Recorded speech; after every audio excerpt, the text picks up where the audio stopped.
There we have it, the beautiful walk-in video. We're straight to the action of the 555 tournament. Teresa Nusiainen, our tournament director, is just about to announce the final table players, so we'll let her do that first. Final 9 players of the Kings of Tallinn 2024 €555 No Limit Hold'em Championship.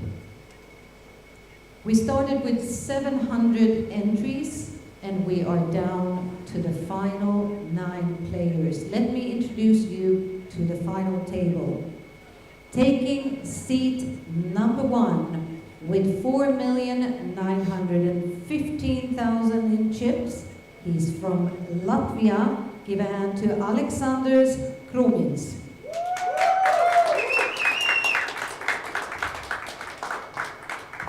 Seat number 2 from Spain with 1,640,000 in chips. Please give a hand and welcome Jordi Conejos Paisas.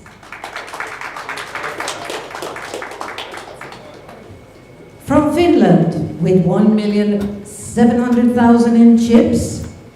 Please welcome Jonas Helin.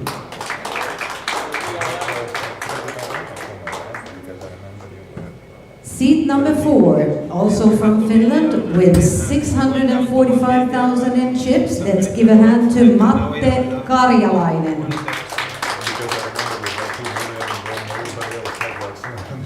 From Lithuania, taking seat number 5, with 4,870,000 in chips. Let's welcome Andrius Bielskis.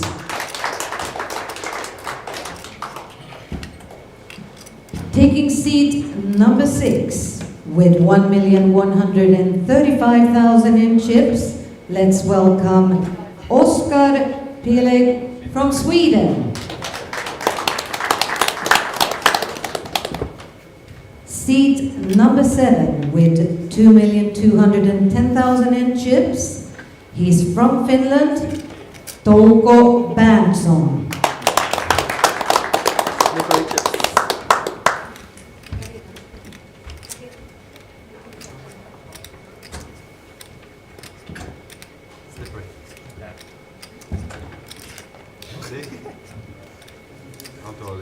And seat number 8 from Finland with 2,645,000 in chips.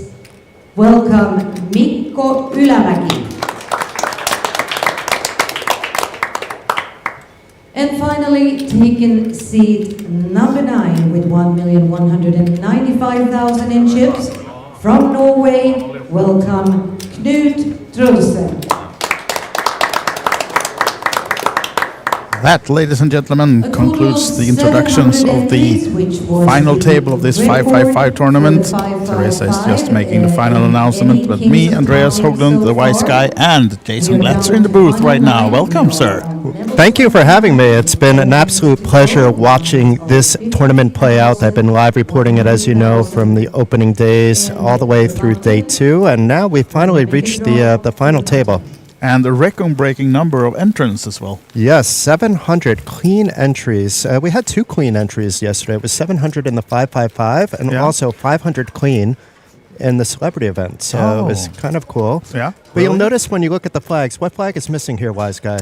Are we missing a flag? We are missing a flag. Oh, the home country. Yes, the home country flag. It's been an absolute colossal failure for the Estonian poker community. You know I love you all. I've been in Estonia for about a decade, covering tournaments, even playing in some. But it was a colossal failure last night. It was Dmitry Satsik. After he went out in 35th place, there were no Estonians from 34 down, despite about 100 entries coming from the home country. Yeah, and those of you who followed us before and seen these final table streams from this casino, there used to be a lot of Estonians. I know we had the summer showdown and the WSOP circuit events. They were totally dominating the final tables, the Estonian home country. So, yeah, surprised to not see that flag. You're totally correct on that one. But, yeah, hopefully they have a few more events to crush later in the week. Yes, it was Tallinn that said, because he busted right before Dimitri, he told the Estonian reporters that this was just warm-up for the main event, and they'll do better. But there was one main event where there was no Estonian on the final table, too. Yeah. So let's hope we don't have a repeat performance. We want the Estonian community to do well. I am friendly with a lot of the players at the table, but I'm personally rooting for Bielskis. I'm allowed to have a favorite since I'm not going to be with you in the commentating booth for very long. Sure. Local legend in Lithuania where I live, great guy, runs a poker school, poker podcast, and he's near the chip lead right behind Alexander Krumins. Another nice guy from Latvia. Got to know him a little bit this week, and he's a beast of a player, as you can see from his chip stack. Yeah, we're going to go through these guys' history and see some of the big scores they have as well later on. But for now, and Jason is joining me for the first few hands, then you have to go back to your live commentary as well, because you could also follow this on the blog, of course, and also a lot of other events. Yes. The main event is starting today. Yes, so we're going to start coverage of the main event after the second break. So around level 5, the coverage of that will begin. In the meantime, the coverage will be taking place on OlyBet TV by Frank Visser. He's handling the relief duties, the end run, providing that spark of energy that we need into the final table while I move on to the main event. But in the meantime, I'm absolutely thrilled to be joining you back in the commentating booth to watch the first few hands. And we have an all-in right away. Look at this one, the table short stack. Karjalainen, Finnish guy in seat number 4 now, shipping it in here, the 645K that he has. As you can see in the bottom right corner, the blinds are up to 5,100, so really he has a mere 6 blinds. And he's been called. You can see the King 4 for Karjalainen, and Bielskis, the second chip leader then on the table, might be just jumping into the chip lead if he's to suck out on this one. But it's Karjalainen ahead with the King, though. As you can see, Bielskis has a 52% equity, and neither of the players has anything on the flop, so still Karjalainen ahead with the King high. Although the gut shot for Bielskis as well. Backdoor flush draw. Yeah, we'll see. The turn. 3 doesn't change anything. Oh, now then, up top you can see the cards that Bielskis needs to win this one. And it's a King, so double up then for the table short stack. So first hand, we have a double up. That's sick. So this is, if you just joined us then, the final 9 players of the 555 event, 700 players to start this one. And that's the reason why we're running a little bit late for the start of this stream. We were waiting for them to get down to the final table. Yeah, so they decided to cut off the action after 2 in the morning last night, which is fair, and they pushed back the start time to 12:30 today to give the players a chance to get the proper rest. And yeah, you could see it's a fairly short stacked final table. It took a little bit of time for us to get down to the final table. There was some activity early on, and then it slowed down, and then 2 players went out bang bang right before the final table began. Yeah, so this is our final 9 then, and as you can see now, the new updated chip count has Karjalainen no longer in the bottom of that one. He's up to 13 big blinds at least now then, the 2 short stacks now on 11 bigs. And this is Oscar Peleg, one of them in the hat, but he's right now in the big blind. So Ylimäki, 2.6 millions. Big blind then, 100,000. Let's see if we get more action on the second hand already here now. Might just be. I think Krumins will be opening up. He does like to open a lot, especially with the big stack that he has. Yeah. And they're not used to playing 9-handed. That's another thing to point out, that throughout the event it was mostly 8-handed, and mostly today they were 7 and 6 and even 5-handed. So now they've gone back to full ring, which then should tighten the ranges of some of the players. Yeah, so who's able to adapt, and might be just because now they're fairly short on all of them, so might not have to be able to sit around and wait for too much of cards. And Bielskis, of course, another Queen Jack then for him, as it's Krumins raising it up with the Ace-7. The other big stack, the 2 big stacks not tangling this hand, as Bielskis folds his hand, the Queen Jack this time. What about the big blind with another ace then, probably coming in with a call? He does. Oscar Peleg of Sweden, who has 800k behind, as you can see, so just 8 blinds behind now as he calls, flops the gut shot. Not the worst flop. Not the worst flop, but of course now only 8 big blinds, and Krumins coming with the continuation bet. How much is it? It's already 600 in the middle. We expect a half pot maybe. It was 150, I think. Yes. Yeah, all right. little small bet then. But do we stay on for the gut shot and the ace high? Yeah. Oscar calling that one. Can he find the 4? He cannot. Quickly checks, almost giving it up, right? A really quick check from him there. Let's see. I doubt that he will be sticking around for another one. No, Krumens looks very strong here, and I would have, if he could have actually check jammed the flop there if he wanted to, but being that there's a lot of ICM implications, I think I played exactly the same as the artist formerly known as Itai did. Exactly. We had 2 different names for Oscar Peleg, and he said to you, I know, you double check with him which name he wants to go by, and it's Oscar. So then it's Oscar. And Oscar reminded me that I once did commentating with him at a Kings of Tallinn Summer Showdown about 3-4 years ago. So you did. I know pretty much everybody at this final table outside of one player, which is Mate, in seat number 4. He was a new face to me, but seems to know what he's doing. But I can tell you that all the other players are very well-experienced players. I know you've looked up the results of some of them. But whether it's online or live, these players know what they're doing. Yeah, for sure. Absolutely, yeah. And Krumens yesterday was an absolute beast. Both him and Bielskis were near the top of the chip counts throughout most of day 2. But Krumens was basically beasting away at his table, eliminating players like Rupe Torme, just winding up either getting it in good, but even when it's a flip, he was... there were some short hiccups along the way, like we just saw with Bielskis, but any big hands he was winning. So you had the feeling you were going to see him on this final table now then, already yesterday? Yes. I mean, that's the case, right? When you follow tournaments like you do, you can almost, when it starts getting narrowing down, you can almost feel who has the flow and might be able to go all the way. Now then, was it a race and a pick down for Bielskis? Yeah, another queen, but queen 8 this time suited for him, and he picks down the blinds and antes. So we're playing 50-100 with a 100 big blind ante, of course. So already 250k in the middle to start each hand here now then. And it's worth pointing out that they're playing a 40-minute clock. They actually started the event with a 40-minute clock, so it's been a deep structure throughout.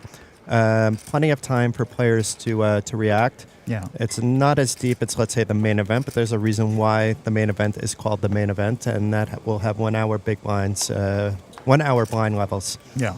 And then they were fairly deep when they started today on 13. I mean, it's been a bit slow play since they came down to 11 that made the clock maybe get ahead of them a little bit, but it's not been it's been a deep stack tournament until now then, at least, as our Spanish friend, Mr. Jorge Baixas. Did I get that correct? Jordi. Or yeah, Jordi if we're doing the we need American Spanish. pronunciation of the names. He did it really well. And Jordi Baixas, but I know that's the Cuban, Mexican way of probably saying his name. He's a nice guy, Jordi. Oh, now we have a shove from Oscar here now, and understandably with the ace-king off. And let's see now then. I guess he has to call this 400. Only 4 more blinds to call off, but he will be trailing. But of course, live cards suited, Queen Jack. And he'll be happy to see at least it's not Ace Queen or Ace Jack, exactly. that he has 2 live cards. Not dominating, and well, now then, chance for Oscar Peleg of Sweden to double up, get back in contention, as he has only 600k, 6 blinds to his name. But now, as you can see, 1.5 million in this pot. Then he's the favorite, 65% equity, and Baixas needs to find some help. It's a club. Oh, spicy. Yeah, what a flop, right? Open ender for Baixas and top pair for Peleg. And the 3 of spades on the turn, that makes things a little bit trickier. We can see Peleg is now a massive favorite, and the blank 7 of hearts on the river. Perhaps this will be the start of Oscar's Cinderella story. Was down to 6 big blinds, and now we can see all of a sudden has a bit of breathing room with 15 big blinds. Absolutely. Now then, nice double up for him. As you see the chips changing place now then. Yeah, and I know Oscar has worked as a dealer himself before as well, so he's well familiar with the work of the dealer and shuffling him and giving him his chips right now. And I'm glad you clarified that he's a poker dealer. yeah, exactly. I didn't say that. Maybe poker dealer, nothing else. So yeah, double up for the only Swede at the table, and still 9 players remaining then. And look at that prize pool, 329,000, record-breaking, more than 65,000 for the winner, which is also a record-breaking prize, beating the 56,900 that Mikkel Holman won during the Tallinn Summer Showdown, Yeah. Kings of Tallinn Summer Showdown, and beating the 55.5 that Benjamin Gross won during the Kings of Tallinn last year, a French guy that lives here in Estonia. Yeah. That was a marathon. That was before it was a 3-day event. So they ran it in 2 days, and it was something like 6 in the morning when Benjamin won that. I have good memories of that event. Do you really? I Since do. You were awake I do. until 5. I was, but I had my friend Giada, who wasn't a friend until then, just randomly come by at like 4:30 in the morning with a pizza. Oh, that's how you can become Yes, friends. yes. Yeah, it just takes a pizza. Pizza friends and you're are my the friend best for ones, life. right? Pizza at 4 in the morning, that's your best friend. All right, now, then Bielski's, another race. King, Queen this time, but Ylimäki will have something to say about this one from the small blind with the Ace King. Basically the same hand as Oscar just doubled up with, and the Ace of Clubs at least. I don't know what red King he had. But this is too big to shove. He has 24 big blinds. I expect to see like 550, 600 3-bet. Yeah, coming with the first 3-bet of the final table now then. If he had something like 1.8 million, I would expect to see a jam or less. Yeah. Mikko is a very experienced player. You've probably seen him a lot over the years here in Tallinn. Yeah, we recognize a lot of these players. They play a lot here in Tallinn, of course. So you can see Jonas, Helene, familiar guy as well in this. He's a sicko as well. Yeah. And I'm going to clarify, he's a sicko in poker. We have to be very clear about everything. In real life, he's a nice person, not a sicko. Now then, Bielski's giving it some thought at least here now then. 3-bet was 575, so it's costing him 75 more to call, but lays it down and lets Ylimäki take some chips from him and add to his stack. Almost up to 3 million now then, Ylimäki. Not the best of starts for Benislavas, a.k.a. Bielskis here. Doubled up one player. Yeah. He's down. We need to see the chip counts a little bit, but definitely not near that close to Krumens. Wish. Here we go. 4.1 still at least. Yeah, it's still very healthy, actually. As you can see, bottom is Trulsen, Norway. 9 blinds, almost 10 at least now to his name. But yeah, he needs some help, and he's in the blinds right now as well, right? Trulsen, small blind.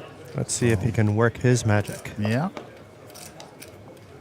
But no bust outs yet, and of course it's a lot of ICM to take into consideration when it's these type of big jumps and a lot of money to play for. As you said, Jason, 65K up top, and I think the winner, the next person out here now will walk away with 7,200 for. No, sorry, that was actually 8th place. 9th place is 5,890 euros. So that's the next unlucky guy to bust out. But right now, Jonas Helene, as we were talking about him, racing to 200 with the Queen Jack off. Bielski's, he had a queen every hand. He does like the ladies. Yeah, apparently. In poker, we should In say. poker, yes, of course. Perhaps in real life as well. We don't know about that, but now we're talking poker. And Ylimäki, nice hand on the button, the 9-8 suited. That's a nice one. Come with the call, covering his fellow countryman Jonas Helene. And what about Trulsen? No, not this hand. 10-7 off. Oh, Action Jackson. Krumins now then. He's been rather silent with his 5.2 million. Now then, surely to come in with the old 3-bet here. How much do you make it? About 700, I think, is enough here based on the stack reasonable. sizes of other players. If it was a little bit earlier in the tournament, you can make it even a little bit more.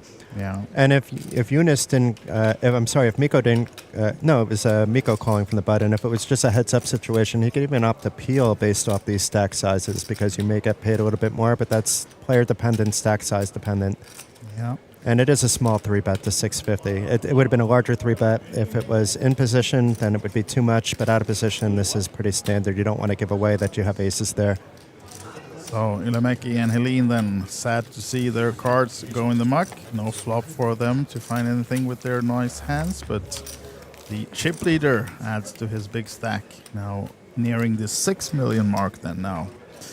And, well, no bust outs yet then.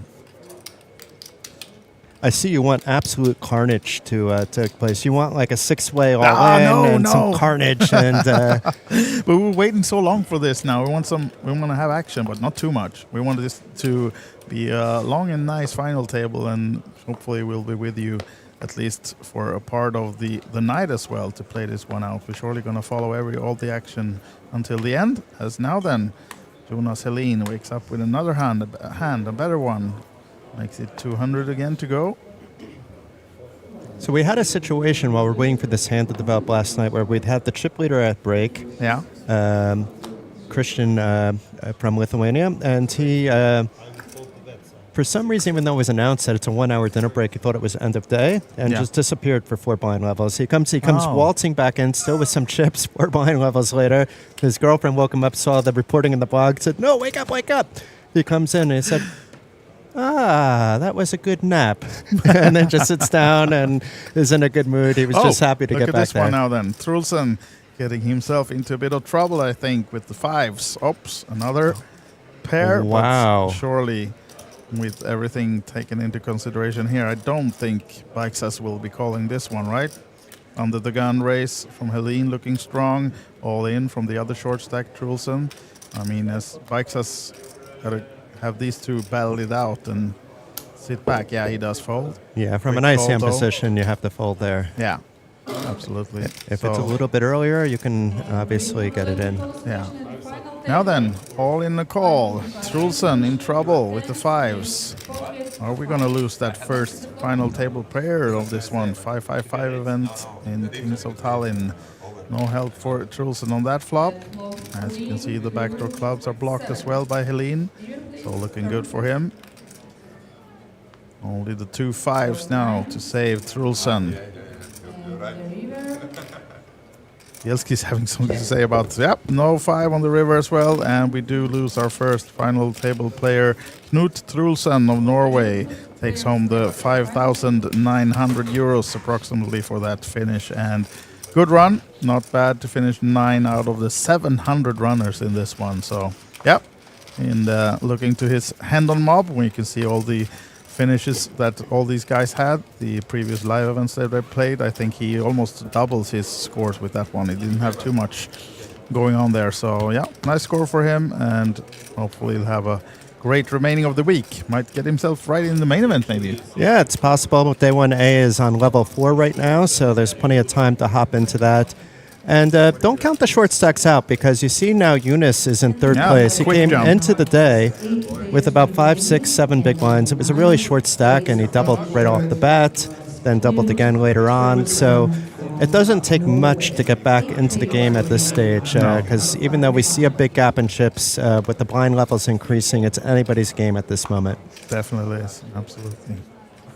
So before you leave us, Jason, as well, to go to cover the main event, and I would just like to mention the podcast that you did here the other day that's available right now to follow on OlyBetEvents.com as well. Yes, that was a lot of fun. The opening day when I came in, I hosted a podcast with the wonderful Kings of Tallinn founder, Teresa Nuzien, and we had 2 lovely ladies join us as guests in Kelly Glimanova and also in Ani Bezdek as well. Yep. One living in Estonia and the other that has been just about to every big event here in Estonia. We chatted for a little bit more than an hour about the Kings of Tallinn, some other things as well, about ladies events. But you could check it out on the OlyBet Poker YouTube channel or head to olybet.tv. Yeah. You should see in the poker section an article for the podcast. It's worth a listen, especially if you're a little bit new to this festival. Yeah, absolutely. And some more about the ladies of poker. And they've had the latest event, the Mystery Bounty, yesterday, right? As well. They had the free roll yesterday. Did they have the ladies event yesterday? I think they had a Mystery Bounty as well, but I'm not sure if that was the only one or if they're doing another one or maybe. But I saw some envelopes being drawn by the ladies, so might just be in the free roll. Now then, another pair, small pair versus pair. And look at this one. Should have been 2 6s maybe instead to get some even more action. But that's a nice flop for Krumins, so just call the raise from Ylimäki. So now, of course, Ylimäki not being too unhappy with that flop. Should suit the 6s, but he still decides to check it. What about now then? Do we slow play this one, Krumins? No, it does not. Comes with the bet. 250, 225, 250? The graphic showed a check, so for a second there I thought it was a check. Yeah, okay. Yeah, 225 is the bet, so... You would need running 5s for a chop, or running 6s or quads. That's the only way for him to win this hand. As you can see, it's not often you see someone calling with less than 1% in equity, but yeah, this is the case for Ylimäki this time. And that's not a good card for him either. No, it would have been worse if it was a 7, but this is bad news for him. He's drawing dead. It's not that ugly of a board, but it does help that Krumins is on the button,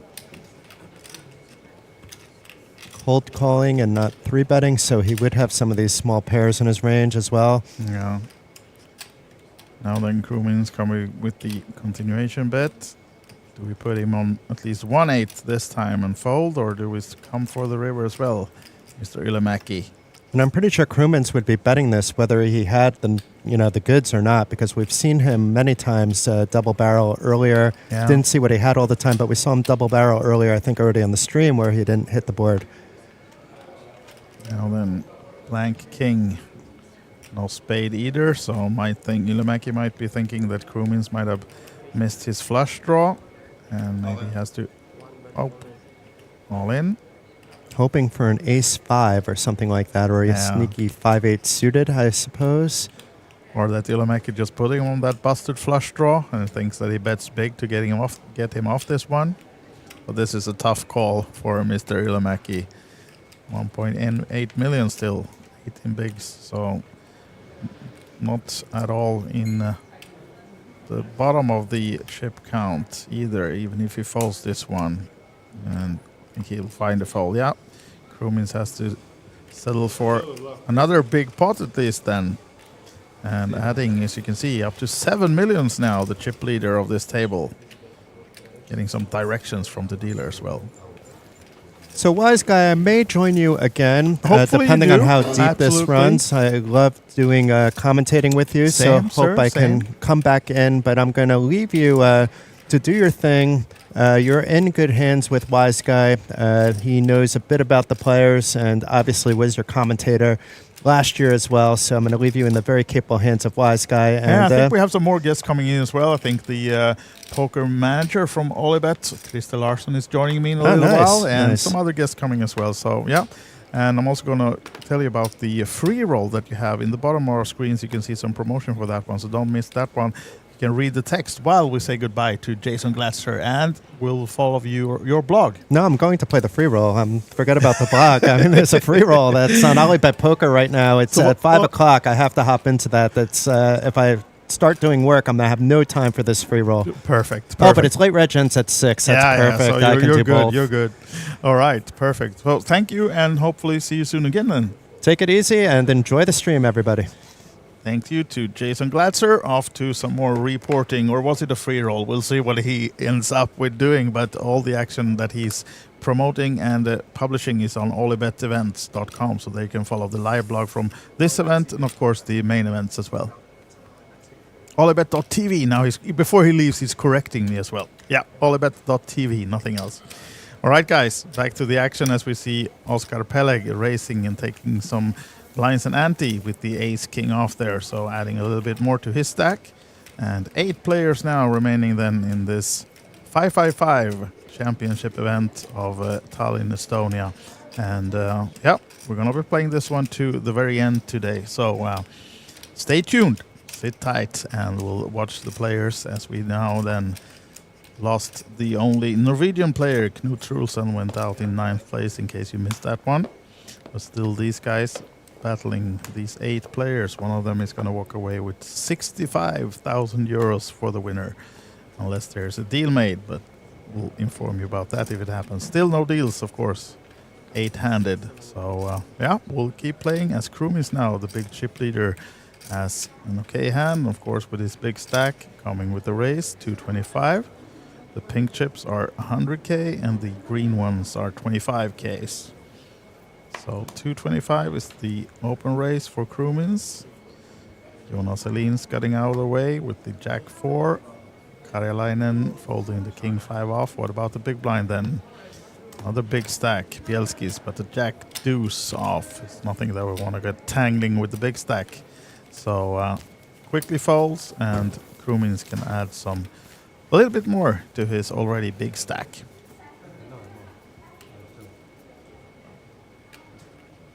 You have it in the background as well, the tournament clock. You can see we are on level 29. We're playing 4 minutes and some seconds more of the 50, 100k blinds.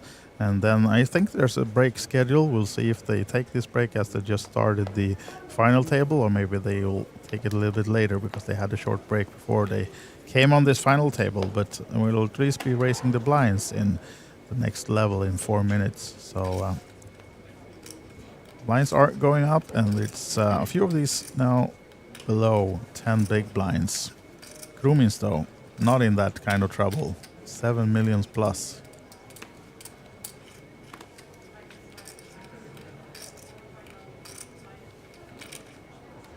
And we spoke about Knut Trulsen earlier, about his scores, and said that he might be almost doubling his previous earnings with this score. But actually, we look at his the Hendon Mob results for him. He had 15k euros to his name before, so adding 5 more than to get a little bit of jump in the Norway all-time money list when he was on 1016th place. Now stepping into the top 1000 at least, and with that 9th place finish score, as we now see Bikesas picking down the blinds and antes with the race with the ace 4 diamonds. No one wants to compete with him for that flop or for that pot. And looking while we wait for the next hand for the information that we have on a few of these players, we can see that Jonas Helin that we were talking about, he's been going upwards in the chip count on this final table, in 3rd or 4th place right now. He's actually on 32nd place on the all-time money list for Finland, and he's almost total cash is of 900,000 euros to his name. So he's been around for many years, played a lot, and his best live cash before is 224,000 euros. Dollars actually, 200,000 euros plus that he picked down when he finished 3rd in the National EPT High Roller 2019 in EPT Barcelona. That's his biggest score, the 3rd place there. And he has won the a big tournament in the Midnight Sun 2018. And yeah, he has some big scores last year as well. So he's been playing for a lot of years and quite often cashing a lot of big ones. As you can see, Jonas now in the black shirt talking to his table mates. Bielskis next to act in this hand. Andrius Bielskis, also big earner, Lithuania, 15th place in the all-time money list for them with €500,000 on, live cashes for him, but he folds the hand as Oskar Peleg is next, Queen 10 off, calling from the small blind, and player who hasn't played any hand on this final table yet, I think, is Berntson. Big blind now with the 9 deuce off. Does he come for the bluff here? Feeling the weakness of Peleg, or will he check it, hoping for to hit something with that hand? We'll see.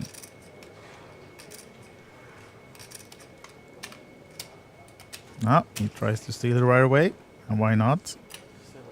Don't want to see a flop with the 9 deuce, and Oskar falling for the trick of Berntson, folding the small blind, giving it up, and Berntson has been, as we said, quiet all the final tables so far, so he gets some respect from Oskar as well.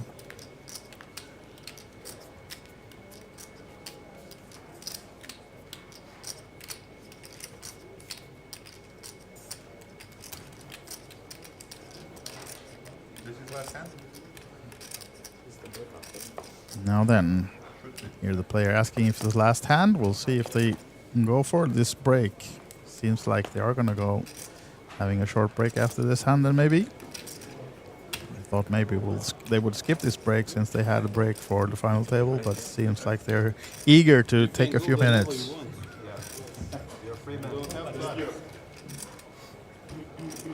And you can even do not come back. King 10 for Baiksas. They can add 3 hours, that's A fine. million total, so 10 big blinds is coming with the raise. Committing half the stack, was he? Yeah, 500 is the bet. So pretty much committing himself in this pot. And quick folds from Bielskis and Peleg. What about Berntsson? He's out with a 9-5 off. And also big blind, Ilamäki is folding. So, seems like we will be going on this short break at least. We'll have a countdown for you to see when we are back, but seems like a 20-minute break, so expect us to be back in 19 minutes or so.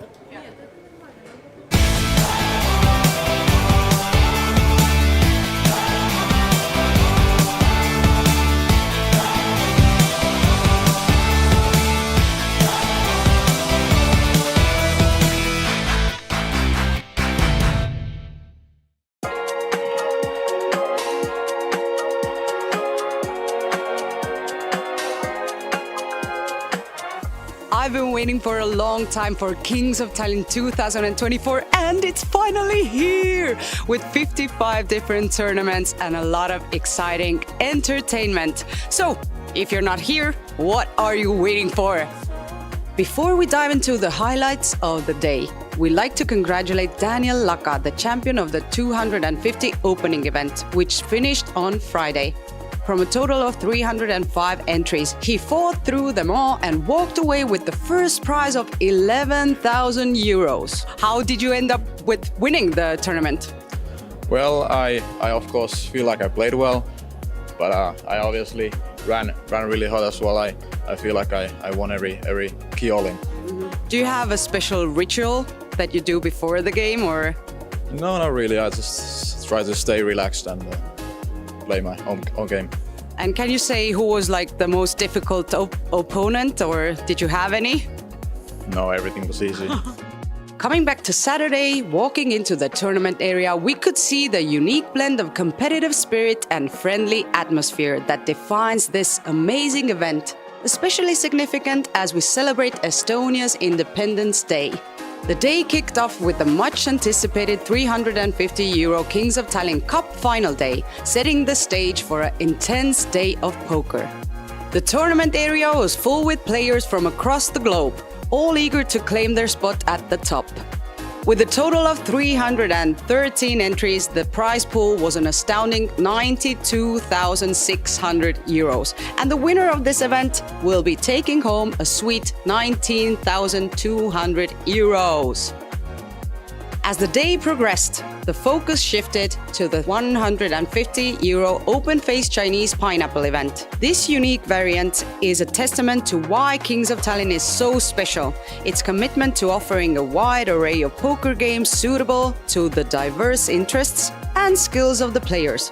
We also had a chance to speak to Risto Pönjö, the co-inventor of the game. Can you tell me a little bit how you came up with this version of open-faced Chinese pineapple? This version is not mine. We just started to put the one card on time. Not 5 cards, but 1 card. Okay. And no bonuses, no fantasies. Just the basics. And it's about 20 years ago with my colleagues in Casino Helsinki. And how has your life changed since? Are you like a celebrity in every country? Everybody says like, "Hey, you're that guy who invented." I wouldn't say so, but I have done very good in these tournaments, so I got a little bit money back. That's what I wanted to ask. Is it like every time you kind of invented a version of it, and every time you go into a tournament, you're gonna win definitely, huh? Not definitely, but sometimes. The evening culminated in the Estonian Independence Day special event, a fitting tribute to the national holiday. And what a turnout! The whole tournament was packed with over 200 entries already at the start. To keep up with the drama and excitement of Kings of Tallinn 2024, be sure to visit OlyBet.tv. Whether you're a poker pro or a fan of the game, Kings of Tallinn is a spectacle not to be missed. So come and join us.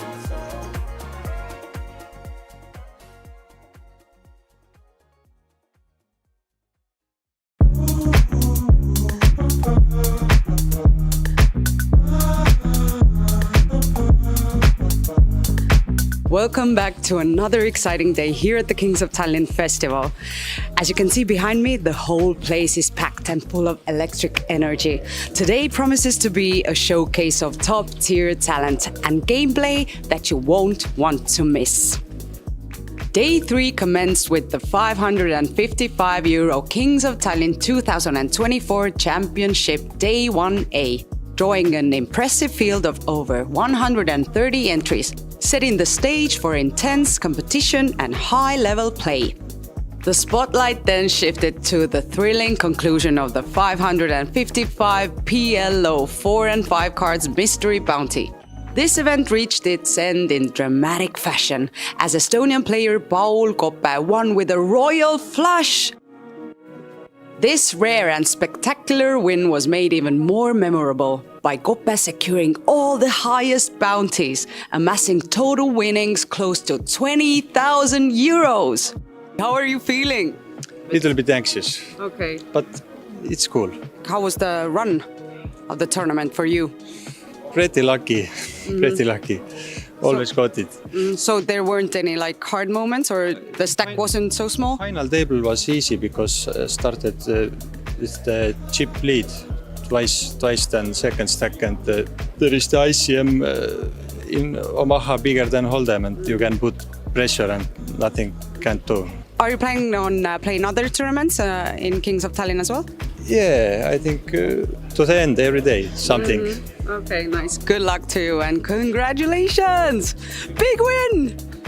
As the evening set in, the action stayed strong. The €555 Kings of Tallinn 2024 Championship Day 1B commenced, bringing another wave of eager players to the tables, ready to test their skills and compete for a spot in the next round. The day's events underscored the diverse talent and the high stakes that define the Kings of Tallinn, making it the focal point for poker enthusiasts around the world. So that's it for day 3. I'm sure the next days will show us how legends are made and poker history is written. Be sure to check out OlyBet.tv and I'll see you soon. So Daiva, how is the fantastic ladies in poker doing? Fantastic, I think. So we got quite a few ladies here ready to play the free roll and win some tickets for Queens of Tallinn, which is a very nice initiative for Kings of Tallinn to give away some seats for beginners and run this event with some nice champagne. So yeah, it's great to see quite a few girls showing up and supporting it.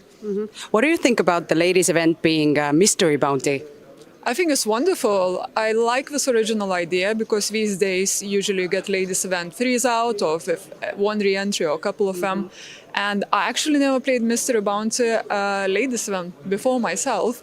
So I really look forward to it. I think it's a lot of excitement for people, and more motivation to make the cash in the money so we can draw the prizes and, see what we get for the hard work and hard play.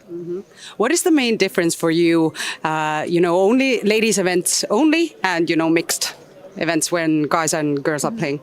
I think it's a very different atmosphere because in the ladies event you have a community.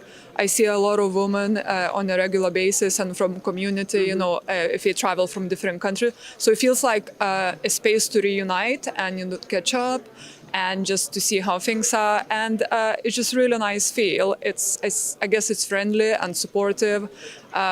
I find the dealers are always more patient, which is very nice, and encouraging new players into the game. So I think it's very important to have a ladies event at every festival because, it shows that the environment is very inclusive and support the new players joining the game. So it's just more comfortable for them. Thanks. One more question. What is your biggest dream regarding fantastic ladies in poker? just to keep on growing. Currently we 8,000 members, so I would like by the end of the year to be 10,000 members. That's the goal for the year. And just to see many wonderful women taking down big events. So for example, Kings of Tallinn main event, I would like to see a female winner. Maybe you can do it. I'll try my hard, my best. Congrats and good luck in every tournament you're going to play. Thank you so much and hope to see you at the tables as well. Thank you.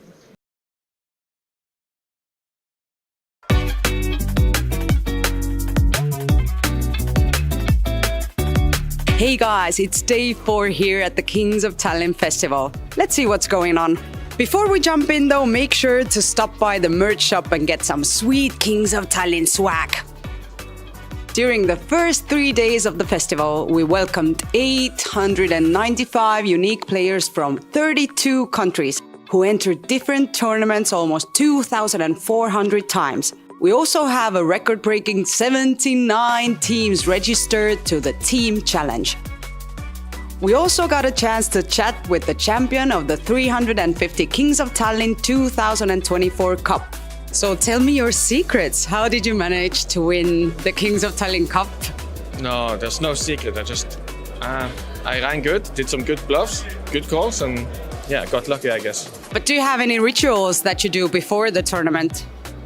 No, not at all, actually. Nothing. You just came here and won. Yeah, I just played slots and then I came to play poker. Oh, nice. But how long have you been playing poker? 10 years, probably. 10 years, okay. And after winning the Kings of Tallinn, well, the first year, maybe you'll win some more. But after that, what are your dreams? I don't have dreams. I just go day by day and that's it.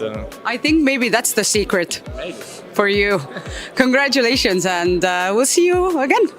Day 4 continued to build on the momentum of the previous days. The day started off with the 555 Kings of Tallinn 2024 Championship Day 1C, where players were set to navigate through 9 levels of intense competition. The buzz around this event was palpable, as participants were eager to advance and make their mark in the tournament. Adding a unique twist to the day's schedule, the €150 OlyBet Flip and Go Mystery Bounty event offered a dynamic change of pace during the breaks. This fast-paced one-hand flip format captivated players with the chance of getting a seat on day 2. Get there! 7!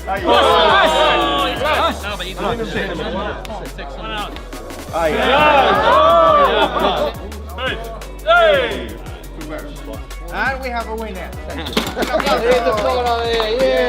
The highlight of getting to day 2, of course, is the €10,000 top bounty envelope, which is guaranteed to add an extra layer of excitement and anticipation. As the evening approached, the 250 deuce to 7 triple draw pot limit 6-handed event commenced, drawing in players with its challenging format and strategic depth. And finishing off the evening was the 555 Kings of Tallinn 2024 Championship Day 1D, featuring 25-minute levels and 9 levels of play.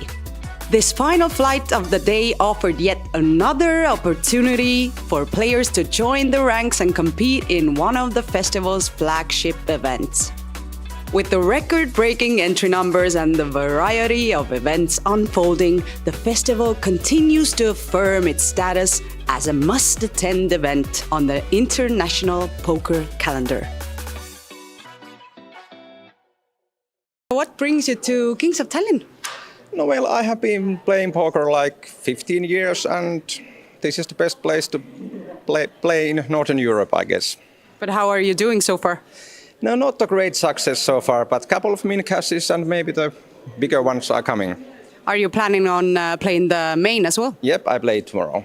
Nice. And what else? Have you been sightseeing or going around Tallinn, or you know it by heart already? No, I think I know it already and mostly I have been here playing these side events. What is your favorite thing about Estonia or Tallinn? I'm not a big of tourist, so I think the playing poker. Kings of Tallinn. Yeah, Kings That's of the best Tallinn. answer for our interview. And you're also doing the vlogs. Yeah, I'm doing a YouTube vlogs. Yeah, it's the Poker Jones is my YouTube hashtag. What is that called? So if you want to see what Joni's been up to, then check that YouTube page. Yep. Okay, thank you so much and good luck with the tournaments and the vlog. Thank you. Thank you.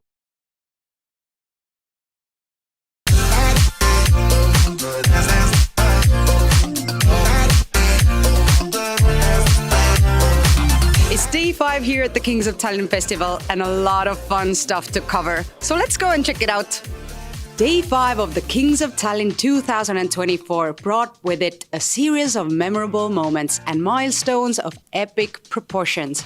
The main highlight was the second day of the 555 Euro Kings of Tallinn 2024 Championship, which culminated in a record-breaking 700 entries. This impressive turnout pushed the prize pool to an astounding 329,000 euros, setting a new benchmark for the festival. The stakes have risen higher than ever, with the champions set to take home a whopping 65,360 euros. But that's not all the excitement.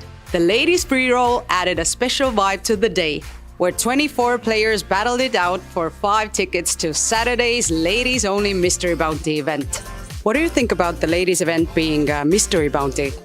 I think it's wonderful. I like this original idea because these days usually you get ladies event 3s out of 1 re-entry or a couple of them. And I actually never played Mystery Bounty ladies event before myself. So I really look forward to it. I think it's a lot of excitement for people, and more motivation to make the cash in the money, so we can draw the prizes and, see what we get for the hard work and hard play. As the night rolled in, things got even livelier with the start of the meet and greet session, an appetizer to the much anticipated celebrity event, a trademark tradition of the Kings of Tallinn series.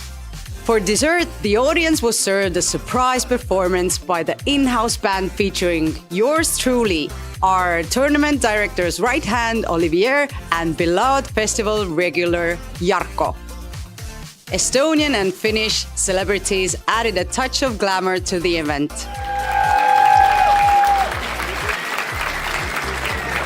The lady luck was on our side as we managed to drag a few of them away from the hordes of paparazzi cameras for a little chit-chat. What is your strategy for tonight's celebrity game? Well, first of all, not getting busted out, and hopefully I win. I'm just gonna sit down and I'm gonna look everyone in. I'm gonna play the players, not the cards. With the killer look? Yeah, with the wolf look. Okay. Yeah. And one more question. Tell me 2 things that you love about Kings of Tallinn. I love the people and I love my friends. Oh, so I love you. Oh, so cute. Maybe you have a secret ritual to do before the tournament that will help you in the spiritual world. In the spiritual world. Yes, I actually transcended up into the heavens thanks to the miracle elixir called tequila. So I took a shot of tequila just so you know it's probiotic and it gives my belly in a good position. Vitamins, everything. So you know you're sharp in the head, you're sharp in the stomach, and so I know exactly when to do what, even if I don't actually know. It was fun.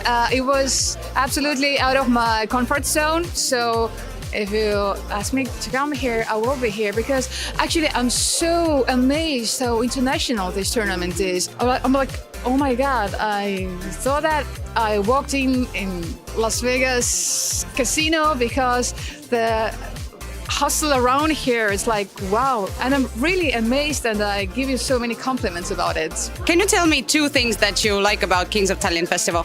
I guess it's the people and yeah, every time I get on the, like not on the table, behind the table, everybody's like super nice and I get to chat and everybody makes like silly jokes that yeah, you can't play, and then I'm like, yeah, a little bit I can, so I'll basically take their money and they're like, why did you do that? But mostly I lose. Sometimes lose, yeah, always win. Did you have a certain strategy you went into the celebrity event, or? Oh, not anything in particular. I was trying to play a bit more tight because I had a bounty on my head. So I would expect people to play more loose around me and try to put me all in. But it actually didn't happen like that. I just had a very dry run and busted out in a flip all in. So now I've got my rebuy and I'm going back. One of the poker masters really messed me up right now. But it was how to say, it was a clear call.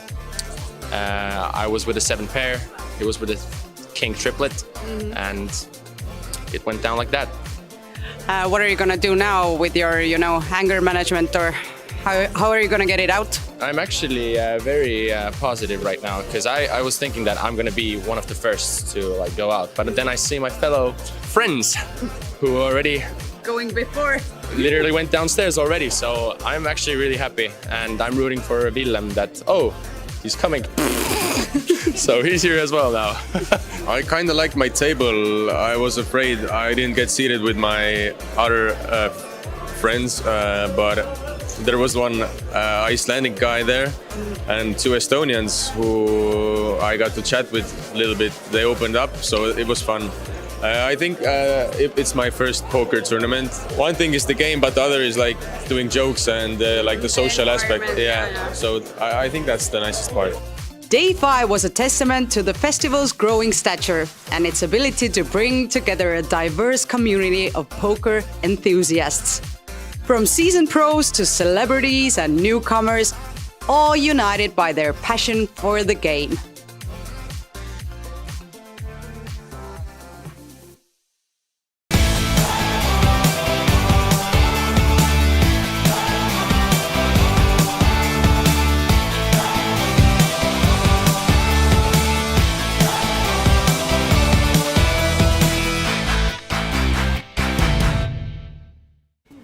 Some more beautiful views of Tallinn, Estonia. We are back in the Olympic Casino. We are upstairs in the conference rooms where we host the Kings of Tallinn 2024. And I say welcome to my new guest in the booth, Christer Larsson, poker manager, OlyBet. Welcome. Oh, thank you.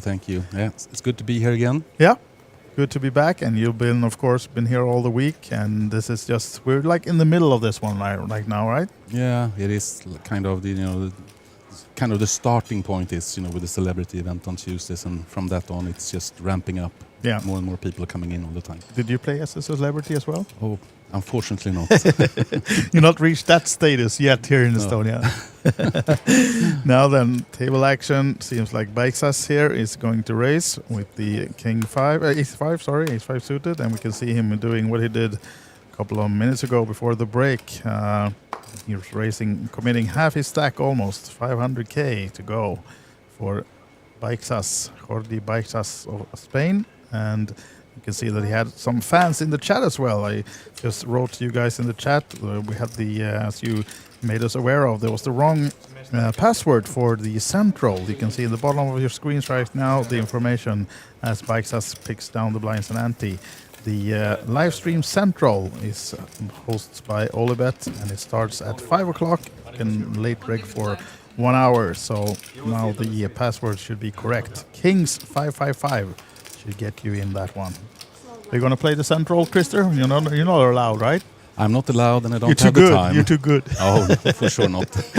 No, but make sure that if you have the possibility back home to join us, watch this stream and join the central, and you can win some nice cash as well while you enjoy these final 8 players now that we are down to in the 555 record-breaking tournament. If you just joined us now, we had a short break. The players started at 9 players, the final table, an hour ago or so. But there were actually 700 entrants in this one. And Christer, that's record-breaking for a 555 event. Yeah, it is actually. And it's really great to see all the players here. And I think last year, I think it was something like 570 players or something like that in this event. So 20% up from that. And which meant if you watch the schedule and wondering haven't we reached more than 8 players? We started this at 12:30 today, but we did not start the stream at 9 players at 12:30 because we got a little bit delayed. We stopped at 13 players last night, and then we played down to this final table starting at 12 o'clock here local time, and now these are our final 8 players as Jordi Baiksas now comes with a raise from the big blind. It was Krumins, the chip leader, who just limped in from the small blind. Will he stay in with his queen 7? We don't see the cards of Jordi right now. So whether this is a bluff as he did with the 9 deuce before the break in the big blind, or if he actually has some cards to go for with this race, we don't know, and we were not aware.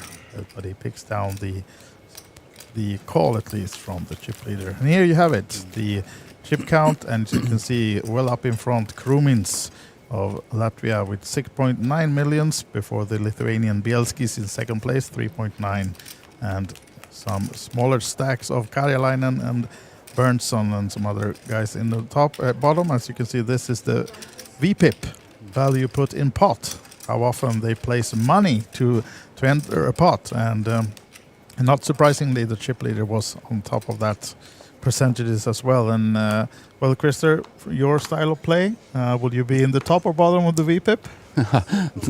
I would assume it depends on your stack size, but normally maybe slightly on top. Slightly higher than 33% even, right? No, I don't know about that, but obviously it's a totally different animal depending on stack and also how the other players is acting. But this is very normal to see a chip leader just pushing other players around because it's a lot of ICM thinking when there's 65k to the winner in this tournament. So yeah, of course that's have an impact. Comes with a raise from the button, and this time King Jack off. Krumins makes it 275 to go, and as you can see in the right bottom of your screens, new blinds are 50 and 125k with a 125k big blind ante then of course as well.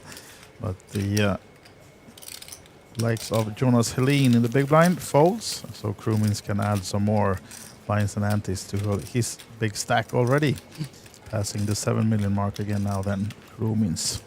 Yeah, we can see now in this stage of the tournament where we have quite a few players with decently low stacks that, players are waiting for a hand, so the game will be a little bit static until we see a couple of bust outs, then players needs to take new decisions on the strategy. But for now, I would assume that quite a few of these players with 10, 15 big blinds will wait and see. Yeah, kind of course, favoring the big stacks of Bielskis and Krumins who can push the other players around, as you said, and win some blinds and antes to add to their stacks. And of course, a lot of these players now are around 10 bigs or even less, so they're just waiting each other out a little bit. It's a waiting game for them, and it's a betting game for the big stacks. But Krumins lays this one down at least. What about Baiksas on the button with an ace? Should be coming for a raise, but does he really want to commit a big part of his stack this time, or does he come for a normal raise this time? It's kind of tricky, if you're going all in or not in this position, because as soon as you just make a raise, you will be very vulnerable. Yeah, of course. Makes it 300 to go by the looks of it. Which actually signals that he will fold on a... Yeah. Having seen him commit big parts of his stack earlier, now that's just what happens. Exactly. Jonas Helin goes all in with the ace-9 of diamonds, and this is, of course, tough for Baiksas. Quickly folds, and nice. That's the problem. He did the right thing.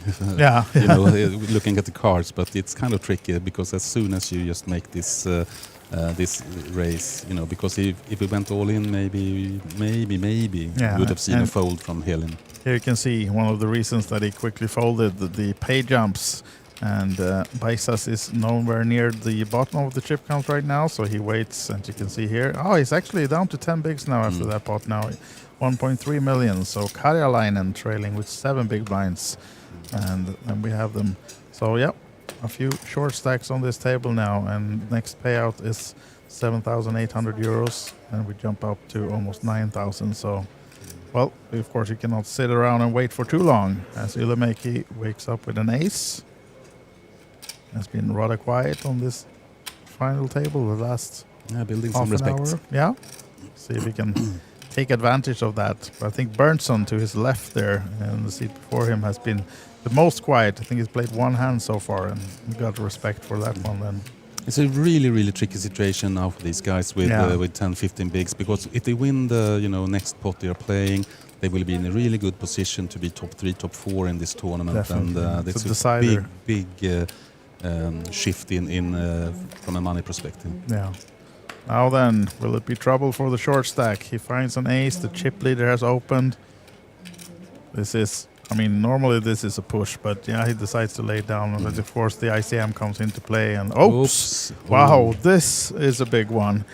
The two big stacks of Krumins and Bielskis tangling now as Krumins has raised with the ace-king off. Bielskis wakes up with kings in the big blind. This is also kind of a tricky situation Yeah. for Bielskis, because now maybe we'll just kind of call into this pot and see, because he doesn't want to risk all his stack, because he's kind of with the chips he has. Yeah, he he has a in big really stack, and the only player who's covering him has just raised and sits out of position. Then Bielskis here, but he comes with a raise. Is it 8 or 900? It's like 900, yeah. This is a natural play, of course, but it's really tricky situation. Maybe I would personally have floated and just avoided an ace on the flop and then take it from there. But of course he's an aggressive player. He's also very good player, this Lithuanian guy. And of course he knows that Krumins will raise with a lot of hands just to push the players around. But this time it's Bielskis in the big blind with the other big stack, and probably not racing with just anything towards him, but yeah, comes with a call, of course. Now then, seems like actually I would think that this flop will decide the rest of the action. Oh my god, that's the worst flop possible for Krumins. Wow, Bielskis cannot believe his eyes. I'm playing a pot, it's 2 million in the middle already. I flopped the top set against the chip leader. Wow. I mean, just a small bet from Bielskis here should see Krumins just shipping his stack in the middle. This will be a hard one to get away from Krumins. And will we have a new big chip leader after this pot? Yeah, quite a lot. Yeah, it comes with the 25% bet. Oh, just a call then at least from Krumins. Is he suspecting something or just playing it? I mean, he can't get away from this one, and that's even a more worse card for Krumins as it pairs on the turn as well. Bielskis with the absolute second nuts at least. There he goes, check. Both are quite confident. Yeah, and now the flush fills up as well. So, but surely a bet from Bielskis here will have a quick call from Krumins, I would assume. He's just thinking now what kind of how bets. do I size this one? Exactly. Yeah. Are we thinking 1 million? 800? Just a small one? I would think 800, something like that, just to get some more value out of this. And he ships it. Oh, he ships it.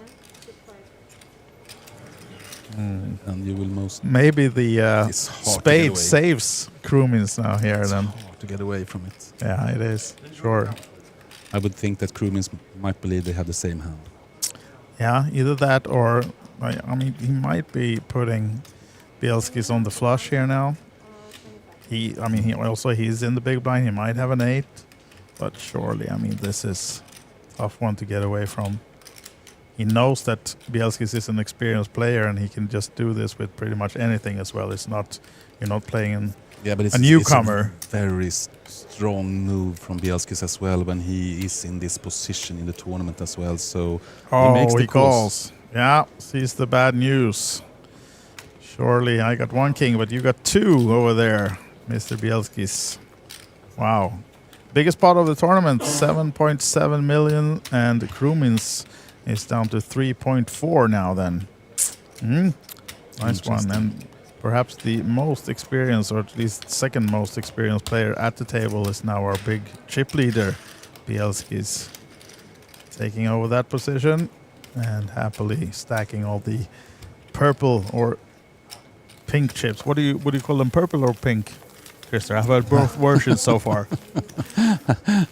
I can say actually. I would say purple. But okay, I would say pink. So, those of you who follow us in the chat, what do you say these chips are? Is it purple or pink? Let us know. Let's call them pinkish. Yeah, we can do that. Sure, absolutely. Now then, the updated chip count. Karjalainen down to 6 big blinds, and Bielski's up top with 61 bigs. So nice stack for him and a double up with kings versus ace-king, flopping a king and turning the full house. Well, that was an action hand, and surely we're going to put that in the highlight sections as well. Doing some notes. For sure. Yeah, it was very tough for Krumens to end up in this situation, of course, and it was. I might have played the hand slightly different from Bielski's, but he made it, like he got his chips in and get called. So well played. Yeah. Yeah, as we said, both. I think we agreed that I would have bet it like 800 to a million there on the river, hoping to get that quick call from an ace-king or something similar. But yeah, he knows better. He's sitting there. Right? Yeah, exactly. That's why we are here and he's there. Absolutely. I mean, no secret to any of us that's why we are here. Just watching and guessing what people are doing. These guys are actually. Yeah, but Bielskis must understand that Krumens really have a strong hand, so that's why he's making that bet as well, because it's very hard to get away from that. If you put him on ace king, for sure he thinks that he will be called.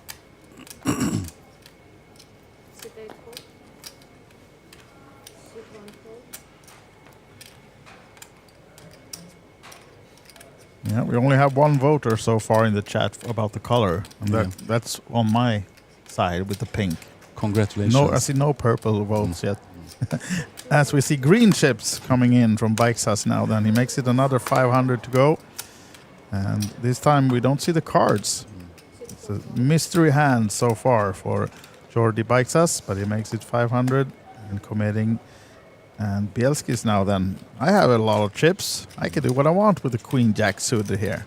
It's a really, really good position now with this chip lead, and also so many players short stacked around the table. It's kind of Christmas time for Bielski's. Yeah.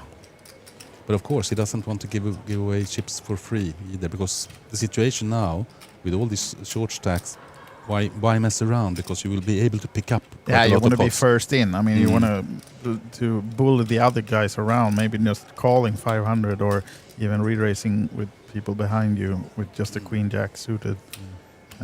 But he's seen. But this is tempting now from the button. Yeah, yeah. As you can see, a lot of new one chips.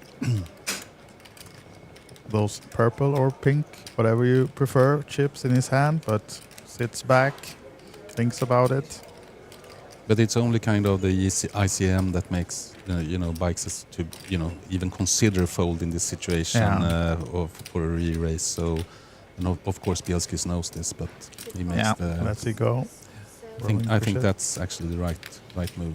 Quick folds from the guys in the blinds as well. As you can see, Bernson with 6-3 from the big blind, but we never got to see the hands of Bikesas this time. But yeah, picks down some more blinds and antes with his big race.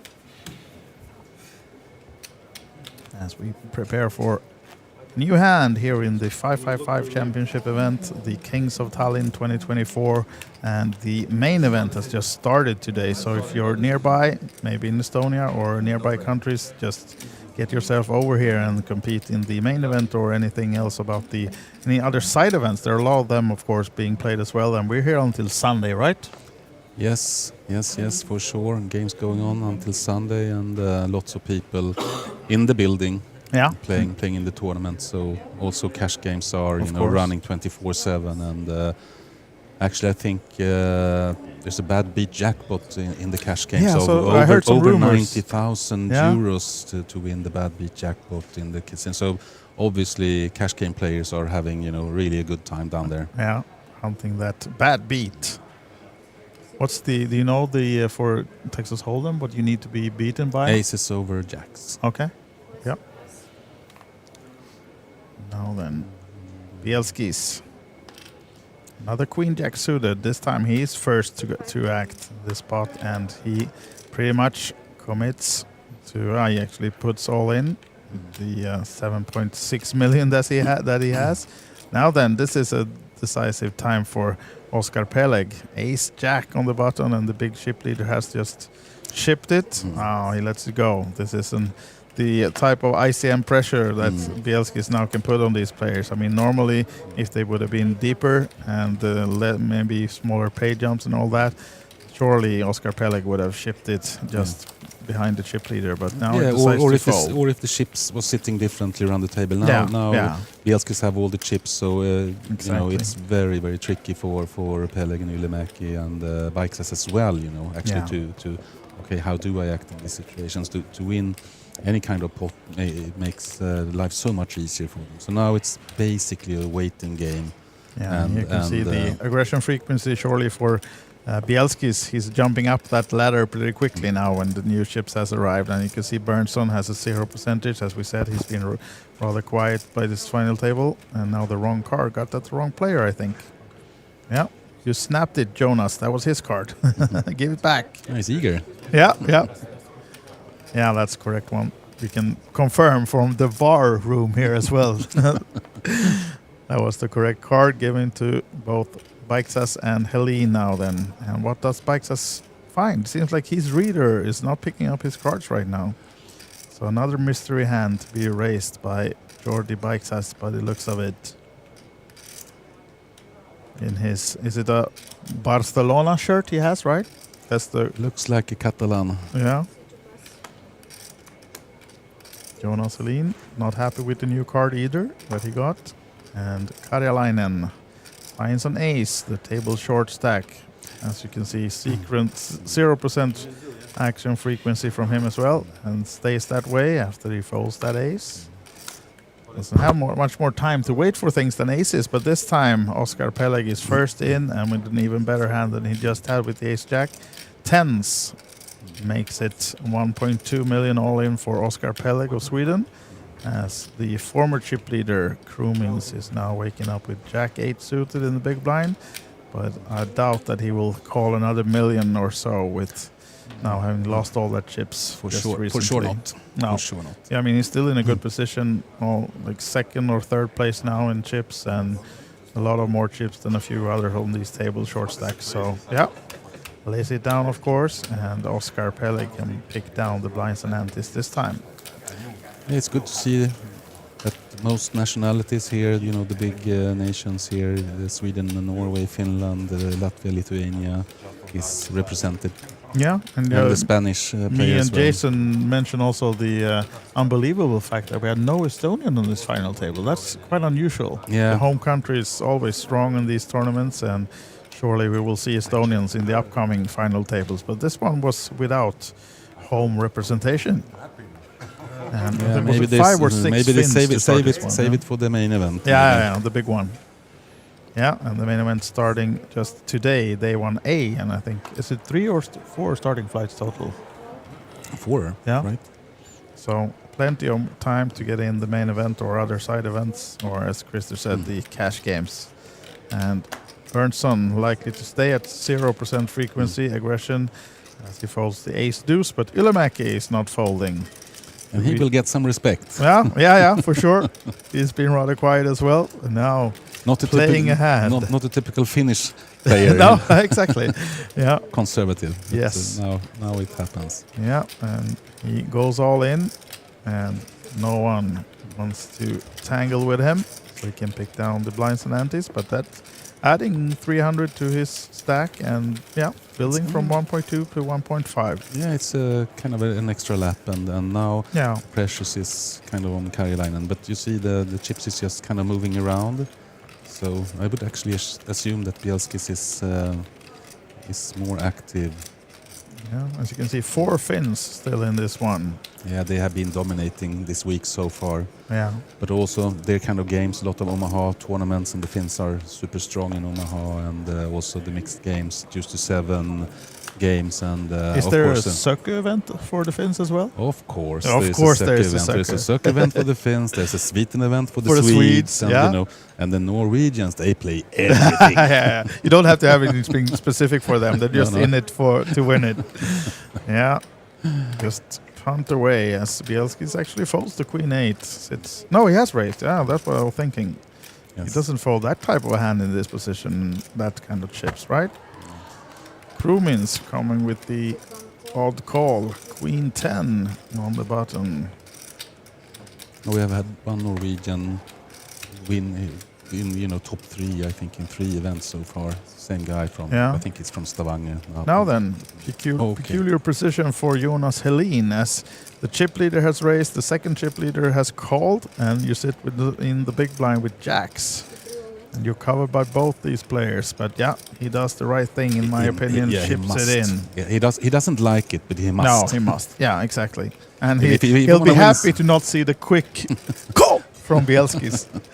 Not want to hear a quick all-in here from Bielski's. And of course now he sits back. He might still, of course, Jonas is still worried here because Bielski's might be playing, might be Hollywooding here to get Krumins in as well, but surely we'll see 2 folds coming. But right now Jonas still has some pulse. Yeah. Now he's happy. He doesn't want to. He doesn't want to call in that position because he had definitely not healthy stack. But like if you want to win the tournament, he must make that decision, of course. Yeah. And he's been active and he's playing for the win. He started rather short at this final table, and now he's up to 3.3 million, playing really solid. And as we said earlier, he's one of the 2 most experienced players on this final table, and those are now up top. Yeah. Bielski's and Helin has the best resume of these players. If you go to Hendon Mob and see their live scores, or you just have to be around these premises to see that they are often here, they're playing a lot, and they're frequent guests at both Tallinn Summer Showdown and playing the WSOP circuit events. And now Bielski's also got a hand under the gun. Ace Queen off. Comes with the 250 min raise, doubling the blinds. Oops. Quick fold, of course. Playing carefully, Ylämäki. Baisas also gets out. What about Helin this time? No. And our short stack now then. Can he find something to go with now? Probably not. Has to wait a few more hands. Or one more hand. Or do we go with this one? To maybe call. Maybe you can see free flop, but it's kind of very tricky situation. I think it's better off just holding. So down to 5 blinds or less now then. Karjalainen.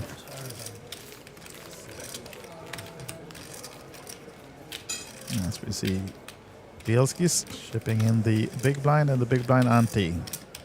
125k each, and there comes the small blind from Karjalainen, committing 50 of his 575k that he has left. And still 8 players remaining. We'll see if we get some action here, or will it be a walk for Bielski's, the big stack? Yeah, exactly. No, maybe wants to go up against him. We'll see. As Peleg is first to act, and surely he's not doing anything. The King 7 off. Bernson folding quicker than we even got to see the cards. Ylämäki 5 deuce off. Folding. Yeah, that card reader under Baisas. Yeah, seems like that's the one we're having some trouble with right now. So I have to check that in the next break.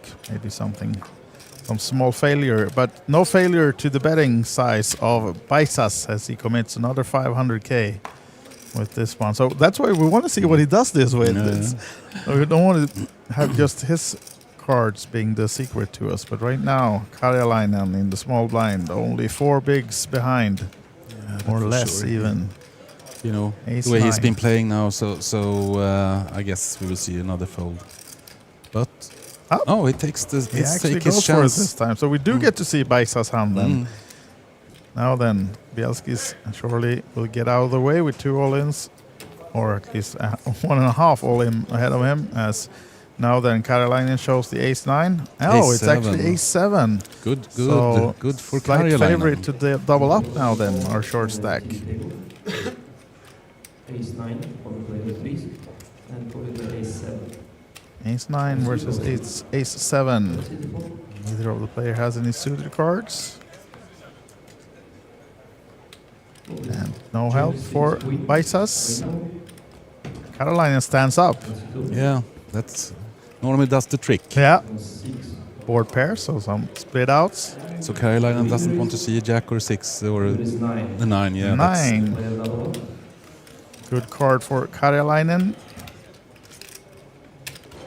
And he doubles up, passes the million mark, 1.4 actually in the pot totally. So, yeah, nice pot, almost a triple up. Yeah, patience pays off here now, and with 1.4 million, he's actually kind of, I wouldn't say in good shape because he's not in good shape, but still he's not, he's not the target for the other players now, because there's others with the same or even smaller stack, and Bikes is now struggling. Yeah. Also, now he's on the button, Carolina, so he has a full lap of rounds here now to find something and maybe do another double up or win a big hand. So, yeah.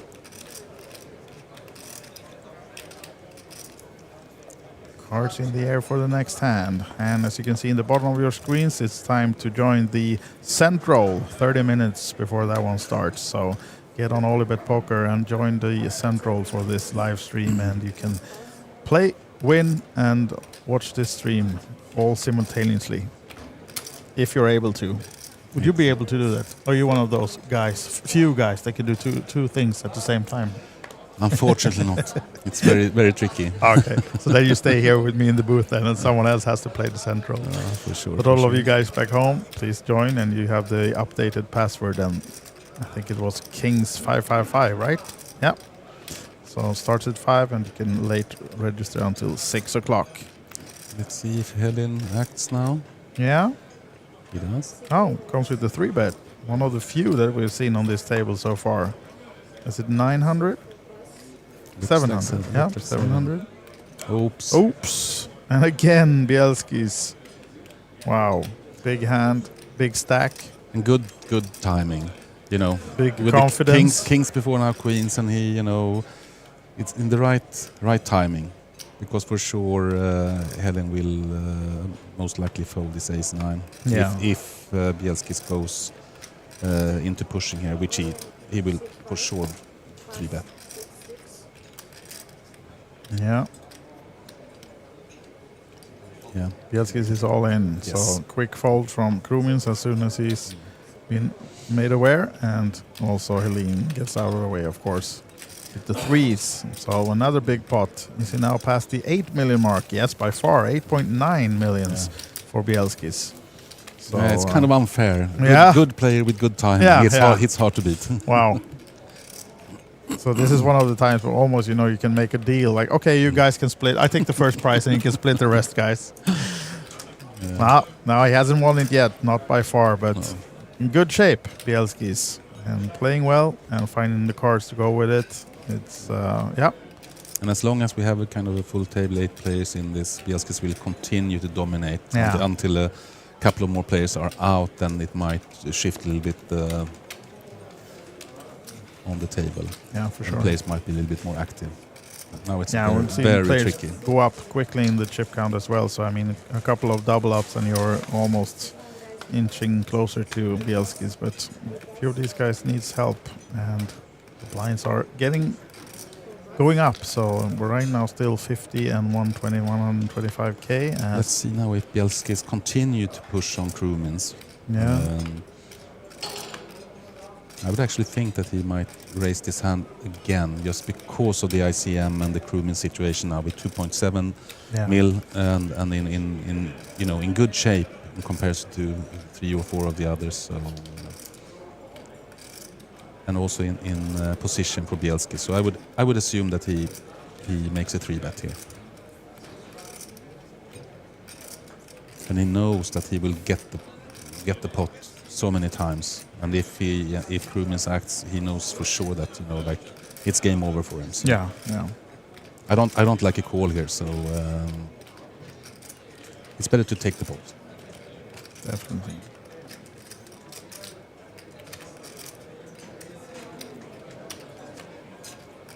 Will we see 650? I think so. Yeah. Seems like he's thinking something similar. Just comes with the call.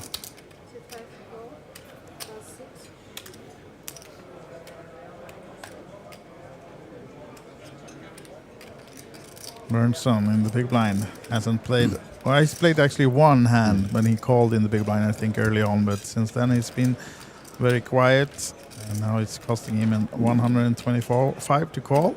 I would assume that he stays in. I mean, he has a suited king 4 and costing him not much to get in the almost 1 million pot. And he flops a king as well. And nothing for the other players. Krumins, of course, has the small pair, but we'll see now then. It's going to be decision time for Berntsson. He's been, as we said, rather quiet and playing cautiously. Will he have the guts to stay with the king? Top pair this time, hopefully so. Yeah, why do we call if he... Yeah, you exactly. know, so, but the way he's been playing and he's got the big stacks and very tricky at least situation. now Bielskis is out of the way, but surely Berntsson is at least calling here. But does he have the guts to come with the check raise here?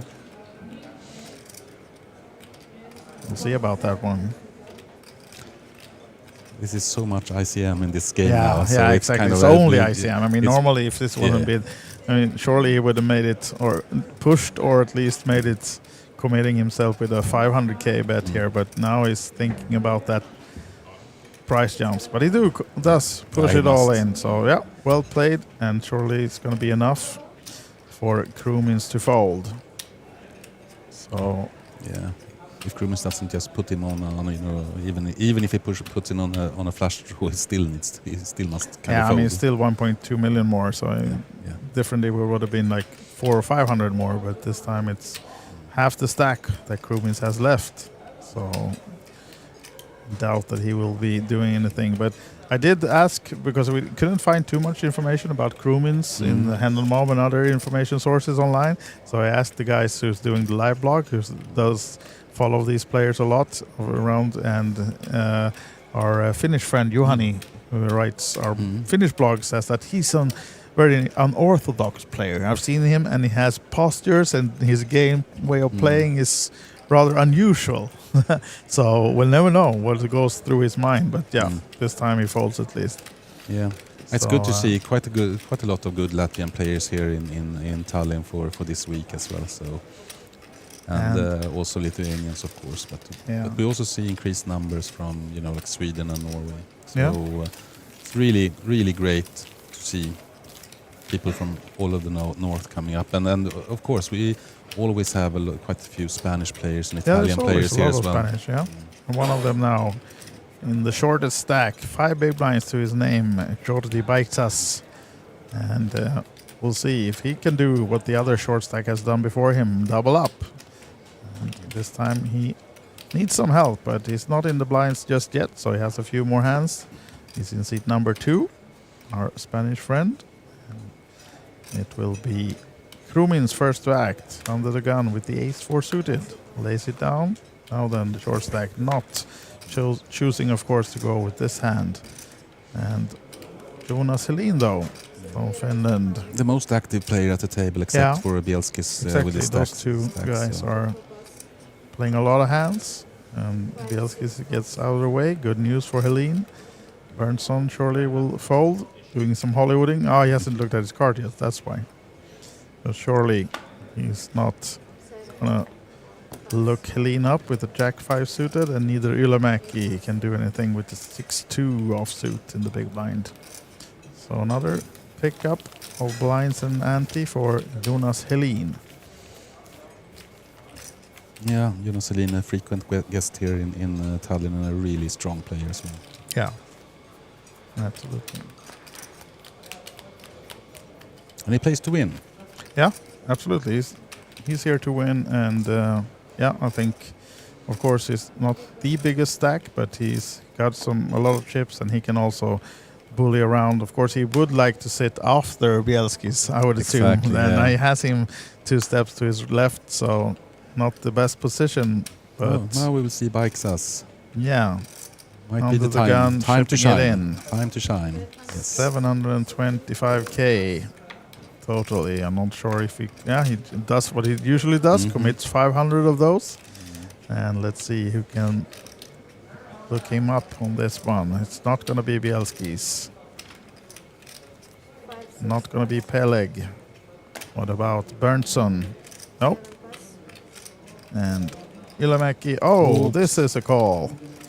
Or even a race then, since Baiksas is not all in yet. So expecting these guys to be all in and call pretty soon. He doesn't need. He doesn't have to, but you know, this is ICM as well. Yeah. But for sure, we will see. Yeah. All in from the small blind, quick fold in big blind from Krumins, and we have a showdown. Baiksas, the player risking his seat in this tournament with the King Jack, and it's almost flipping against Ilomäki of Finland, the slight favorite with the eights. Snowman. Yes. So 1.7 million, as we said, it's quickly. Baiksas was just down to 5 big blinds, win this one, and he's up to almost 15 big blinds. So it might be quick turnaround for him. And Ilomäki will be the short stack if he's to lose this one. But let's see. And the king in the window for Baiksas. Good news. And runner hearts or an 8 needed by Ilomäki. Another king seals it pretty much. Of course, the 2 8s would save him. Does not, and it's a double up for Jordi Baiksas of Spain. Viva España. Ilomäki has to put his chips in the middle and let the dealer count out 725,000 of those going over to the likes of Jordi Baiksas then. Looking happy? It should be. Yeah, should be. Now he goes from 8th place up to 5th or something in the chip count, so even 4th maybe. So a nice pot for him. Double up and more. I think Bielskis is quite happy about this as well. As long as the others are short stacked, or more or less all of them, I think Bielskis and some extent also Jonas Helin kind of likes this situation because there will be chips out there. Yeah.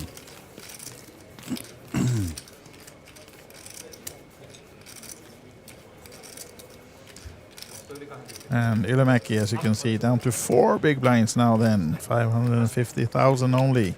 So he's in a bit of trouble. Peleg, second last with 1.2 million, 9 big blinds. Karolainen, 11 bigs. Baiksas up to 5th place with 13 bigs after that win. And still, Berntsson is in 3rd place despite being rather passive, but he's won a big pot recently and has 1.9 million to his name. And it's Jonas Helin, first to act under the gun, folding the Queen 9. And what about our friend Karolainen is out. Bielski is coming with the race for sure with the Ace-9 suited now. Putting pressure on the other players. Suited Ace, of course.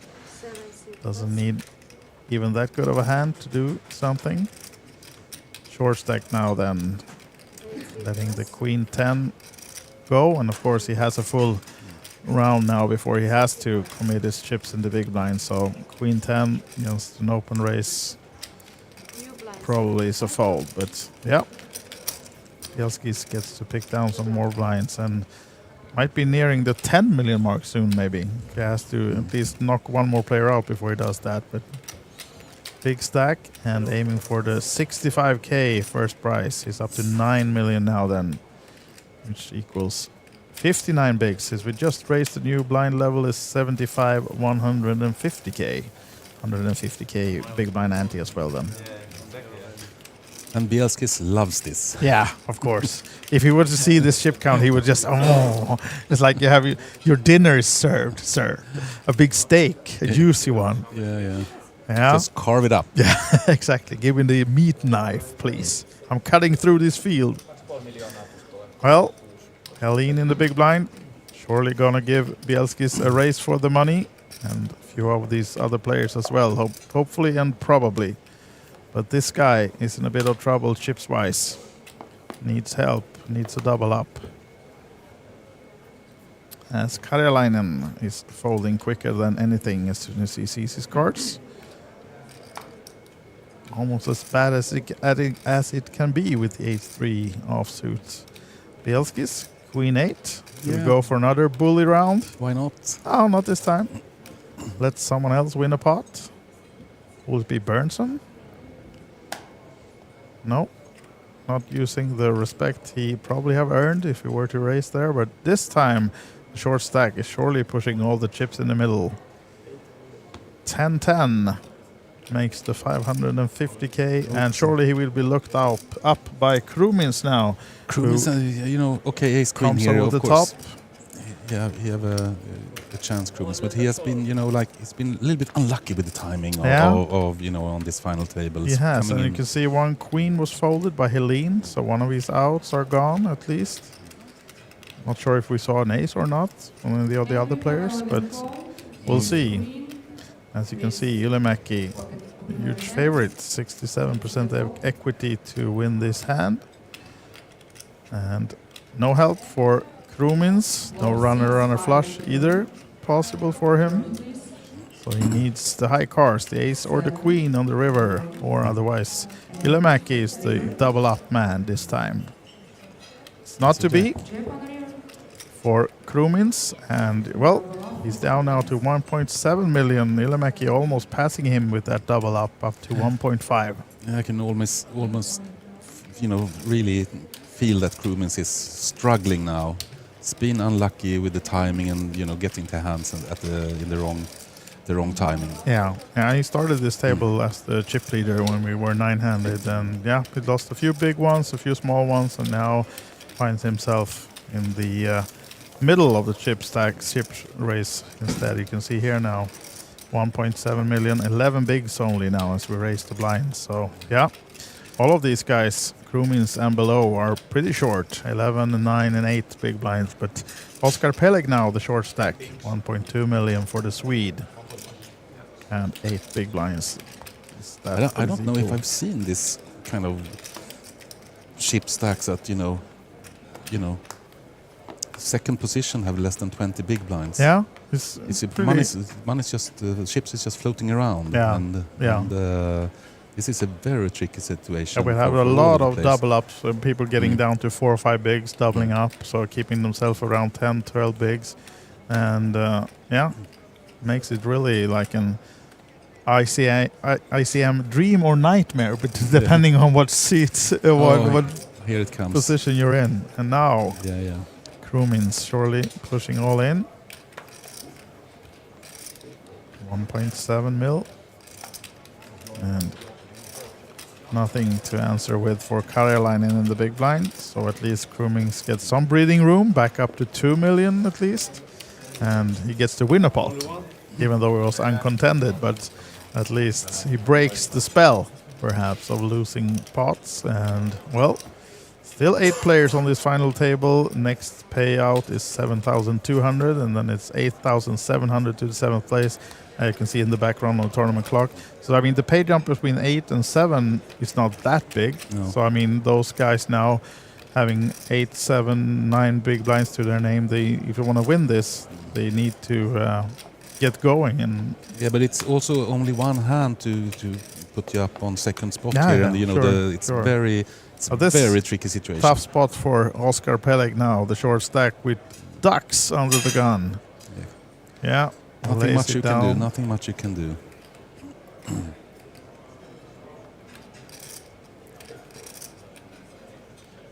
Krumins looking like he has something. Ace 9. No, not this time. Gordy bites us, lays the Queen 7. Yeah, but with Bielski's in the big Yeah, blind, that's exactly. I mean, this is normally a push against the big blind, of course, with the Jack 10 suited in the small blind. Yeah, but still, you know. Yeah. Peleg gonna have the big blind next hand, so why? But he has the guts, and see if it's rewarded with glory as well, as Bielski is probably calling him. Yes. He's called with the Ace 8, and all in a call on the final table. Karjalainen risking his seat with the Jack 10 suited, and this is pretty much a 50-50 situation against our chip leader Bielski's, but we know he's been running hot, and will he get the help he needs on this flop or board? No, not from the first card at least. So 10. Nice flop for Karjalainen, hits his 10, also backdoor flush draw possible. Oh, look at this one. Bielski's hitting now. Karjalainen needs help. Jack Queen 10. It's not to be for Karjalainen of Finland. And this is our 8th place finisher then. Gets a round of applause from the other guys at the table and the audience. And, well, leaving us in 8th place, Matti Karjalainen of Finland. Yeah, no, of course it's kind of natural thing to push your chips in there in that spot. But with the chip leader in the big blind, and also the Oscar Peleg having the big blind, kind of the hand after with only 8 big blinds, it's kind of a very tricky spot. I would most likely have done the same, but I still think it might. And then you would be like Karjalainen now in the bar with a soda, regretting. I should have given it one more lap. I should have waited. Yeah. Because it's such a tricky situation now. Because if Oscar Peleg wins one hand, he's second in chips, and it's big change in pace, second place, third place, 40, absolutely. 40K, 25K. That's where the big money is. So, and now the other guys seeing what Karjalainen just did, thinking like, oh, I'm not going to do that. So they're going to be even more cautious now going forward to do that. And they see like, okay, we cannot compete with this Bielski's guy. He's obviously hitting everything and anything today. So you can see Helene. Oh, it's Bielski's behind me. I fold. And now his 10 million is probably going to be put in work against the short stack of Peleg in the big blind. And for Peleg's sake, let's hope he doesn't wake up with anything here, because surely Bielskis is pushing against him. Yeah. What about now the 6-4? Even Oscar Peleg can fold that one easily, even though half committed almost. But he still has 8 blinds left or so, 7, 8 big blinds. The shortest stack on the table right now, Oscar Peleg. But the biggest stack, we can see it in the top of our screens. There's so much pink/purple chips that he can almost not hold it. He needs to use the seat beside him as well. Bielski's. As long as this situation continues, nobody's kind of taking ownership of the table. Bielski's will have, like a party on this table. Yeah, you can see by this, looking at this chip count, of course. You know that he sits on 10 mil. I mean, the other guys, he has more than the other guys has together, right? Yeah. 5, but 6. it's very tricky for the Finns, Helen and Berntsson to actually, make some moves here, because it's the ICM part. It's really, really tricky. So Bielski's most likely will continue to push and push the others around, and someone needs a rush to change this momentum on this table to stop Bielski's, because there's 21 million chips in play, and he has 10 of them now. 7 players remaining. So, yeah. At least Helen is trying. yeah, surely. But you can see by the looks. Oh. Yeah, of course. Well, you can see not even him can raise an ace. Oh. Almost like he saw what we are seeing here now. Yeah. Helene, do you have the card reader? And the Bielski's reader is showing ace queen on the button for the major ship leader. And, well, let's see now if any of these guys are to put themselves in trouble against Bielski's. Oscar Peleg, king high in the small blind, not doing anything. And the rather tight player, Mr. Berntsson, gets, of course, out of the way. Not even Bielski's would have played the Jack-6, so no shadow to fall on Berntsson. But, yeah. You can almost see. You can see, like, all these players sitting back, like, oh... Yeah, gasping for air. Yeah. No, but it's, obviously this might not look very entertaining, but see this as a lesson in ICM poker play. So it's quite interesting anyways, even though it's kind of static gameplay. Yeah, but I think this is fun. I mean, it's like, who has the balls? Who will get lucky? Fortune favors the brave, perhaps. We'll see. I mean... As we said, Helene has been trying, but now he has... I mean, at least there was one more guy between them. Now he has Bielski's right to his left, so... Yeah. And Bielski's is in no rush whatsoever. No, of course not. No, I mean, he can sit... I mean, you can almost tank to get the blinds up, just to get even the other guys even more short. We're not playing with, the time cards that is so popular. What's happening? Oh, I was in small blind, so I thought he did from the button. I thought that was an unusual move, but from the small blind against the short stack, it's understandable with the 6-5 against Ulemek, you haven't been playing more or less anything. Yeah. He had Both of them. he had a pair once, and like. Apart from Yeah. And of course the tight play of Berntsson also pays off. Doesn't put him on a worse hand than he had himself there, Ylimäki. But yeah. New hand, new blinds, still 50, 125k blinds.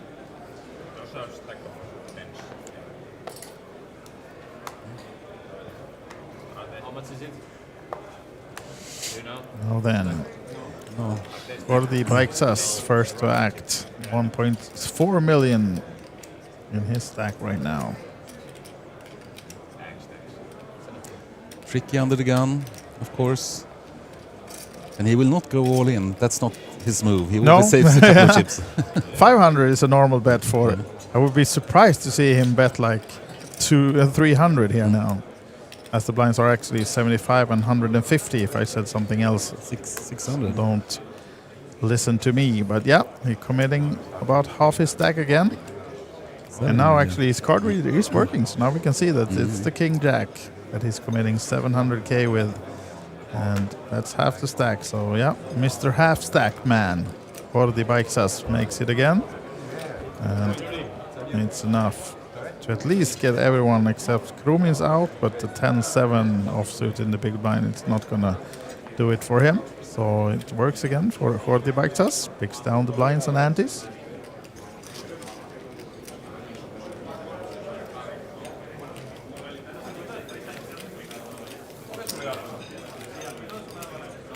Yeah, gotta give him to him. He's not afraid to commit half the stack with Bielski's behind him like that. So yeah, maybe he's the guy who will favor from being brave on this table. 11 big blinds right now then for the Spaniard.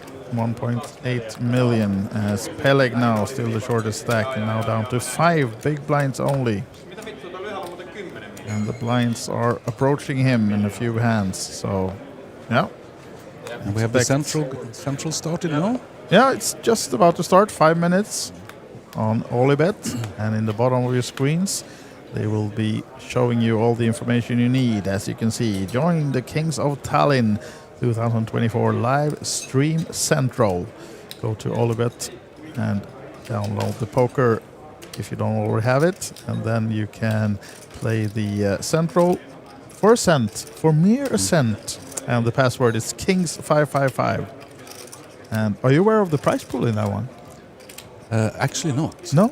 We have to get that information for you guys as well. But if you log on to OlyBet Poker, you will see all the prize information on your screens. But I haven't been told if there's a guarantee. I guess there will be some nice things added. Some nice added prizes, I would assume. Yeah.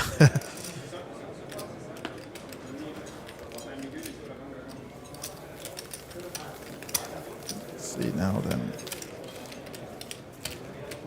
Berntsson picks it up with his 9s. Yeah, pair of 9s we saw, yeah.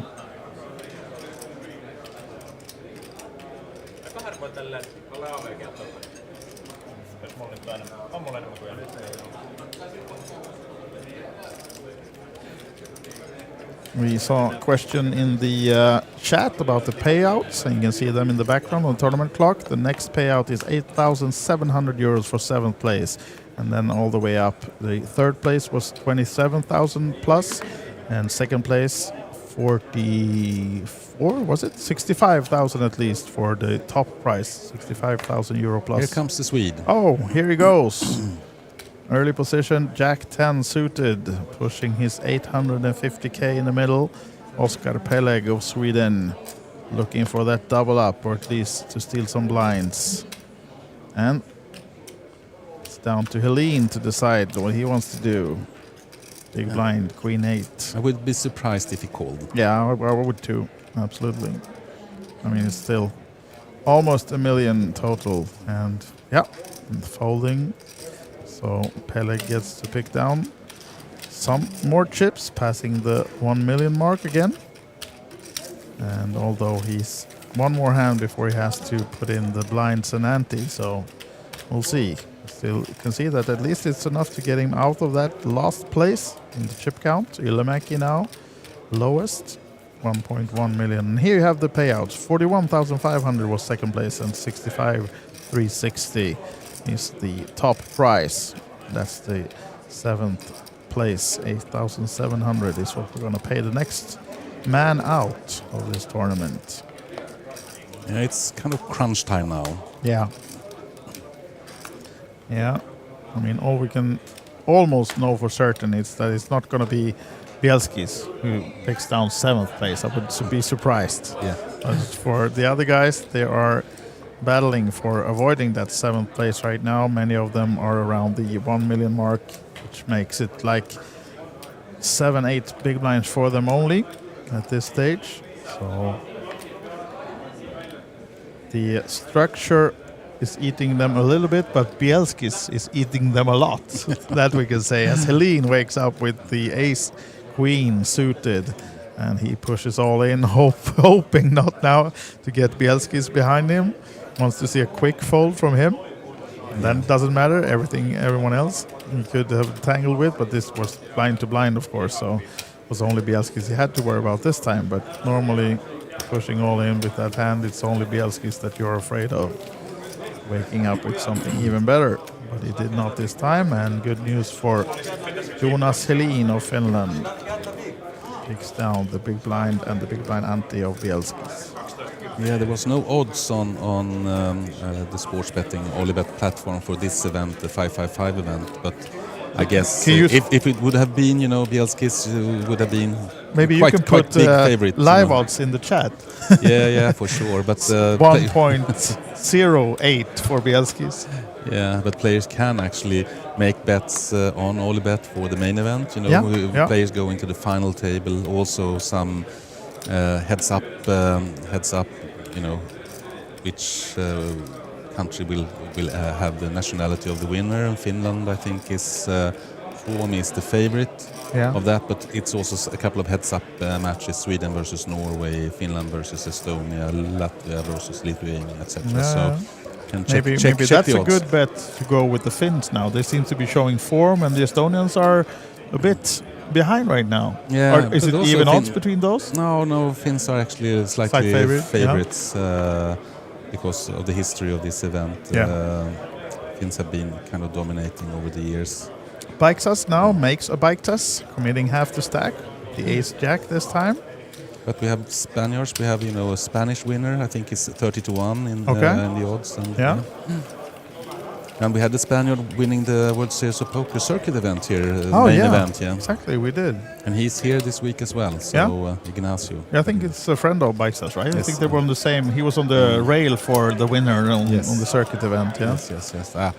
Strong community of Spanish players.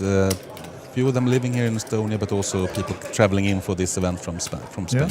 And in the top right of our screens, we can see WSOP circuit events coming soon. Yes. Is there any dates official, or is it just coming soon? Soon.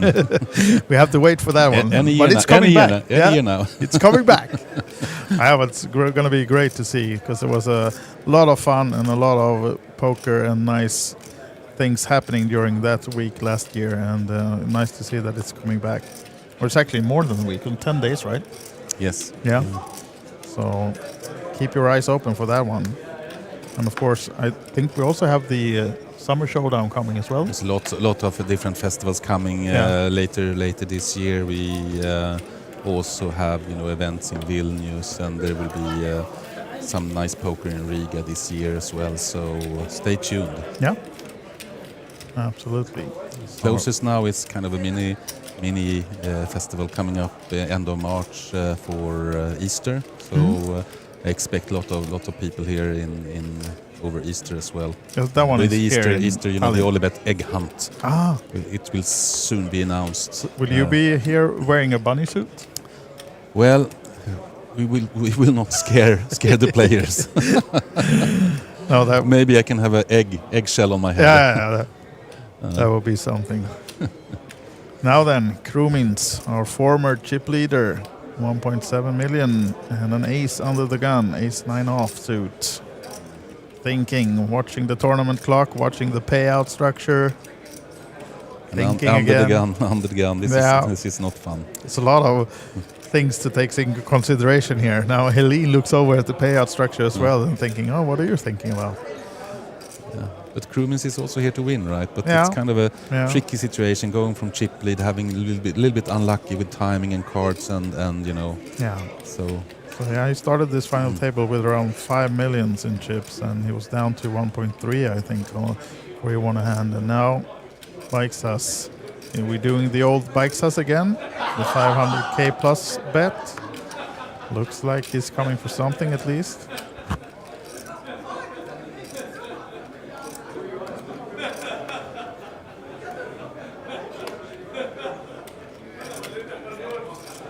$1 million. Unorthodox. Oops, Bielskis wakes up with a pair. So this can be interesting. It's obviously always tough to play sevens against any of these players, because what Bielskis doesn't want, he doesn't want to double up players. No, he wants no. to steal. He wants to Absolutely. grow I mean, his stack. So if he were to double up Bikesas here, he's passing the 4 million mark. So I mean, still goes for it. Yeah, he has to basically anyway. But I could actually see him fold there, just to have a situation where everyone is short stacked, and you don't want to have this competition. So, but obviously he's a favorite to win this hand, Bielskis, and and Bikesas needing help to stay alive. Yeah, but Bikesas is also quite happy with if he gets a call, of course, Yeah, have this the is underpair pair about the is best he can see here. Yeah, definitely. Yep, as we hear, there's an all-in and call in the 555 championship. And Jordi Bikesas of Spain is risking his seat in the tournament with the Queen Jack of Hearts. And he flops an open-ender. Open-ended, so quite a lot of outs now. Yeah, you can see all the cards that he's winning by in the top. That's not one of them. And Bielskis is blocking the clubs. So a few less outs for... Oh, that's the one of the good ones. For Jordi Bikesas, the Queen of Diamonds on the river seals it for him. And as you can see, up to 3.9 million now. Really, this can actually be a little bit of a game changer, Yeah, because Bikes has been playing a little bit unorthodox for sure, but he gets the chips in, so this might change the momentum a little bit around the table. Yeah, absolutely. A good one for Spain. Yeah, Bielskis is not too happy about this, because it would be a definitely big change if Bikes is out and he goes up to like 12 mil, having 60-65% of the chips at the table. Yeah, absolutely. Yeah, big change. So 25 bigs to his name now, Bikesas, and let's see if he continues to do the half the stack bet. Will mean 2 million almost next time. So maybe he doesn't want to, at least not against Bielskis, commit that big part of his stack, but against the others, he's happy to do that and put them all in. Yeah. So now it depends a little bit on what happens, but if it continues, Bielskis can start to build up his stack again to 10, 11 millions, and then take another bite of someone, and of course in the end it can only end in one way. Yeah, but for sure now Bikes have the chance to also make some bets if he wants to. He can take some risk. Now, Jonas Helin hasn't played a hand in a little while, but now he's surely coming with the 300 raise. Ace Queen suited. What about Bikesas? He's quickly out of the way. Didn't see the hand, but folded it is. Oh, Bernson, the time to shine. Tight player in seat number 7. But will he float now just to avoid Ace King? Yeah, it's been very tight, but of course it's for him as well. Just put chips in the middle and take it down. But it's also might be tough for Hilton to fold this one. Yeah, but it's two big stacks. Exactly. If you compare it to a lot of the other short stacks here, there's two players with just 5 bigs. So this is, I would assume come for the call here. I think that would be my choice as well. I think but not Bernson's call. No. He goes all in, and now then Jonas Helin. Yeah, this is also. You have 2.2 million behind. You're covering everyone on the table except the 2 big stacks. And we have all been in these situations with Ace Queen. Now it's Helin's turn to take a look at the tournament clock and the the payout structure, and this is a tough one. I mean, No, he should actually fold his hand. yeah, I think he will, because Bernson has also been playing so conservative and tight. Exactly, So but it's tricky. It's a tricky one. It is. But we have talked about it many times with players, and everyone says that ace queen is one of the worst hands to play. Ace queen, ace jack is. I mean, this tricky. is just one of these. If you put this into a solver, just without the ICM, it's a quick call. It's like instant. But now, if you add all the information we have about the payouts, the chip counts of the short stacks, and the type of that what we're in right now, this is like. But I don't really like I really don't like personally the move from Berenson. I would most likely have floated that and see what I'm. But of course, you put Helin in a very, very difficult spot now. Yeah, and also I mean Berenson is the guy that you assume he's got control of this ICM and everything, and Helene thinks that he's not doing this with eights. He actually calls. I thought not, because I thought that Helene would think that he's not doing this with a small pair or mid pair. But Helene is here to win, right? So I can understand what he's doing, of course. But it's. I must say I'm a bit surprised, but yeah. Let's see now. Tangle of the Finns, Bernson versus Helene. Yeah, maybe and it's as you personal. can see, yeah, maybe. You haven't taken that one into the solver thing. There might be something. Let's see now then. An ace needed. Oof. Oh, and an ace found for Jonas Helin. Bad news for Bernson. Solely down to 1 out. 1 out, as the heart would not help him either. Oh, bad luck for Bernson. Yeah. Eliminated in 7th place. Yeah, but again, if you have floated the ace on the flop. Yeah, exactly. Then you get away, because then you absolutely put Helene on an ace, but yeah. Especially in this ICM situation, I think, I didn't like the all-in, but... So, and 7th place finisher, Toko Bernson of Finland. Walking away with, was it 7,000? No, 8,700 euros for Toko. But now I think actually we will see some different gameplay, because they're down to 6 players. You have now both Helin and Bikesas with some chips. Yeah. And also now the other 3 crewmen, Peleg and Ylimäki, they need to do something quite quickly, otherwise they will. Yeah, they need to act quick. I mean, now they're just also 6 at the table. Blinds will come quickly, and as you can see, now it's a big pay jump that we just had from 8 to 11. So. I mean, now you really have to. You still got a good payday secured, and now you got to go for. If you want to win, yeah, you have to. Or even if you want to raise up the ladder, still. I mean, you cannot just blind out. So. Yeah, they're talking about our ship counts. Around the table. And it's not to do a deal this time. It's just to see who's the shortest of the short. Yeah, but it was good for the game that Helin won that pot, for sure. It's a great player. And it will be interesting because, But he still have poor position. Bielskis is still on his left, so it's kind if of... there was one thing he could change, it's like, can we have a table redraw on 5? Ylimäki is out of the way, and seems like all the short stacks has left this spot. And Bikesas folds quickly, then quicker. Now we saw a queen 7. So while Helene is busy stacking some chips, he gets even more by keeping the big blind and adding the small blind as well to his stack. And players looking at the board, discussing and confirming that we are now 6 players. We've all secured a 10k plus payday. 11,250 is the next payout. And I think most players are happy to see that happen. Walk up the price ladder, but of course you want to have that trophy, you want to have the win, and the big 65k. Right now the favorite is Bielskis, as Peleg has quickly folded, and this guy can hardly fold this one, right?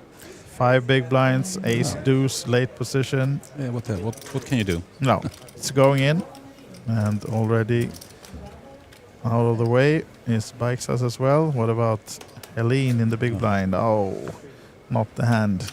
Not even for him. So Ylimäki passing the million mark again. 1.1 now. Yeah, another lap. Yeah, another lap. Absolutely.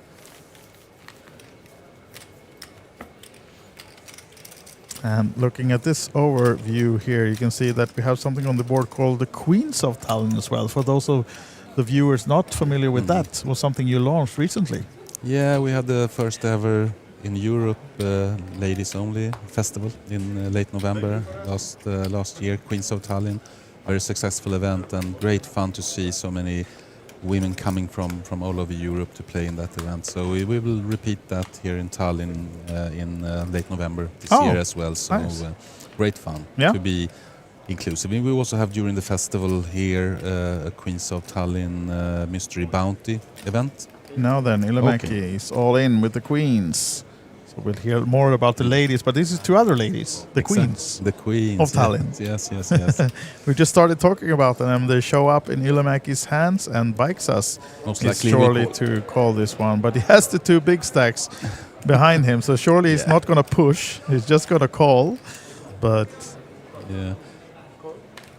yeah, does come with the call. Quick fold from Helene. Seems like he's off to maybe check his phone or powder the nose. And Bielskis is out. So heads up. Finland versus Spain. Good chance for Ilomäki to double up again. Yeah, absolutely. He's a survivor. He is. Hopefully, if you're on Ilomäki's side at least for this one. But the ladies lost time, so we'll see if they're doing better this but time. now we're just talking about the Queens of Tallinn. Exactly. They cannot lose now, can they? No, two red queens. no, 70-30 for Ilomäki. Ways on this flop. Still in good shape. Yeah, and no spades either for runner-outs for Baiksas, as the king doesn't change anything. So an ace only, 3 outs for Baiksas not to be. And a double up for Ilomäki. Now, as we can see, up to 2.6 million. So actually a smile. Yeah, showing some emotions. Yeah, it seems like he had some guys on the rail as well. Yeah.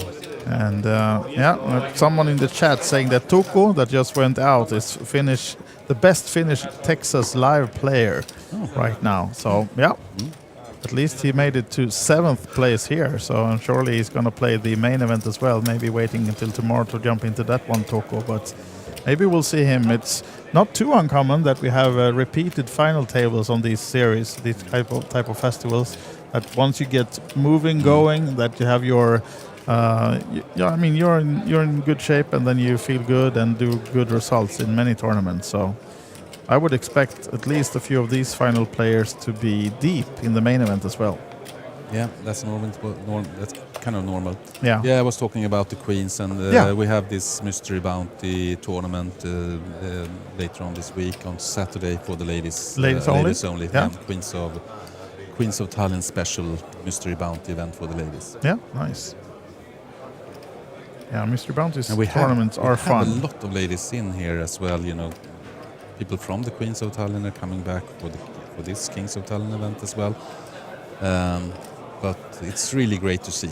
Yeah, have a mix of people in the building. Yeah, of course. Now then, Helene making it 300 to go from the button. And what about Peleg?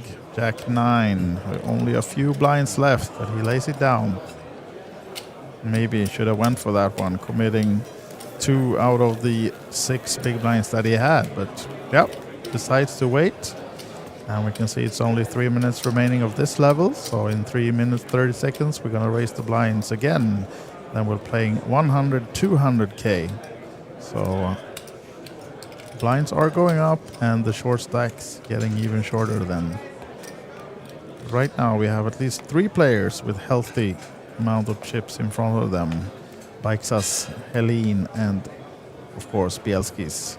This guy used to have a lot of chips. Now Rumin's down to 1.3 million folding. Baiksas folding the Jack 6 off. Jonas Helene getting active again.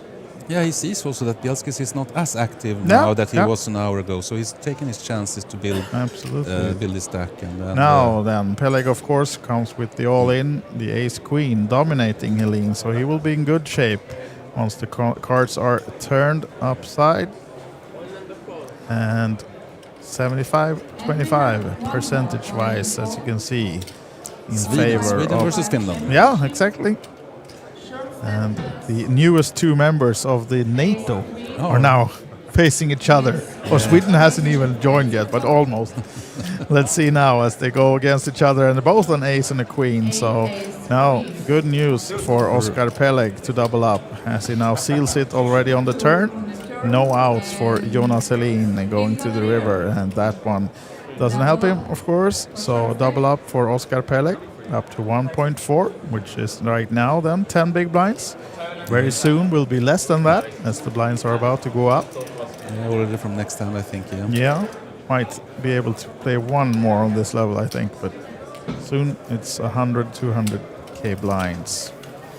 I guess we will have quite a few players playing in this central now on OlyBet. Yeah, hopefully. And as you can see in the bottom of your screens, if you want to join, just go to OlyBet Poker, and it's late registration open for 42 more minutes or so. So until 6 o'clock, and the password is Kings555. So join the central. And if you're in it, since we don't have it on our screens, tell us what the prize pool is in the chat. Yeah, what do we have? What are we competing how many for? is playing? Yeah, how many is playing? We don't know anything. We're just sitting here with our technique. We have like a DJ booth here with information, but we don't have the OlyBet. What do you say?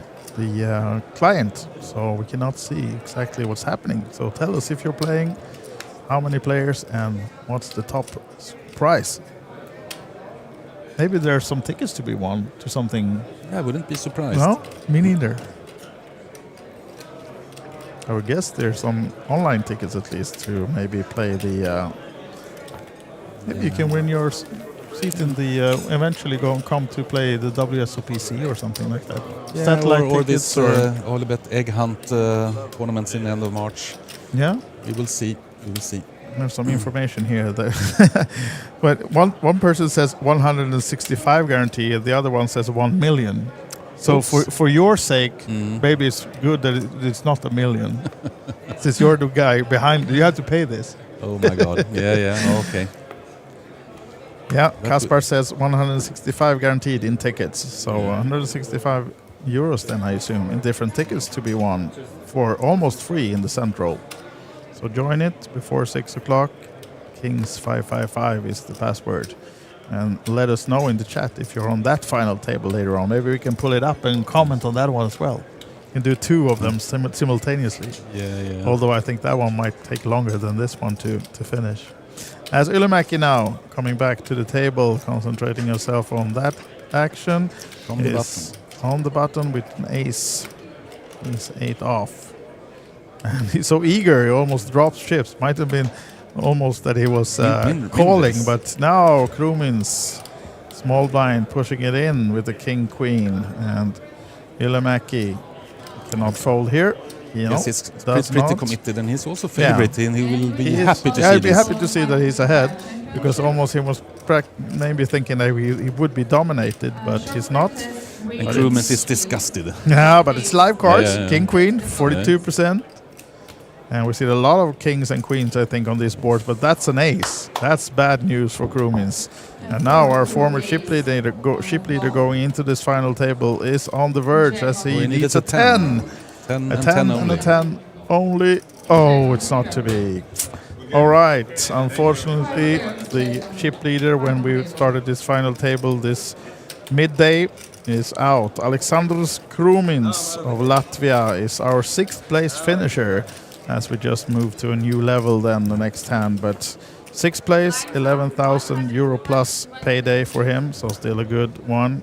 And hopefully he has had a lot of fun, and he was actually, as we said, the chip leader for a long time today. So, yeah, but this also shows that, even if you're a good player on a final table, just having a little bit of bad timing, getting the cards in the in the wrong spots, and boom, you're out. Yeah, you're out. Absolutely.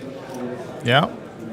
So I mean, it could happen for Bielskis as well. Just a couple of hands, and he might be trailing, and anything can happen. So it's not done yet, as we see now. It's not as big of a difference in this ship count. It is Peleg who is trailing with 7 big blinds only, but the other guys have. Although Bikesas has only 12 bigs, it's still 2.5 million, a double up, and he's also in the top 3. So, yeah. Now the situation has changed a little bit, and you can also see that Bielskis have, maybe not put on the breaks, but he's a Yeah, little bit and more now cautious. he's loosening the brakes a little bit, of course, with the ace-jack. We're five-handed, so ace-jack is a big hand.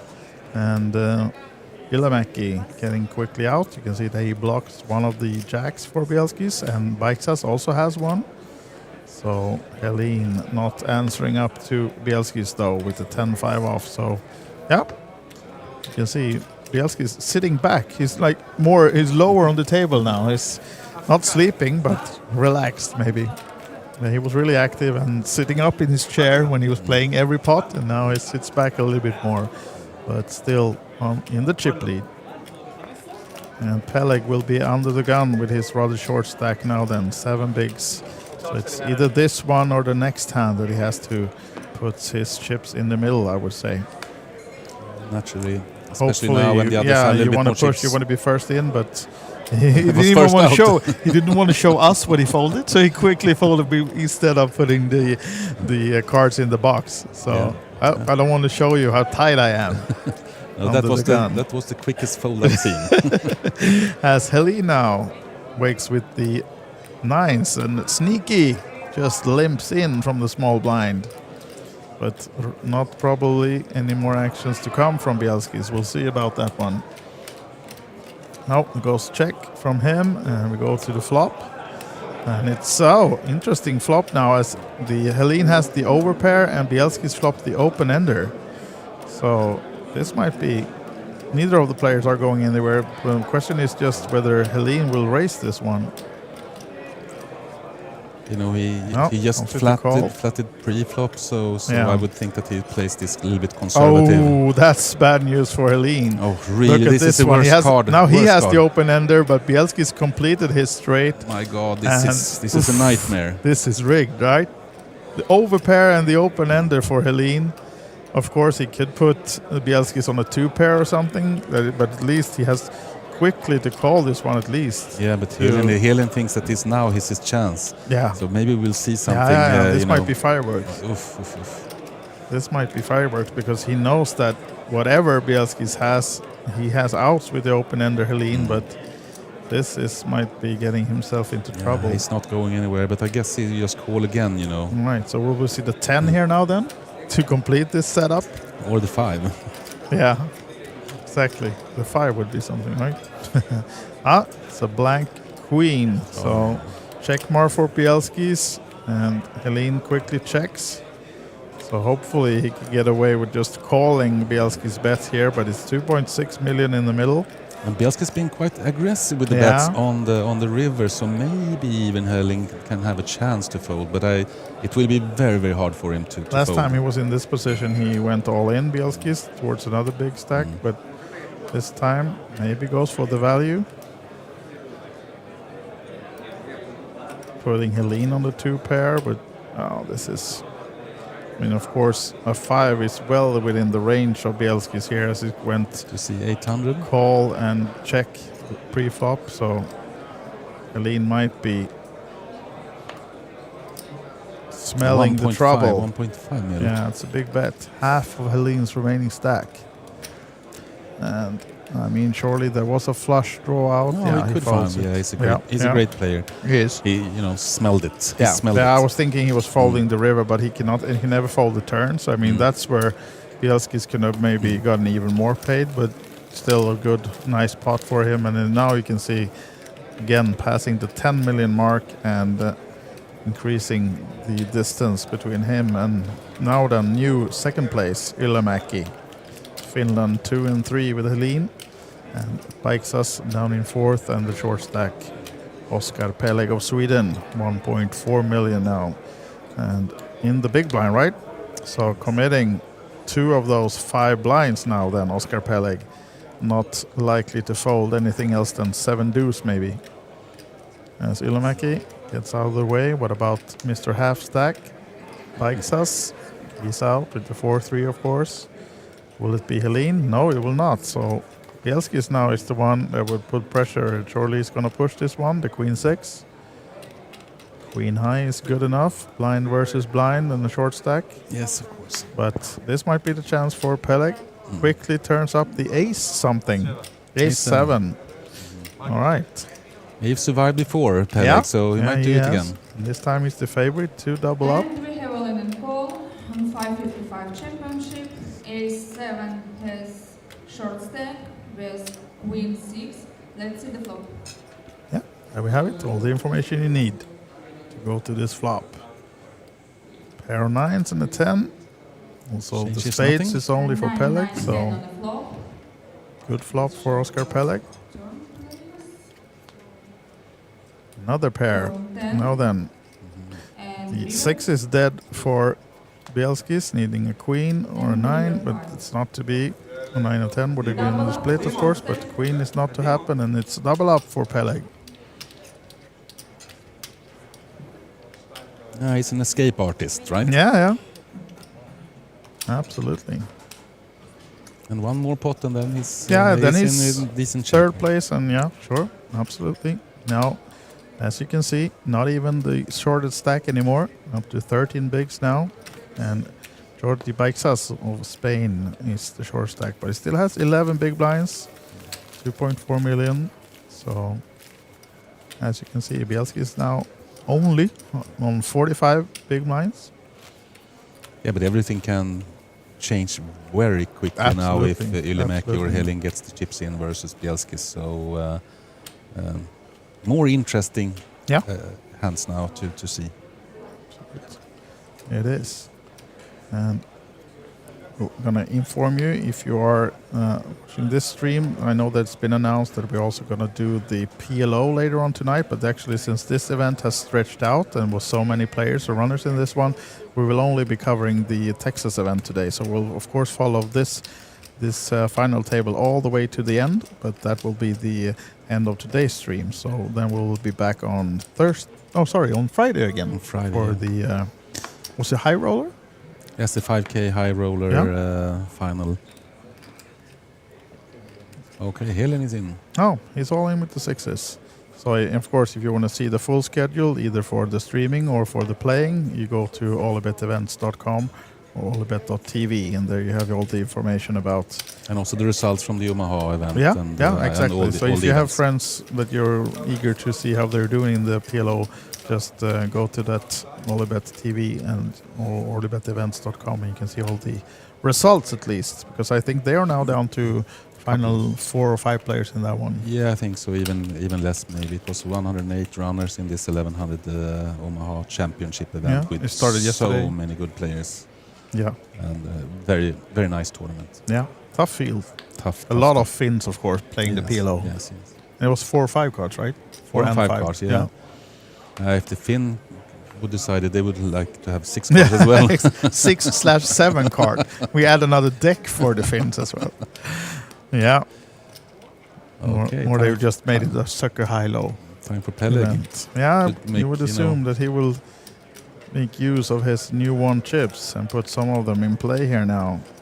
Oh, lays it down from the bottom. That was a tight move. It was the right move. But I would have put the chips in the middle at that point. But all of them?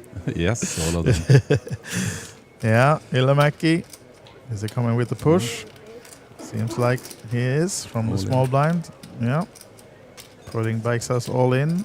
And he's not to call with the Jack 7 suited. No, but the reason for me to push with Jack 9 in that position is because Baixas, the shortest stack sitting on the big blind. Yeah. So it's a very good chance that you can steal that pot, and also for Ylimäki to call in between with his healthy stack, he really needs a strong hand. I don't know if he would have called an all-in with King Queen in that position. Maybe not. Yeah.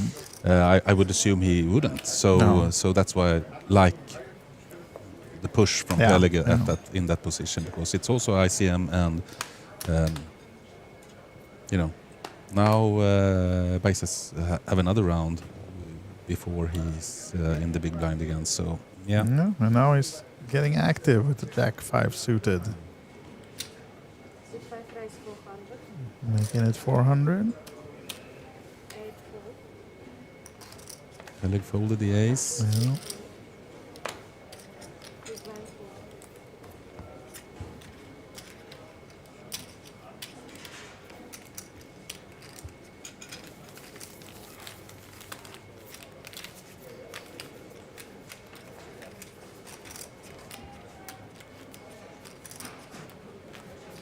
Yeah, both Ylimäki and Peleg have been quite on this table, but also the patience have paid off. Yeah, it right? has. Yeah, absolutely.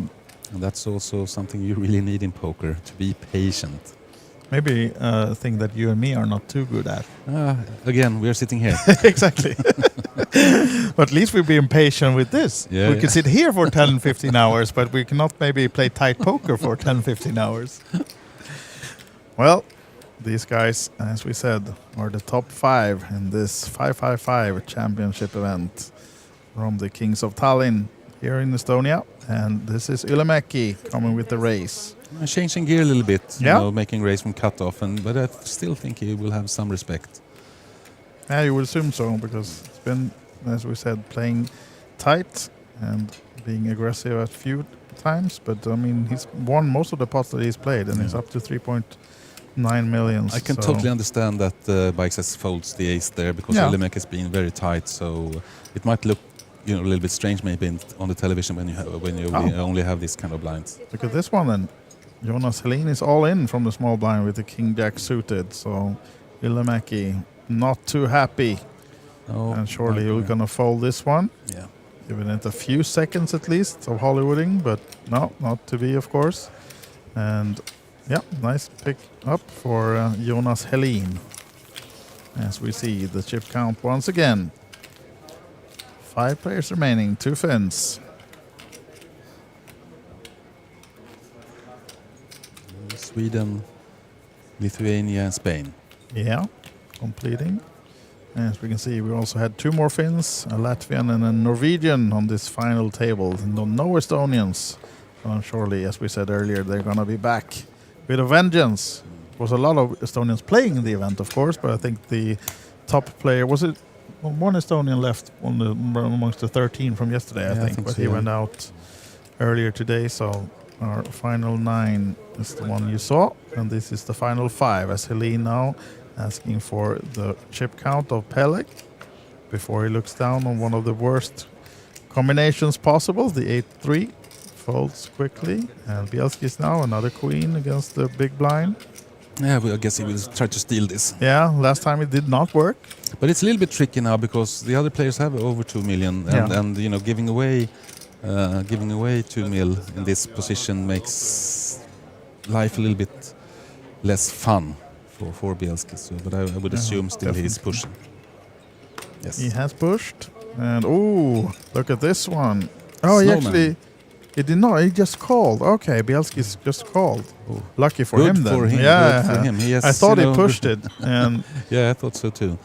Yeah. Wow. Too bad maybe for Peleg that he didn't, but nice. You never know. You never know. No, you never know. There's a lot of queens in the deck.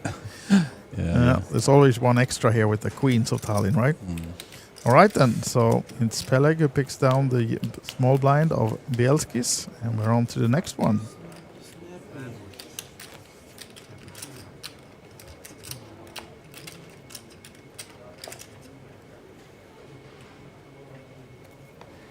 Bikesas looks like he's thinking about something. Did I turn off the stove back home? I'm not sure. Okay, now I see 9-6 off. Folding. Jonas Helin does the same with the 10-5. This guy's not folding an ace on the button though. Well, that would be surprising. Suited. It would. Then he's really sleeping. Then you have to go waking him up if it was to fold this one. And it's just not there anymore. Peleg folds the better ace. Oh, this guy is not either folding. No. And will we against see the an big, all-in now? will we? We should, right? Yes. Nice one, and it's enough. And we have Oh! Okay, so he pushed it already. Yeah, Bielski. I thought he just raised. Okay. No. Wow. Big all in and call then. So this can be a game changer. Ylimäki can actually go up to chip lead in almost. This is or how very fast close. it can go. Oof. Look at that for a flop. 2 diamonds as well. So as you can see right now, it's ace or a king needed for Bielski's. King to complete the straight. No flush draw added on the turn. So ace or king only then for the chip leader to remain. Oof. And it's not to be as it pairs with the queen. As we said, a lot of queens here in Tallinn. And this time Ylimäki favors the 9s to double up and take the chip lead. Big pot. Everything changes. Absolutely.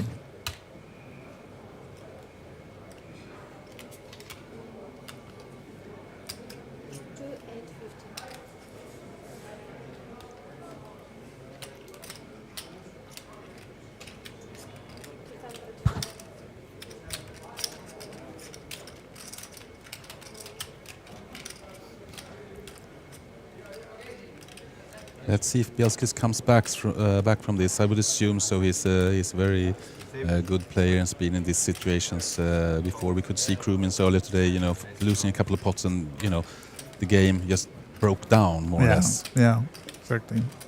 Yeah, the new chip count as we have now. Finland for the first time in the top of the leaderboard with Ilomäki's 6.8 million in chips now. Bielski's trailing with 5.8.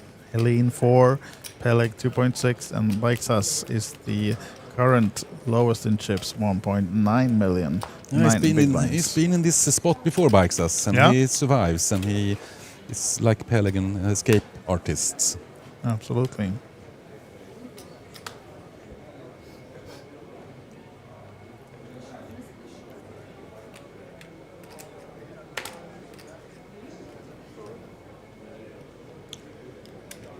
Yeah, and again, looking at the chat, I saw some questions about the delay, and we are on a 30-minute delay, so we're not seeing this live. We're in a 30-minute delay, so the players cannot gain any information or anything like that from this stream, of course, but it's still a lot of action going on, of course, and Ilomäki, is he getting active with the ace-deuce now? Oh, now he's really using his new one chips. Exactly. Well, of course, small blind versus blind against the short stack, but he did not want to see a call from Baiksas there because 8-deuce would have been in trouble. But yeah, a lesson learned: don't give the Finns chips. Yeah, this is how they use it. Absolutely.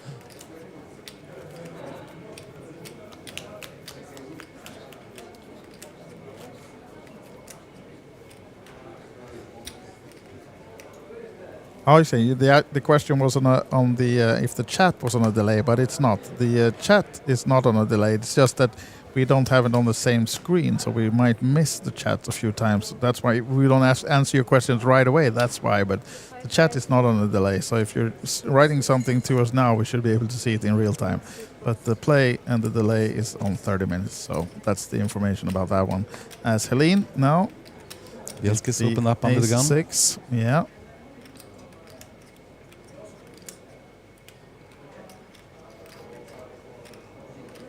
And Helene, does he have a plan for this one? Seems I think he's not folding this 8-6.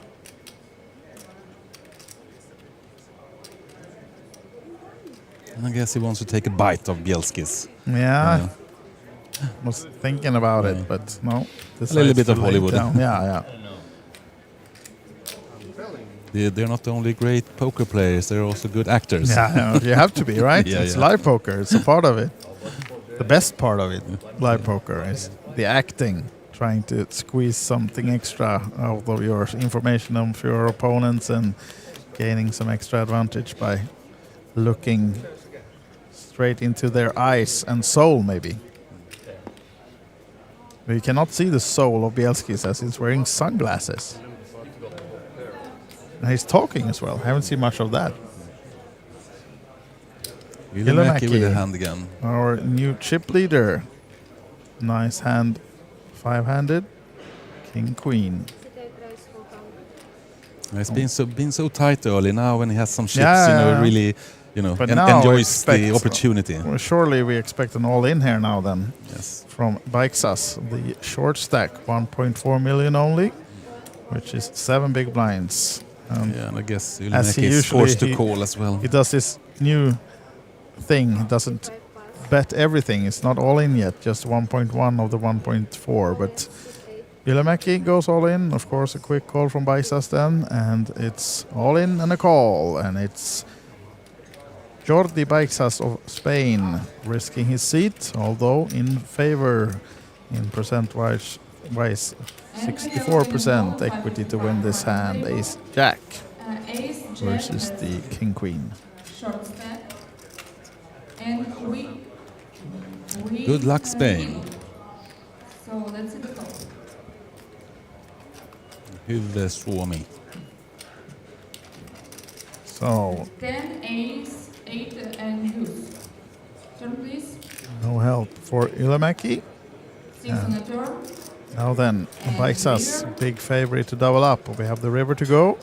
No help for Ilomäki there either, and Baiksas is to double up to 3.3 million in chips now then. Quickly surging in the chip count, and Ilomäki down to 5.8. Still the chip leader though, right? It will be very close with Bielskis. Yeah. But, Bielskis actually have 100k more. 5.9, yeah, it's 5.8. close, it's close, yeah. So from the chat, we saw that you asked for the central password. And you were also given, I see, by the admin as well. But it's Kings555, just as it says in the chat. So, yeah, join it. The central is open for like a 16, 17 more minutes of late registration on OlyBet. Just find the central for Kings of Tallinn, join it with the password Kings555, and you can be a part of the winners of those added tickets and more. This is the final 5 players in the 555 championship event. We don't have anyone really short stack anymore. 13 bigs for Oskar Pellig now. Baiksas 16 bigs, Helene 17, Ilomäki and Bielski's about the same size of 29 bigs each. So, yeah. But only 5 players at the table, so the ranges Oh, are a little bit this is different. actually the first aces we've seen today. Or did we have one really early? No, I don't think so, right? I don't think so. I think this is the biggest hand so far. And he's been into Final quite a table. few pots now, the Ilomäki, so... Let's see what he can make of this aces then. Will he get See if- anyone to... No, quick fold around, so bad news for Ilomäki, but he's happy to pick down at least 500k in blinds and ante and regain the chip lead. Yeah, with 5 players, the 13 big blinds, it's not a lot of chips, and the laps go quick, so still a difficult situation. Yeah. Yeah, and you say comment in the chat here as well that acting is good for live poker, but slow play is not. Hate live poker nowadays when it's so slow because of the Hollywooding and stuff, and the sunglasses, hoodies, and earphones. And I mean, you're not using. I mean, if you look at the tournaments around the world right now, it's really popular to have these time cards. Yes. Is that something you've discussed? Shot clock and time cards, of course, we have been discussing this. We haven't had, in Kings of Tallinn and in our festivals, we see quite quick gameplay. So we have decided not to take that in our tournaments for now. Yeah. Obviously, this might be something that we do, but we have a lot of players from the Nordics and Baltics here, and we don't see this kind of same kind of problem. I think the slow play is less here. If you look at playing in the States or maybe more in the Southern Europe and stuff like that. But we have just a feeling. But yeah, you're playing a flop actually between Ilomäki and Helene, the 2 Finns, and it's $1 million plus in the middle already. As it seems like Helene is coming for the continuation now here with the ace-8, of course, flopping the top pair, and Ilomäki doesn't have anything with this board, so unless he decides to bluff. Oh, lays it down. No, but we are considering it. But for now, there's a little bit of different culture up here. It's kind of quick games. So, that's the feeling I get too. But obviously, we are also talking to players all the time and getting advice and what do you think, etc. So maybe we will adapt. But as we have seen on this table, there's no kind of slow rolling. There's not quite decent pace on in the game. So of course a little bit of Hollywood here and there, but that's a part of the game. Yeah, that's a part of it. Yeah, I think that's you have to. And I mean, some big decisions you have to be able to take your time as well. Oh, of course. Because that's the feeling I get when I watch the more international poker when they do use the time cards or shot clocks. But sometimes, I mean, you get stressed yourself. You should have some more time on the really big decisions. If you just have a few 30-second cards, that you might be stressed. I mean, from using them, and then so I mean that's a part of live poker for me, that you should be able to take some time at few occasions, but Yes. not. I mean, maybe then you should have a time card that gives you 3 minutes instead of 30 seconds extra. But you a few of those big ones because. Okay, here we see some action. Yeah, we do. Bikesas. And it's blind versus blind. Might so be interested here, Bikesas, because Ylimäki has been really active. He's not in great shape, Bikesas, but it must be tempting for him. It must be, and I mean, surely it's Ylimäki's blind versus blind range here is. Yeah, he does come for the call, and it's not a bad one, but he will be sad to see that it's. I totally understand. Trailing. Understand absolutely. I mean, it's blind versus blind, and Ylimäki has been playing a lot of hands since he got chips, and unfortunate for Bikesas, but we're still. We don't know for sure. It's still 60-40. Yeah, it doesn't. He has 42%, so absolutely not dead, Mr. Bikesas here, but. He was hoping to see maybe a I think queen he thought, 10 or something less. Yeah, Ylimäki would have most likely done the same. And it's an ace as well on the flop for Ylimäki. So now it's tough for Bikesas. He needs help, and that's not anything that will help him. It's sealed already on the turn for Ylimäki, and Jordi Bikesas is our 5th place finisher then here in the Kings of Tallinn 555 championship event. And a good payday, of course, for him still. He walks away with 15,200 euros. And this shows us also that Bikesas actually played to win this tournament because absolutely. It's and Oscar Peleg, he's happy now. He's been jumping. He was like the short stack all the way through almost. So surely, if we would 5 hours ago, if someone tell him, "Do you take fourth place?" he would have taken that instantly. So he's been short stack all day, but still surviving. Yeah, I guess they're up now to something like 15K for 4th place. Yeah, it should be. Or was it even more? That was 15.2, so now it's even more. 5th place was 15, so now it's 20. 21, yeah, 20.1 is the next payout for 4th place. So yeah, it's huge jumps now. Yeah, absolutely. So yeah, 4 players left. And Ylimäki is coming with another open race with the 9s. He has 9 million as well in the stack. Is he making it a small one? 400 or more? No, seems like 4. He's mixing up the game as well. I like the way he plays actually. He's mixing it up. Bigger bets and smaller bets. Is it from the bottom against the 2 other big stacks? Helene. No, exactly. Okay, yeah, exactly. It's only a big blind. A big blind only this hand from Helene. It's King 6. Might be interesting because it's King High. I mean, Ylimäki is raising a lot of hands to try to steal those big blind and big blind ante. He comes with the call. Yeah, I guess he must. So are we doing he doesn't like it, but he's doing it, you know.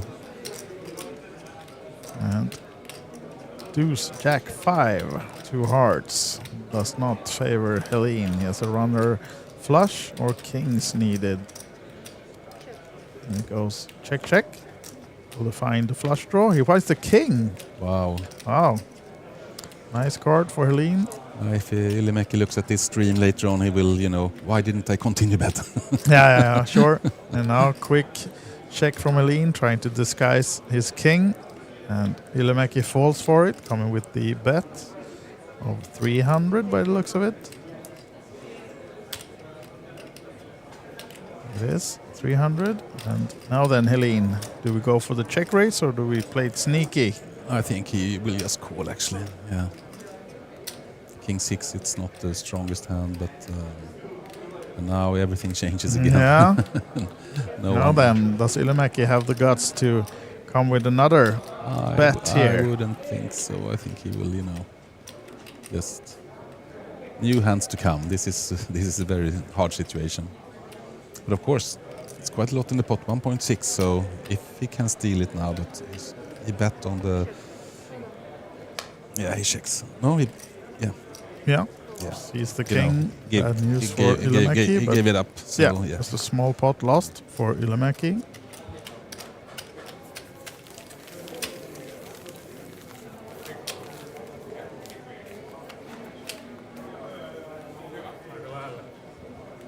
Yeah, as you're discussing in the chat, there's a lot of ICM pressure, of course, now. There's big pay jumps. I mean, we have 20K secured. That's a big pay for everyone here, but it's almost 28K for third place, 41K for second, and 65 up top. So surely these guys are taking that into consideration. And as we said earlier, Peleg has been a survivor, so he's not been pushing any marginal hands, and this time folds quicker than we get the cards to be read. So again, yeah, maybe that's a tactics. He doesn't want, as you know, the last hand he got some comments in the chat about making a tight fold with the king 5. Maybe now he doesn't want to show what he's folding. So well, but anyway, they're playing quick. Yeah, no time cards. No, on this table we haven't had any. That definitely would not have been needed today. Any time cards on this final table, because this has been quick all the way through.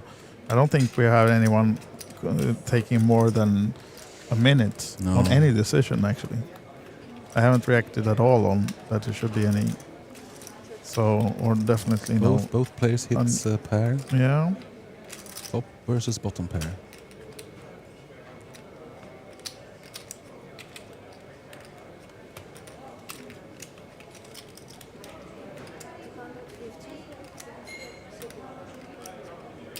Small bet from Ilamäki with the top pair, 250. And Bielski's with the backdoor flush outs and the deuce. Surely he will come with the call at least here now. Yeah, for sure. Is he planning something else? If he raises, he will get some information. Yeah. Maybe that's what he's looking for with the raise to, is it 650? Yeah.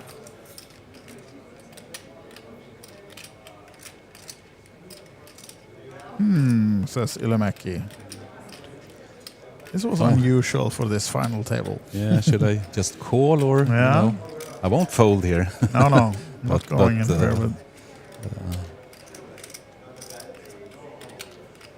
From time to time he's been very aggressive, Ilamäki. But now he's just calling, I guess. Yeah. Bielski is now then looking for at least a heart, maybe for some more outs, but no, not to be. And he's first to act. Went for the check raise on the flop, was the plan this time.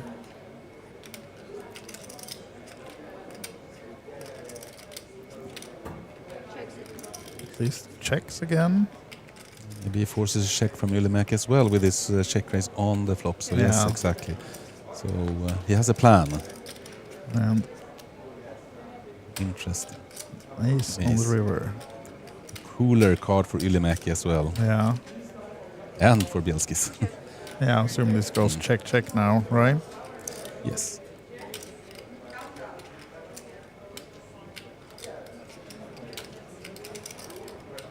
Might be trying to squeeze some value up because, I mean, wouldn't put Bielskis on an ace. Yeah, it goes for the value here. Making it 7, is it? Yeah. Into 2.4. Bielskis will have to... Two alternatives: all in and bluff, or fold. Yeah, I mean, both he will has work. to know that he trailed on the flop. I mean, he went for the check raise and got a quick call from Ilamäki with a dry board like Queen Deuce 7. Of course, there was, I mean, Ilamäki is not making that call with a worse hand than Bielski's, but of course. Yeah, no. Potentially, it couldn't even be a flush draw, right? No, that's. I mean, that first I thought it was 2 hearts, but it's not. So. Now we see a little bit of Hollywood. Yeah. Or is he actually considering a call? I don't think cannot so. be, right? Maybe it's just, I did the check raise on the flop. I have to Hollywood something. Yeah. But no, I don't think he was ever considering calling with the deuce there. So. No hands that Ilamäki not could a quality player. Could beat. That was possible for Ilamäki there. And now you can see, well up front, Ilamäki 9.6 million. Double the stack of Jonas Helin in second place. Bielski's just about the same stack. 1 blind less. And Peleg, our short stack again, 10 bigs. Still 2 million though. Just a double up for him plus some blinds, and he's almost in second place, so I guess Can players change are soon quickly, going on a but break as well. I think so, yeah. But now it's Peleg in the big blind, so he's committed 2 of those 10 bigs in this hand. Let's see if he's to commit the rest of it and try to double up as well, depending on what he can find and what the other players do. Might be a walk, but not with Bielskis in the small, right? Maybe. 7-4. Knowing that Peleg is almost committed here. Is that really worth risking? No, just comes with a call. Quick call, a trick check from Oscar. And Jack 4 versus Queen 4, and it's Peleg who favors the flop with the Jack. But Bielskis trying. Surely Peleg is not falling for this one. Just calling though. I would think that end of the betting for this pot. Yeah. Okay. Now let's see. then, Now there's some outs for Bielskis at least. The gut shot. I mean, this is tough. If Bielskis were to put him all in there, that's a bad card for Peleg. Diamond. If Bielskis now has the guts that I think he does to bet on this one, it's almost impossible for Peleg to call him. Yeah, but Peleg will never believe that that Bielskis have an ace because you only flatted on pre-flops. No. So it's hard to actually, but of course you can represent a diamond, and I think that's the diamond he would represent, and it's 1 million. He has so to try, he can definitely put in 400k or something. No, he went for the check. He's giving I'm up. surprised. He's giving up. Surprised to see actually that. Yeah, but if he puts in 400k, I would assume that like Peleg will call that bet. So so he basically plays for 1.5 mil. Yeah. So I think he has to shove it all. But easy for us as well. We saw there were no diamonds there, exactly. so it's kind of just maybe better just give it up. Yeah, maybe.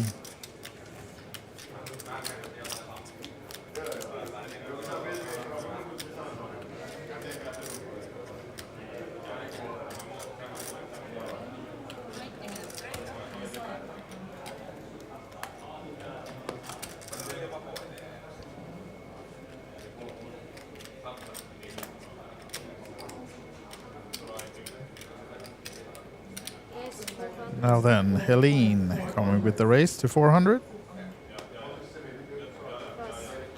Bielski is folding, Peleg is folding, and seems like they're off to a break now, right?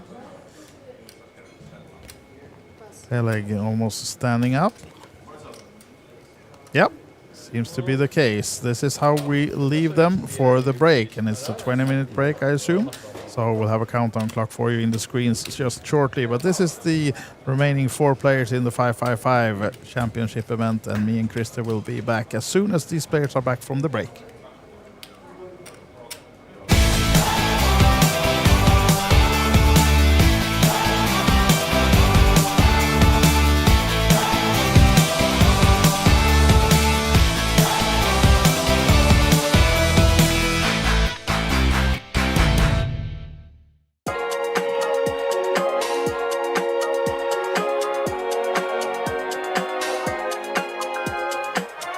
I've been waiting for a long time for Kings of Tallinn 2024, and it's finally here with 55 different tournaments and a lot of exciting entertainment. So, if you're not here, what are you waiting for? Before we dive into the highlights of the day, we'd like to congratulate Daniel Laka, the champion of the 250 opening event, which finished on Friday. From a total of 305 entries, he fought through them all and walked away with the first prize of 11,000 euros. How did you end up with winning the tournament? Well, I of course feel like I played well, but I obviously ran really hot as well. I feel like I won every key all-in. Do you have a special ritual that you do before the game, or? No, not really. I just try to stay relaxed and play my own game. And can you say who was like the most difficult opponent, or did you have any? No, everything was easy. Coming back to Saturday, walking into the tournament area, we could see the unique blend of competitive spirit and friendly atmosphere that defines this amazing event. especially significant as we celebrate Estonia's Independence Day.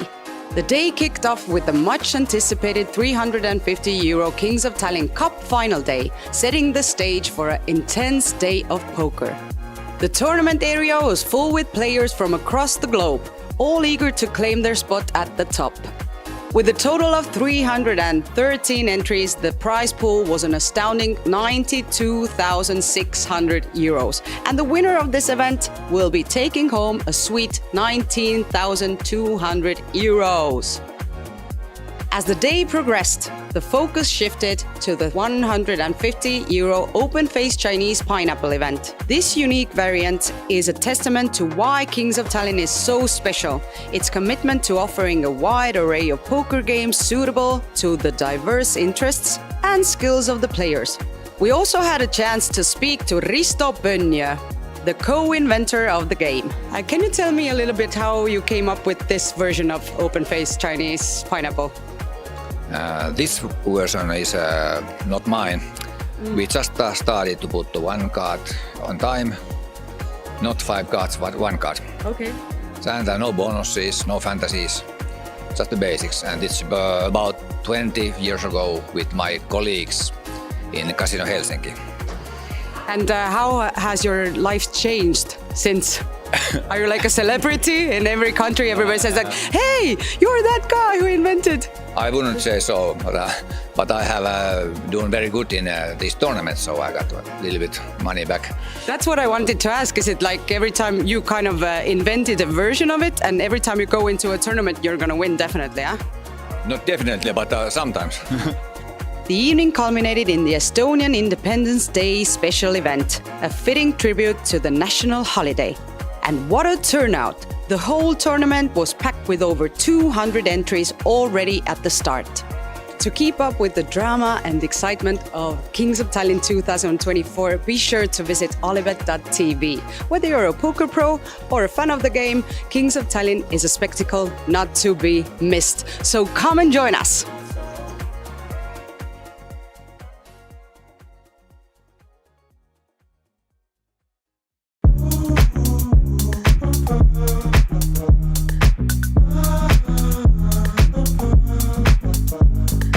Welcome back to another exciting day here at the Kings of Tallinn Festival.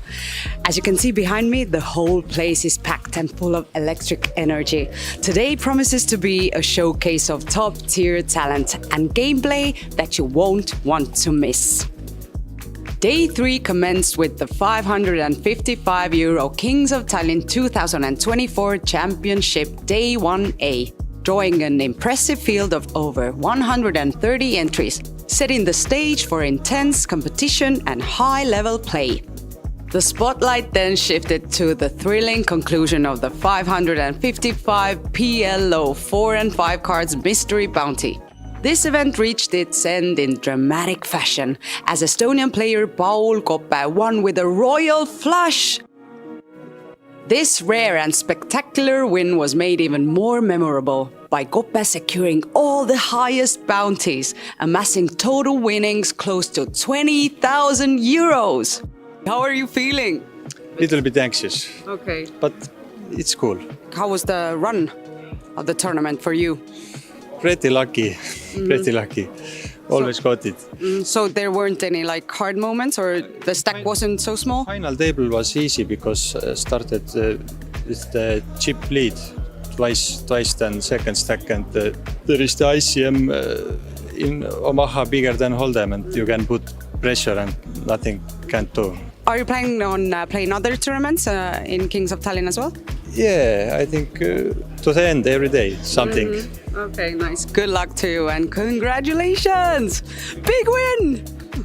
As the evening set in, the action stayed strong. The €555 Kings of Tallinn 2024 Championship Day 1B commenced, bringing another wave of eager players to the tables, ready to test their skills and compete for a spot in the next round. The day's events underscored the diverse talent and the high stakes that define the Kings of Tallinn, making it the focal point for poker enthusiasts around the world. So that's it for day 3. I'm sure the next days will show us how legends are made and poker history is written. Be sure to check out OlyBet.tv and I'll see you soon. So, Daiva, how is the fantastic ladies in poker doing? Fantastic, I think.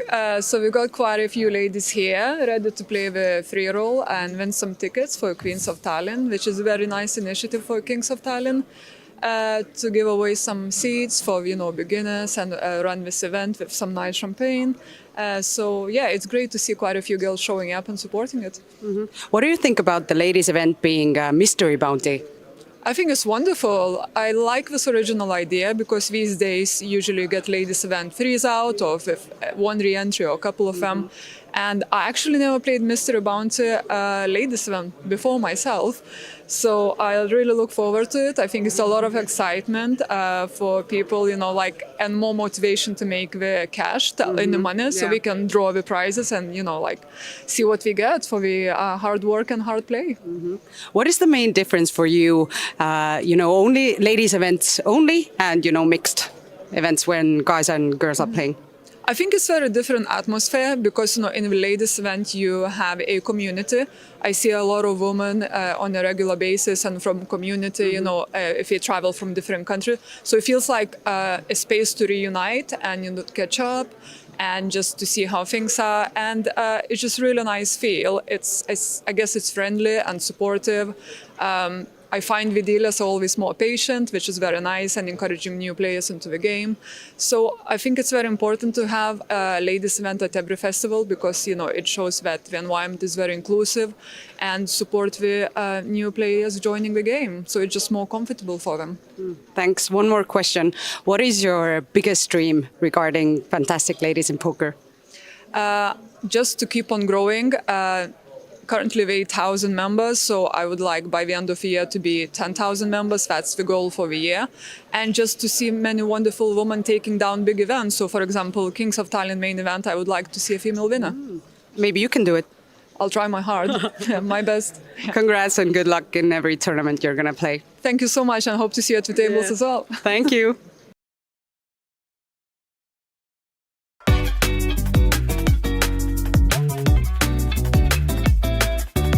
Hey guys, it's day 4 here at the Kings of Tallinn Festival. Let's see what's going on. Before we jump in though, make sure to stop by the merch shop and get some sweet Kings of Tallinn swag. During the first 3 days of the festival, we welcomed 895 unique players from 32 countries who entered different tournaments almost 2,400 times. We also have a record-breaking 79 teams registered to the Team Challenge. We also got a chance to chat with the champion of the 350 Kings of Tallinn 2024 Cup. So tell me your secrets. How did you manage to win the Kings of Tallinn Cup? No, there's no secret. I ran good, did some good bluffs, good calls, and got lucky, I guess. But do you have any rituals that you do before the tournament? No, not at all, actually. Nothing. You just came here and won. Yeah, I just played slots and then I came to play poker. Oh, nice. But how long have you been playing poker? 10 years, probably. 10 years, okay. And after winning the Kings of Tallinn, well, the first year, maybe you'll win some more. But after that, what are your dreams? I don't have dreams. I just go day by day and that's it. I think maybe that's the secret for you. Congratulations, and we'll see you again. Day 4 continued to build on the momentum of the previous days. The day started off with the 555 Kings of Tallinn 2024 Championship Day 1C, where players were set to navigate through 9 levels of intense competition. The buzz around this event was palpable, as participants were eager to advance and make their mark in the tournament. Adding a unique twist to the day's schedule, the €150 OlyBet Flip and Go Mystery Bounty event offered a dynamic change of pace during the breaks. This fast-paced one-hand flip format captivated players with the chance of getting a seat on day 2. Get there! Get there! 7!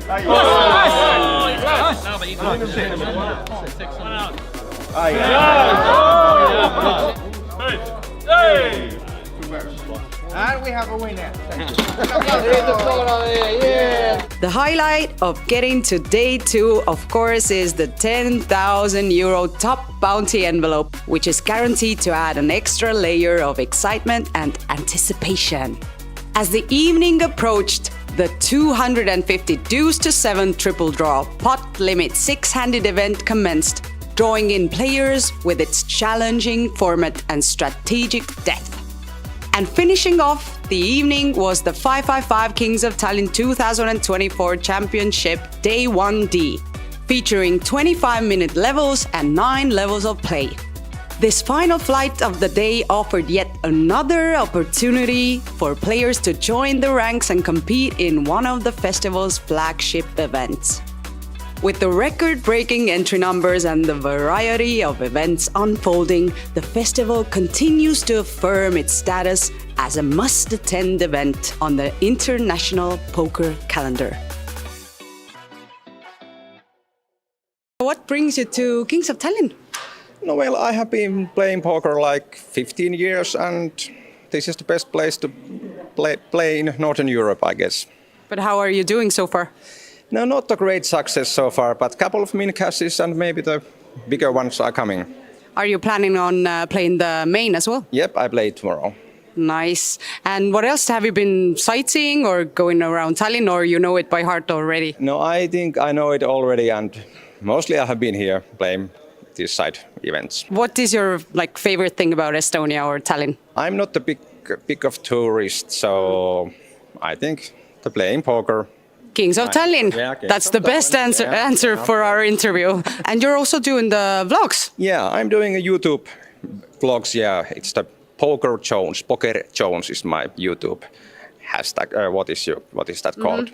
So if you want to see what Joni's been up to, then check that YouTube page. Yep. Okay, thank you so much and good luck with the tournaments and the vlog. Thank you. Thank you.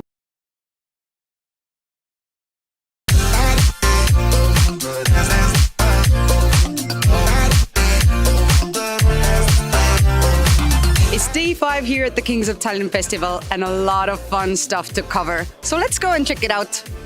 Day 5 of the Kings of Tallinn 2024 brought with it a series of memorable moments and milestones of epic proportions. The main highlight was the second day of the 555 Euro Kings of Tallinn 2024 Championship, which culminated in a record-breaking 700 entries. This impressive turnout pushed the prize pool to an astounding 329,000 euros, setting a new benchmark for the festival. The stakes have risen higher than ever, with the champion set to take home a whopping 65,360 euros. But that's not all the excitement. The ladies' pre-roll added a special vibe to the day, where 24 players battled it out for 5 tickets to Saturday's ladies-only Mystery Bounty event. What do you think about the ladies' event being a Mystery Bounty? I think it's wonderful. I like this original idea because these days usually you get ladies event 3s out of 1 re-entry or a couple of them. And I actually never played Mystery Bounty ladies event before myself. So I really look forward to it. I think it's a lot of excitement for people, and more motivation to make the cash in the money so we can draw the prizes and, see what we get for the hard work and hard play. As the night rolled in, things got even livelier with the start of the meet and greet session, an appetizer to the much-anticipated celebrity event, a trademark tradition of the Kings of Tallinn series. For dessert, the audience was served a surprise performance by the in-house band featuring yours truly, our tournament director's right hand, Olivier, and beloved festival regular, Jarko. Estonian and Finnish celebrities added a touch of glamour to the event.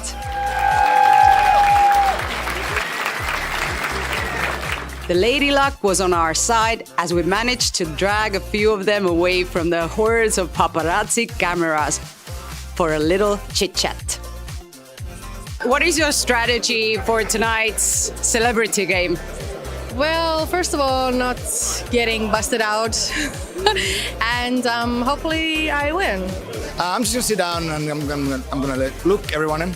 I'm gonna play the players, not the cards. With the killer look? Yeah, with the wolf look. Okay. Yeah. And one more question. Tell me 2 things that you love about Kings of Tallinn. I love the people and I love my friends. Oh, so I love cute. you. Oh, so cute. Maybe you have a secret ritual to do before the tournament that will help you in the spiritual world. In the spiritual world. Yes, I actually transcended up into the heavens thanks to the miracle elixir called tequila. So I took a shot of tequila just so you know it's probiotic and it gives my belly in a good position. Vitamins, everything. So you know you're sharp in the head, you're sharp in the stomach, and so I know exactly when to do what, even if I don't actually know. It was fun. It was absolutely out of my comfort zone. So if you ask me to come here, I will be here because actually I'm so amazed how international this tournament is. I'm like, oh my God, I thought that I walked in Las Vegas casino because the hustle around here is like, wow. And I'm really amazed and I give you so many compliments about it. Can you tell me 2 things that you like about Kings of Tallinn Festival? I guess it's the people, and yeah, every time I get on the, like not on the table, behind the table, everybody's like super nice, and I get to chat, and everybody makes like silly jokes that yeah, you can't play, and then I'm like, yeah, a little bit I can, so I'll basically take their money, and they're like, oh, why did you do that? But mostly I lose.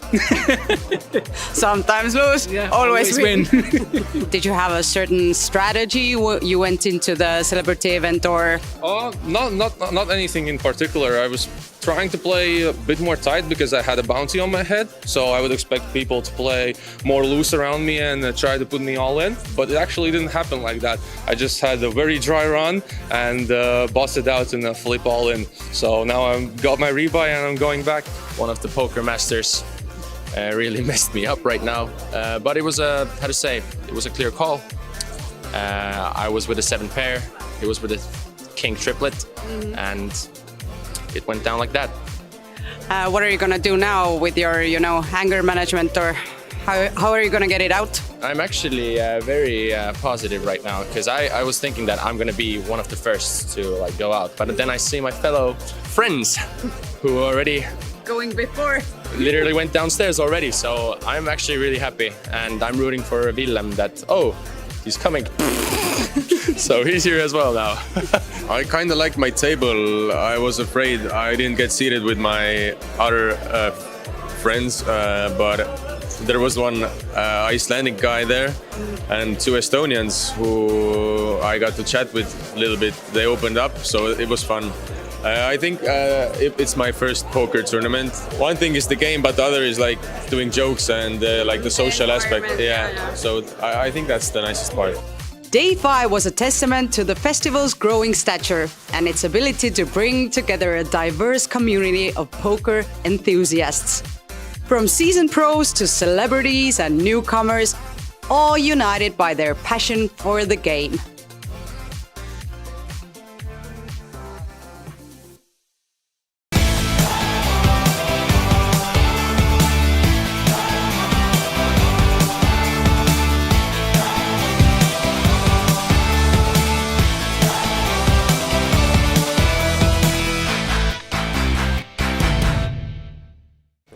So, back from another break, and we had some beautiful Tallinn views, of course, as well. 4 players remaining in the 555 championship event. And I'm joined by Gaudrius now, replacing Krister, another one of those OlyBet guys. This is the online poker manager, right? Yep. Hey, Andres, pleasure. We've been doing this before. Yeah, you've been with me before on this one. Yeah. And thank you for inviting me. It's always a pleasure to join. As it said, I'm responsible for OlyBet Online in Finland, Estonia, and Latvia. Hopefully in Lithuania soonish. Yeah, it's coming up. Yeah, and but here in the festival, of course, I have some more duties. Now you're not online; you're live here as well, doing a lot of stuff. You know what? I think that especially in our markets, in our region, it's so important to have a connection, strong connection in between live and online poker. So I'm here and I'm trying to be on a tournament floor all the time from the beginning to the end. Yeah. I'm trying to serve the needs of online, but not only online players. And here I'm responsible for various tickets, and we have more than 6 or even maybe close to 700 various tickets awarded via satellite. Yeah, of course, a lot of online players coming here to play live, maybe for the first time even. So they might need some guidance.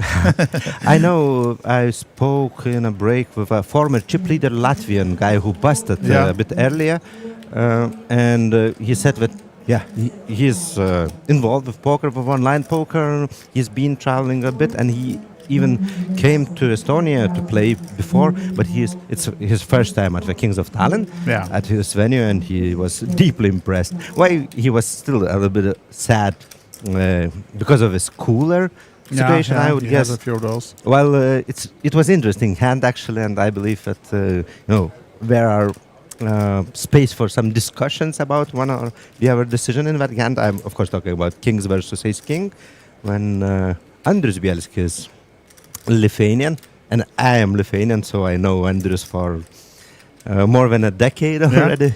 So we're just going to summarize this hand before we go further. So we just had Ilomäki and Helene, the two Finns, playing a pot, and it's Ilomäki taking down the total of 1.9 million that was in the middle there, so increasing his stack a little bit. But yeah, you know Bielski's from before, and he plays a lot of both live and online. Is that the case? Yes. He is also well-known streamer, podcaster, doing that kind of stuff. He is the host and of course organizer of a popular Lithuanian poker podcast called Plus Nesesija, which is how you translate it, like your session with a profitable session. Profitable session. So he's a well-known player. He was a bridge player, our card game back in the days, like 15 or even 20 years ago. Yeah, I think it was quite common in those days for people to translate. I know when I started playing 20 years ago, a lot of bridge players coming to the live scene as well. So in the end, one night he had, he have decided to switch to a poker finally when he won Sunday Minute anniversary tournament. He was the first anniversary winner. Yeah, I heard some rumors about that one. Yeah, well, not the very first. I mean, but the first, but they had like an anniversary first kind of thing. It was something special about that one. Might be. Yeah, and it was like 870k or something like this, of course. Wow. And the funny story, the funny story that actually he played all night till like 8 a.m. and he went to the shower just after went to work. And worked, That's strong though to go to work. And now he's going to work in this pot as well and turning the trips now, Bielski's. And Jonas Helene with the deuce. At least he has something with the board and called on the flop. Now checks from Jonas. Let's see, Bielski's might come for a small bet here, I'd assume. So keep Helene in the pot, but still build it. We're looking at 350. I think so. 1.3 in the middle, so small bet as assumed. Now then, Helene not adding anything on the turn, but of course the board pairing makes his deuce also worth something, so he stays in. Turn is a very good card for Bielski, not because he's getting trips, but because less combinations, less connections, and less likely that opponent he has a king, for example. And now then, Helene with a quick check. What are we trying to squeeze out of him here now then? We're going for the maybe 800, or is it going big? Hoping that Helene has a queen. Stacks are quite similar. Yeah. Of course, I guess Bielski will target queen here. Will try to target queen. Yeah. Question. Seems like he's going for 1.3 maybe. No, bigger than that. 1.850 is my guess.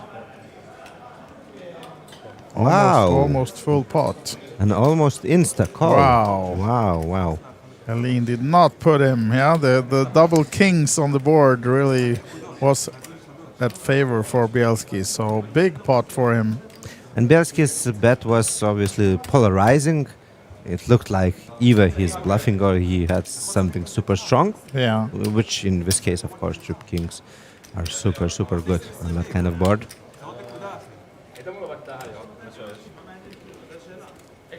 And Andris Bielski is chipping up to 7.5 million. Wow. He was a really big chip leader for a while, and then he lost a bit of that, but now back up well in front together with the other Finnish guy, Ylimäki. You can see 9.5 for Ylimäki, 7.5 for Bielski's, and now Peleg and Helene, the real short stack, with less than 10 big blinds each now then, needing to find a quick double up as we are four-handed, and it's, the blinds are coming quickly to you, so you need to act fast. But Bielski's and Ylimäki now looking for the two favorites of this final table. And actually, I also met Ylimäki before the start of this tournament a little bit. Yeah. We spoke because he won a satellite to 1100 PLO so event. he's one of your guys. Well, yeah. But the thing is that he won that satellite and he went to play 555 and he came to me and said, you know what, I'm having good stack and most likely I cannot use it. But it was still even before, way before the start of the Omaha tournament. I said, you know what, maybe, let's wait and see what happens. You said that. Yeah. He's like, oh, you're not going to win this one. No, well, and now he's proving you wrong, maybe. yeah, exactly. Because, well, that's poker, and you may never know when it... take 10 minutes later and you're out. Exactly. So, but a bit later he came in and said, you know what... I'm really good, and the late dredge is almost close for PLOs, of course. Yeah. So now, of course, he has this ticket, and most likely he will use it for the main event instead. We'll transfer this ticket for him to play the main event. And here he is doing good. Yeah. Yep. But did he want a satellite for this one as well? No, he bought him himself for this one. I do not recall whether he was involved with satellites. Of course, once again, we have to this tournament we had close to 100 winners from online, many other live winners, etc. So there might be, he might be having this ticket from somewhere, but I do not recall that exactly. Because, of course, all the ticket lists are prepared and, we are in a cashier. I'm just helping to sort out all kind of situations. And, of course, with, that amount, they happen quite often. Now Ace King for Peleg. And it's going to get quick call from Ylimäki. We have a flip for almost, or actually more than 4 million in chips. Ylimäki versus Peleg, the ever short-stacked Peleg. He's been in the bottom of the chip counts all day, but still holding on, staying in there. Will he make it again? Will he double up to stay in the tournament? Needs help with the Ace-King, although he's the slight favorite. 10. Oh, look at this one. Some more outs with the Jack. Gut shot for Peleg as well. Will we have a diamond, adding even more cards. You can see 18 outs now for Peleg. There's 18 outs. Too many outs. Bricks it, and he's out, unfortunately. The Swede, Oscar Peleg, finishing in 4th place then. Picking down over 20k though.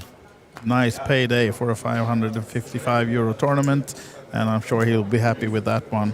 The former dealer, Oscar Peleg. Yeah, he worked as a dealer many years ago and worked in poker clubs in Sweden, I know, but that's 15 years ago maybe. Now, he's the 4th place finisher on this 555 at 20,100. Wow. That's nice for 2 days work, right? Yeah.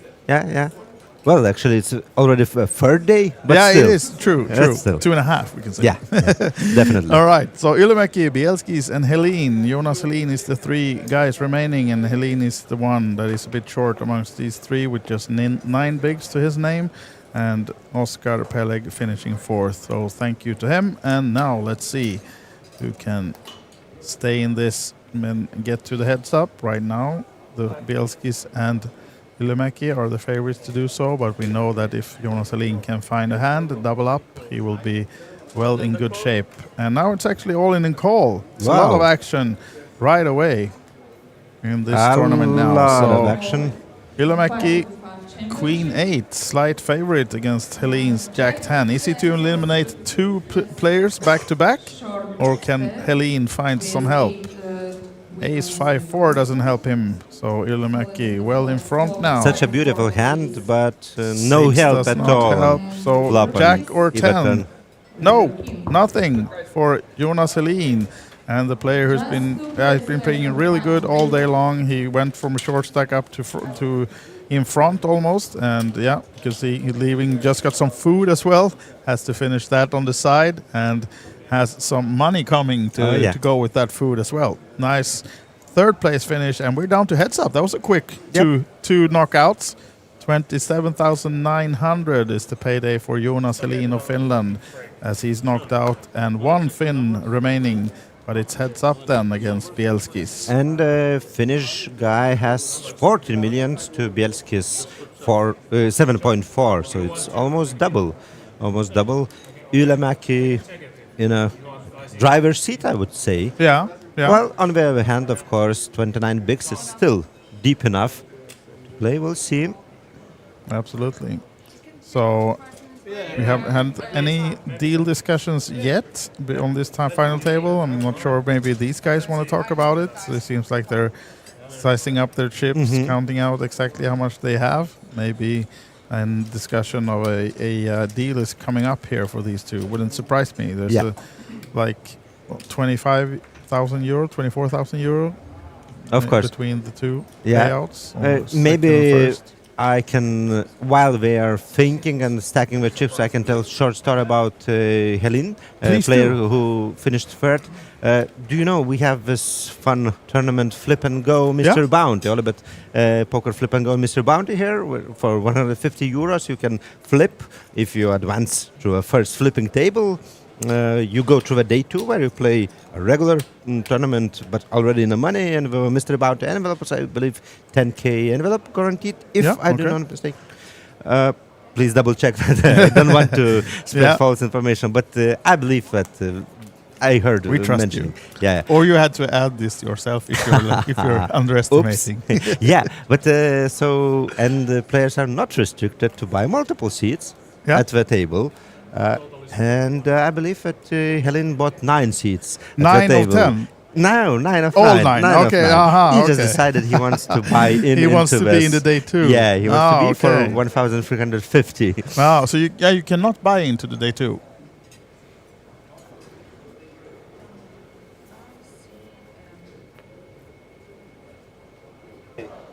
Yeah, so sorry, we're just confirming with the guys on the side here, the production, that they are actually discussing a deal, and they will be on a short break to do this. So we'll leave you with the story of Helene buying 9 seats then in the Mystery Bounty, and then we take a short break while they discuss the deal, and we'll cut the delay for you maybe a little bit as well. So we'll be back with the heads up between Bielski's and Ylimäki just shortly.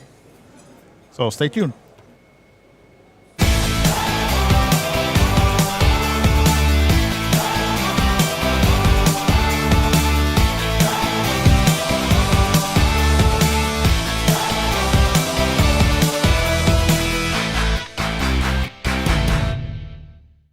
So, Daiva, how is the fantastic ladies in poker doing?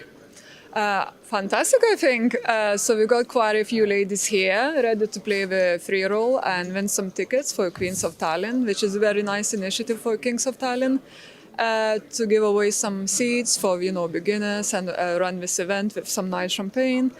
So yeah, it's great to see quite a few girls showing up and supporting it. Mm-hmm. What do you think about the ladies event being a mystery bounty? I think it's wonderful. I like this original idea because these days usually you get ladies event 3s out or with one re-entry or a couple of them. And I actually never played Mystery Bounty ladies event before myself. So I really look forward to it. I think it's a lot of excitement for people, and more motivation to make the cash in the money, so we can draw the prizes and, see what we get for the hard work and hard play. Mm-hmm. What is the main difference for you?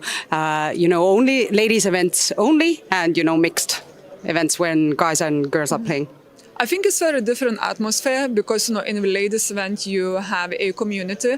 I see a lot of women on a regular basis and from community, if you travel from different countries. So it feels like a space to reunite and catch up and just to see how things are. And it's just really nice feel. I guess it's friendly and supportive. I find Vidilas always more patient, which is very nice, and encouraging new players into the game. So I think it's very important to have a ladies event at every festival because it shows that the environment is very inclusive and support the new players joining the game. So it's just more comfortable for them. Thanks. One more question. What is your biggest dream regarding Fantastic Ladies in Poker? Just to keep on growing.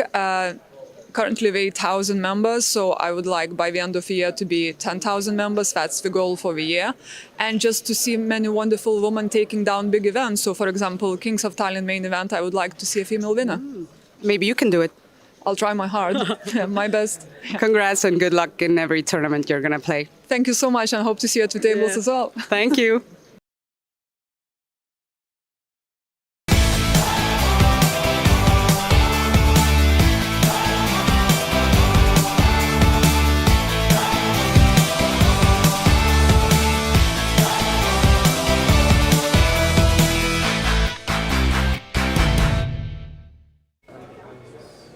And we are back inside the Hilton premises, the Olympic Casino. We are playing the OlyBet Kings of Tallinn, and we are heads up in the 555 No Limit Hold'em Championship. This is Ylimäki versus Bielskis, and they're just reseated. They discussed a deal, and Gaudrius, you have some information for us. Yeah, they not only discussed a deal, they made a deal. They made a deal, yeah, exactly. And before leaving to the short break, we saw that there was 2-1 advantage to the Finnish player. Yeah. In the end, he secured almost 57,000 euros, 56,980 euros, while Andrius Bielskis from Lithuania secured 49,875, so almost 50k. Yeah, so 50 and 57 to be rough. Yeah. And then they're playing for almost 2k more, and of course trophy and a title. Of course, the most important stuff, the trophy. Yep. The title. yeah. So guys already secured a super nice payday. Yeah. Well, both of them already has some nice results.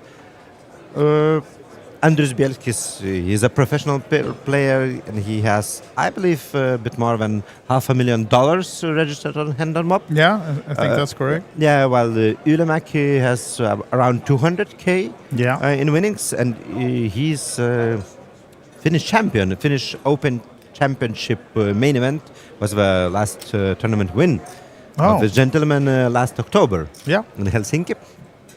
And and actually he also finished 4th last year in the Kings of Tallinn 3K high roller last March. Yeah, I remember seeing him on that one. Yeah. But he is a hobby player, I've been told by our amazing Finnish colleagues, journalists. He's from Kotka, I believe. Yeah. Town not that far from Helsinki, and he's a regularly play in poker in Helsinki, playing both, of course, PLO and No Limit Hold'em. Yeah, as all the Finns do, right? Yeah. Play the 4 cards as well. You like it, 4 or more. I know that Andrius Bielskis at some point was starting to play some Omaha high-low. Okay. But he's still mainly No Limit Hold'em player. As in Lithuania is still dominating. No Limit Hold'em is dominating.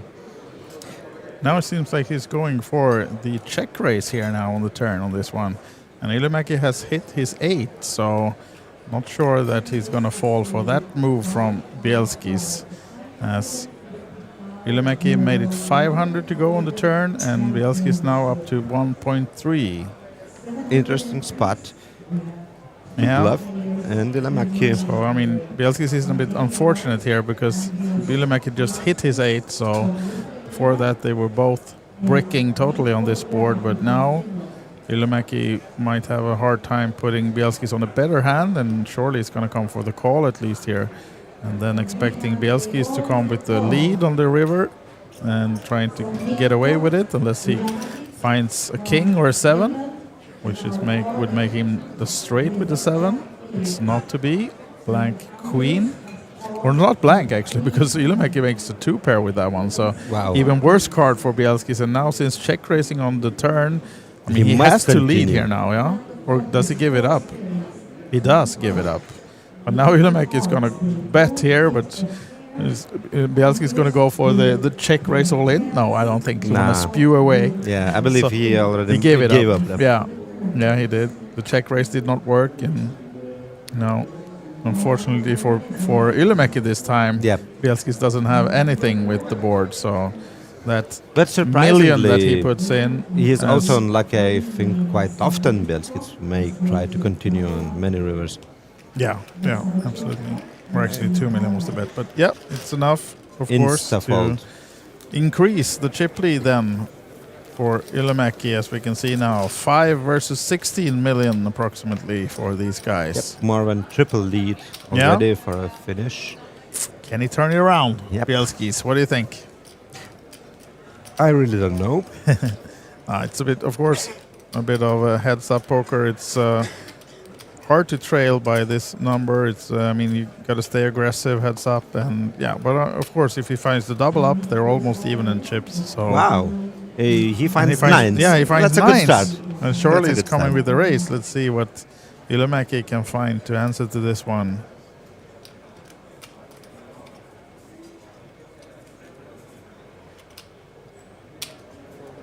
Makes it 550 by the looks of it. 525, sorry. 10-7. Not the worst hand, heads up, but we'll see what he makes of it.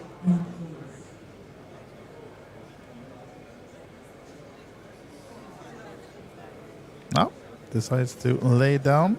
So we'll wait for another hand then. Yep, and 9s. Beautiful hand, but no luck winning anything significant for Bielskis. So Bielskis has quite a lot of experience overall, so everything is possible. Yet, of course, chip advantage is big, and Bielskis has about 20 bigs. So I would say the next flip, which we can see sooner than later because of a 20 big blind stack. Yeah, it's super possible. He may decide, how Exactly, this heads-up duel goes. Yeah, you can see that the blinds are 125, 250. This with is the 250 big blind ante, and I think it's used also heads up, right? The big blind ante. We're not playing without the ante heads up. Yeah, are we? I believe so. Yeah. Okay. Overall, while we're watching this heads up, I wanted maybe to address a little bit about what's happening around. We have amazing festival, I would say, with huge crowds, big crowds from the very first weekend, impressive crowds, and I think we had to wait for 3 days to see the first No Limit Hold'em tournament without 300 plus entries. So, the start was amazingly good. Yeah. We have a lot of players. Of course, Estonians are the most majority of players, the biggest part of players is Estonian when it comes to nationality, but Finns are a bit behind, but also they're top. That's a regular. And I believe that we have quite a few Lithuanians. Now we have this main event day 1A running. And last time I checked, there was 140 players still at the tables with around 220 entries. And close to every fourth player was from Lithuania. Oh, really? I was a little bit surprised. There was 27 of 140 players from Lithuania. So, yeah. Anyway, let's go back to the heads up when Andrus attacking with ace queen, and now 10-7. Last time it was folded. Now he decided to call, and it was the right decision because he flops top pair and surely going for a check raise here, I'd assume. Bielski's just betting 400. Bielskis continues, and he must continue on that kind of flop. Of course, he opened with the ace queen, but now sees the bad news that he's being check raised again by Ylimäki. That's too little of a bet, though. You have to put more, sir. If you're racing, well, you have to double it. In this case, Is no. this judged as a call or a race, though? It's a Depending race. on- yeah. It's a race. It's interesting to see what Bielskis thinks about it, because Yeah. it's a tricky situation when your opponent does that. He also has a queen of spades and 2 spades on a flop, but I guess, wow. Oh, are we all in a call? Wow. This may end sooner than we expected. Absolutely. Wow. It's all in a call. Bielskis is risking his tournament life. We are heads up, and Ylimäki might win this one. He's the big favorite, as you can see. And we have an all-in call, two players. And our tournament director, Teresa, is refereeing for us, commentating this pot. Queen, all in versus the 10-7. The flop is 6-3-10. And 10's in the lead. Let's see the turn, please. Yes, This let's see the is turn. for the championship. Oh, big Ouch. one for Bielskis. Wow. He moves way ahead with the queen. Now, as you can see, 11% only, as he needs a 10 or a 7. Ylimäki. It's not to be. It's another queen. And it swings then. They're almost even now. Queens of takes- Tallinn helps Andris Bielskis. Absolutely does. Wow, and I was predicting that the next flip Yeah, may, let's say, influence how everything will go, but this wasn't a flip. No, it wasn't, no. This Exactly. He was way behind Bielskis, but he found a lot a way. of luck. A lot of luck to the Lithuanian guy in this time. And Mikko Ylimäki from Finland. Yeah, here they are. Wow. Mikko Ylimäki, Bielskis. Almost Bielskis even takes, now. Yeah, it takes chip lead, but this is purely symbolic. 6 bigs. Yeah, exactly. Almost nothing in between them, and yeah. And now both of guys are quite deep, so They this are. heads up can Yeah. go for a quite long time. I don't know. We'll see. Yeah, absolutely. Although they have made a deal and they're playing for 2K, so it might not be too tight, but still, of course, they both want to win the title. And the trophy. And the trophy. What kind of trophies do we have? Have you seen them? Yes, I've seen, and actually, for everyone who is at the venue, you can see at least the trophies for a main event and high roller displayed in those glass boxes near the throne. Near the throne Yeah, of of course, the king. the throne as well. Yes. Yeah, you get your photo in the throne. Everyone can take the photo, though. yeah. But it's Everybody just, can take it. Maybe but you cannot use it on social media if you're not actually the winner, right? You can, but Yes, you I can. guess you cannot You can bluff lift your the friends trophy. and see if they call yeah. you. Oh, yeah. Absolutely. Post it. Yeah. Take your picture here if you're here on the premises with the Kings of Tallinn throne, as we Definitely. have here on. And tag OlyBet Poker on Instagram. And follow OlyBet Poker on Instagram, of course, if you are interested in what's happening here during the Kings of Tallinn or during any other OlyBet live poker events, whether it's in Tallinn or in Vilnius or in Riga. There's quite a few things, interesting things to come. Yeah. I can tell you that, I can promise you that. Ace-5 for Ylimäki. Yes, surely we are raising the ace-5 from the button here.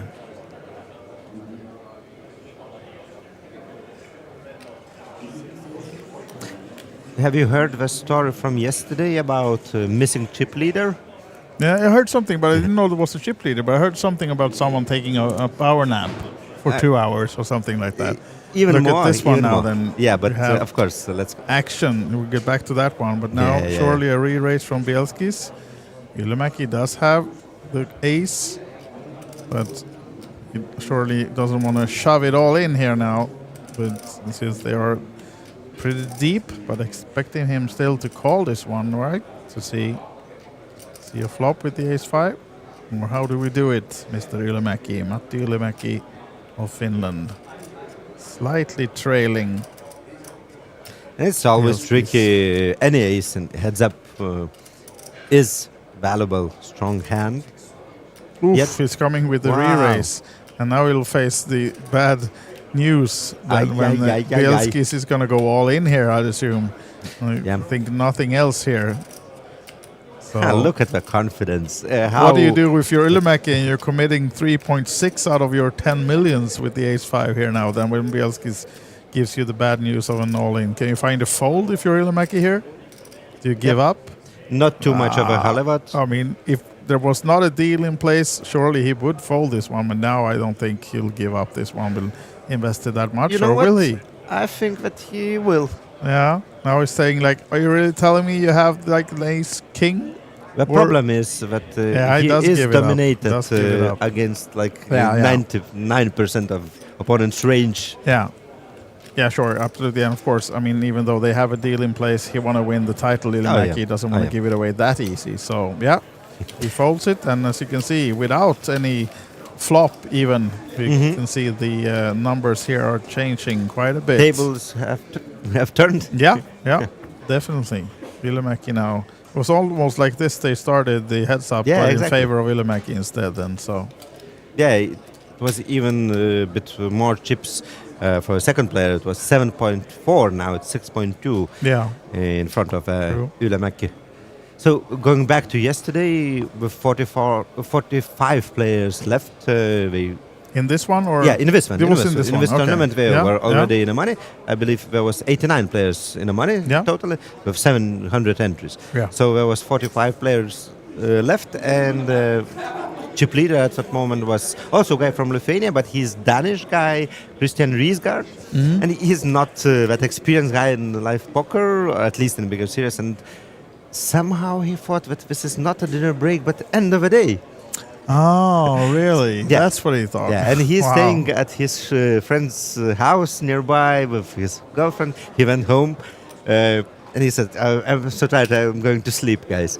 And, he went to sleep and saying, I'm a chip leader, receiving congratulations from his girlfriend and friend, etc.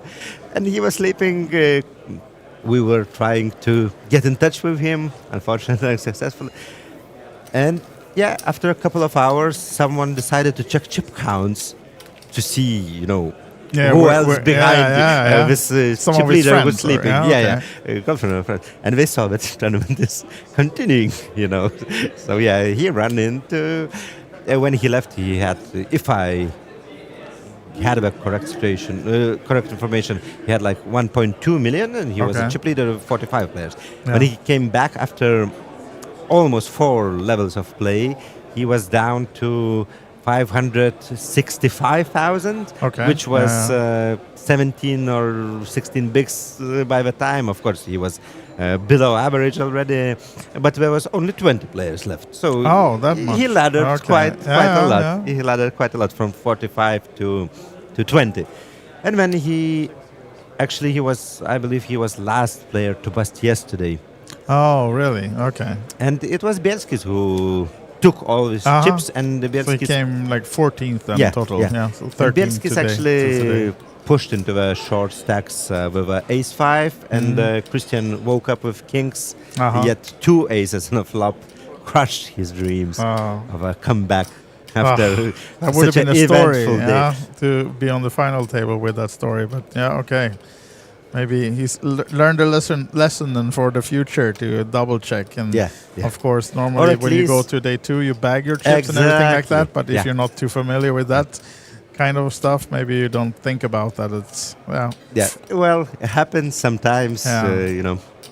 These tournaments are huge, and sometimes, and yesterday was a super long day, a long and hard day, and players were exhausted. So we were joking that if the tournament would have continued for a longer time, he would have a quite big advantage because everybody is super tired. He had a super nice sleep for like a power nap for 2.5 hours or something like this. And he was close to doubling up and coming to the next day. Yeah. Yet Bielskis was lucky there. Bielskis was also lucky here in this heads up, catching queens after pushing all in. With 2 overcards. Really at risk there, but survived. And of course it was after the flop, so only 2 cards to come. 6-5 on a dealer button for Bielskis, and definitely will open it. Min raise. No, just call. Okay. I was too quick. Yeah. Andrews decided just to call with a 6-5. And all red. All red. And all Bielski is versus finding all the black. 5. Bottom pair for him. And 2 flush Ylimäki, draws. nothing with the board, so not staying in, I'd assume, for this one. No, Yeah. small pot for Bielski's. Yeah, and Bielski's hit flop all red. Yeah. Straight 4 red cards, you know. It's way better than the two black and 3 Exactly. red. That's extra. Do you remember the movie? Actually, I missed that we have the trophy in picture here now. Oh, yeah. Yeah. I Trophy didn't see it. standing. It's so see-through. So I missed it. I was asking, how's the trophy? What's it look like? Well, look on the table, sir. It looks beautiful one. I'm going to say that they added that after I asked for it. It was not there before, but I know it was. Yeah, but that's the trophy they have in between them. Beautiful glass sculpture, I'd say. Yep. And now beautiful hand. Ylimäki, Yeah, King Jack definitely. King suited. Jack suited heads up. Very nice. So he's coming with the raise for sure. He's making it 500 or more. It's 5 or 6. 5 pink ones, I say, for that one. Actually, we had a discussion with the chat and Christer earlier if those chips are pink or purple. Huh. What would you say? Let me think. Oh, you need to think about it. Okay. So we A had little the discussion in the chat. But let me guess. Christer and I disagreed. Yeah, I know that Christer really enjoys Pink Floyd, so maybe you should say that it's pink. And I will support that. It's pink. I said pink, and he said purple. Oh, really? Yeah. So but Christer went for the purple rain. You know what? Or maybe deep purple. Yeah, deep purple might have been, yeah. But no, I think these are pink chips, right? Chat? Yeah, I agree with you. Yeah, I and agree with you. at least a couple of hours ago, I was being the chat comforted me that sure, it's not your eyesight that is wrong. They are pink. So I'm just saying that Christer is old now. You know, his color sight seeing might be off. But it's either dark pink or light purple. Yeah. It's somewhere maybe in between, but I'd still say pink. It can be both. Yeah. It does not contradict each other. Yeah, so we're going to ask a question in the chat as well if they made a deal, and yes, they have. We just confirmed it when they started the heads up, and it's approximately 57k for Ylimäki and 50 for Bielski's, right? Yes, and you are absolutely right, and 2 more K for a winner, Yeah. and of course trophy, title, and eternal glory. Yes, exactly. Cannot underestimate that one. But yes, there's a deal in place, so they have secured for themselves at least 50k then for Bielski's and 57 for Ylimäki, and we're playing for almost 2,000 more and the trophy, and there you have it again in picture, the trophy in between them. Yep. Seat number 5, the trophy. But no chips, no cards, so No, it's busted yep, already. sitting out. Just waiting for the winner as they Beautiful both glass go to flop. trophy, but that kind of trophy when you hold in hand and you feel that it's a real thing, you know? Yeah, absolutely. And now Bielski's hits the jack. Nothing much for Ylimäki though, so it'll be hard for Bielski's to squeeze anything out of Mr. Ylimäki here. I don't think he can do that this time. Yeah, we haven't had any much of these tricky things where, you know, when someone tries to completely bluff or do anything. And well, it's not happening Andrews this time did either. that with Ace Queen. Yeah, he tried Completely. something, absolutely. With 2 and he got cards. looked up, but it worked. Worked out just perfectly. Yeah. So at least he didn't just find one queen, he found 2 of them. So Queens loves him. yes, Queens of Tallinn. Yeah. And you can see Queens of Tallinn also written on a flop. Exactly. And this is not just a random text, it's name of a festival. First ever ladies owned festival. Yeah. Around held in here. November. And actually Christer just unfolded that there will be a new one in next November. So we're looking forward for more Queens of Tallinn ladies events here in Tallinn. And of course, we got one coming up here as well, the Mystery Bounty for ladies only. I think it's Saturday. Yes, it's on Saturday, March 2nd.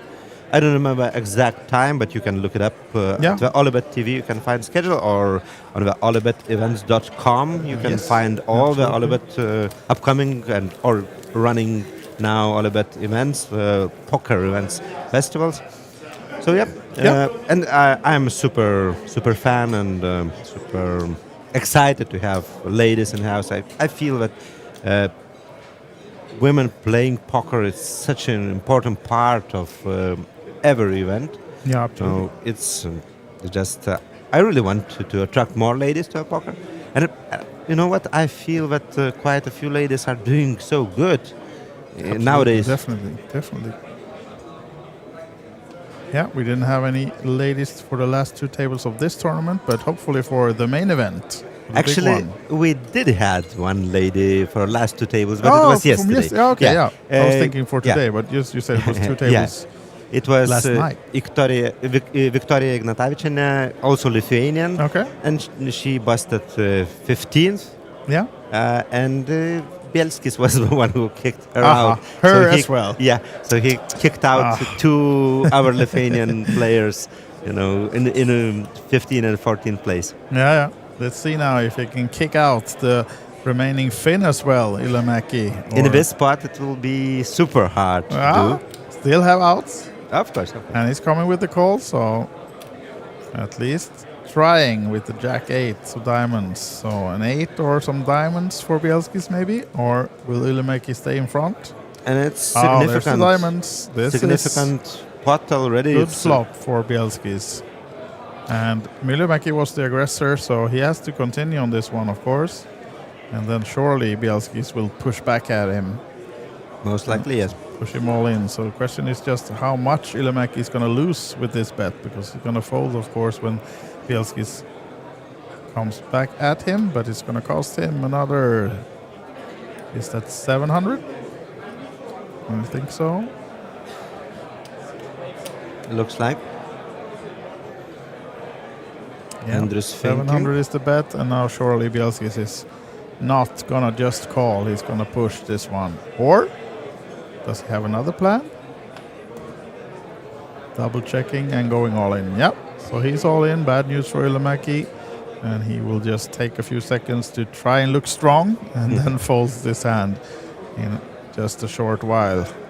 He has two overcards, but that's not enough, of course. Yeah, he can be dead. So, yep. Sometimes with two overcards you can push, but not call. Yeah, exactly. Yeah, you don't want to call yourself with that hand. So increasing the lead now. 17 million in chips versus Ilomäki's mere 3.7. But still, of course, a double up for Ilomäki would take him well back in contention. So no really danger for Ilomäki yet, but cannot wait too long either before he has to try to double up. We are seeing a duel between Lithuania and Finland, but I am also happy to see quite many different flags at this final table. Unfortunately, not Estonia, which is super strange because Estonia has so many good players. Yeah. And what I really enjoy with Estonian players, so many of their top pros, they really love poker, and guys with 7-8 digit wins online, total wins. They're coming to play 150 euro tournaments, and they're hopping in from one to another and playing a lot of live poker. It's super nice to see that. And I even saw that flag of Iceland. But I know that this is a Finnish guy who lives in Iceland, I believe. Yeah, I think who so finished too. Yeah, in exactly. ninth place. Yeah. And there was also Norway and Sweden. And, I'm super excited to see more and more Scandinavian players coming to the Kings of Tallinn. I know that back in the days there was a lot of players from Sweden, Norway. And in some recent years, I would say that sometimes there was less. And I'm super excited to see that they are remembered. Tallinn. Yeah, exactly. And at least from Sweden, it's easy to get here. I mean, there's both boats almost daily, and flights, of course. And so it's. I heard a thing or two about those boats from tried Sweden. No, never. No. Oh, you have to, or maybe you don't. But it's an experience. But if you go, I mean, it's just maybe the weekends are a bit crazy on board sometimes, but you can always hide in your cabin, or if you go through like the normal weekday, it's not that much But if you like a midnight show or two, or karaoke, or maybe a quiz or something like that, and of course some alcohol-free drinks, that's the place to be. Yeah, that would be an interesting experience, I would say. But how long the boat is from Stockholm to Tallinn? It takes you. You're leaving in like 6 in the evening, I think, from Stockholm, and then you're here 10 in the morning. Okay. So it's overnight, and you sleep on board, and then you have. If you're just cruising, then you will be in Tallinn for 6-7 hours. You can go around the city and then take the boat back. Or of course you can stay how many nights you will and take another boat back. And I should say that Tallinn is a beautiful city. Absolutely. I remember Absolutely. the first time I was super impressed with it. It was like 20 years ago. Yeah. I don't know. I wasn't expecting much, and I got way more than I expected. But then you were not super impressed by the casino that was here 20 years ago, though. Actually, I don't think that I was in a casino 20 years ago. Not compared with this one. This is fantastic casino downstairs. So yeah. Now then, back to the action. But we are in the casino premises, of course, always here in Hilton Olympic Casino. And now Ylimäki is pondering his options. Just 2.9 millions now with the Jack 8. And he ships it. Bielski's, this is a call, right? Yep. Yeah, he has called. And now then, can he seal it this time? Bielski's.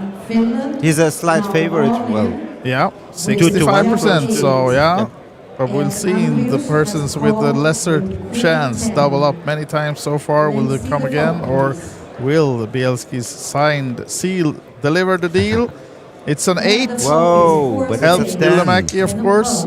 It's a 10. But it's a 10, and Bielski's is still in the lead. I missed the 10 first. Bielski's still in the lead. The dog card was an 8. Yeah. So he's still needing help. Jack or an 8 only right now, or backdoor outs. Whoa. That's another 8. Oh, whoa. Wow, Ylimäki cannot. He stays rather cool to hit that 8, but of course he's not won yet. But that's the seal. Even though, pairs for Bielski. even though finding both the queen and the 10 is not enough. Wow, that was a rigged. If they were not all in pre-flop, they would have been on the turn for sure, and on the on the river. But even if they would have way bigger stacks, they would go all in. Anyways. So then, for all the Finnish fans, you can be happy. Support Ylimäki's double up, and he seems rather patient and calm himself. Here it is, close up on the trophy as well. This is what the winner of the 555 Kings of Tallinn Championship will walk away with, together with, depending on then who wins. And you can check the photo of the winner holding this trophy in a throne, in a King's throne here at the Kings of Tallinn. You should go to the OlyBet Poker Facebook page. I'm not sure when. I believe tomorrow this photo will be uploaded, no matter which of the guys will win it.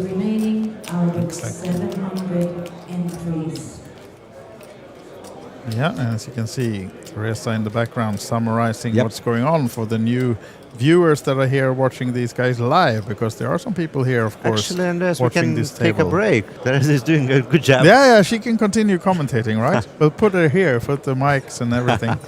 Absolutely. And we're on a new blind level, if we haven't mentioned it for you yet. It's 150, 300,000 K blinds now since a couple of minutes back. So another increase of the blinds, and still though, they are pretty deep now when Ylimäki doubled up and got back in contention as well. So as Irina, the dealer, prepares another hand for them, we are ready to continue this heads up. And on to the left on your screen, you see Teresa watching these guys as well, waiting to commentate the next all-in call. But right now, Ylimäki is surely going to raise this one with the ace. Ace 7 this time.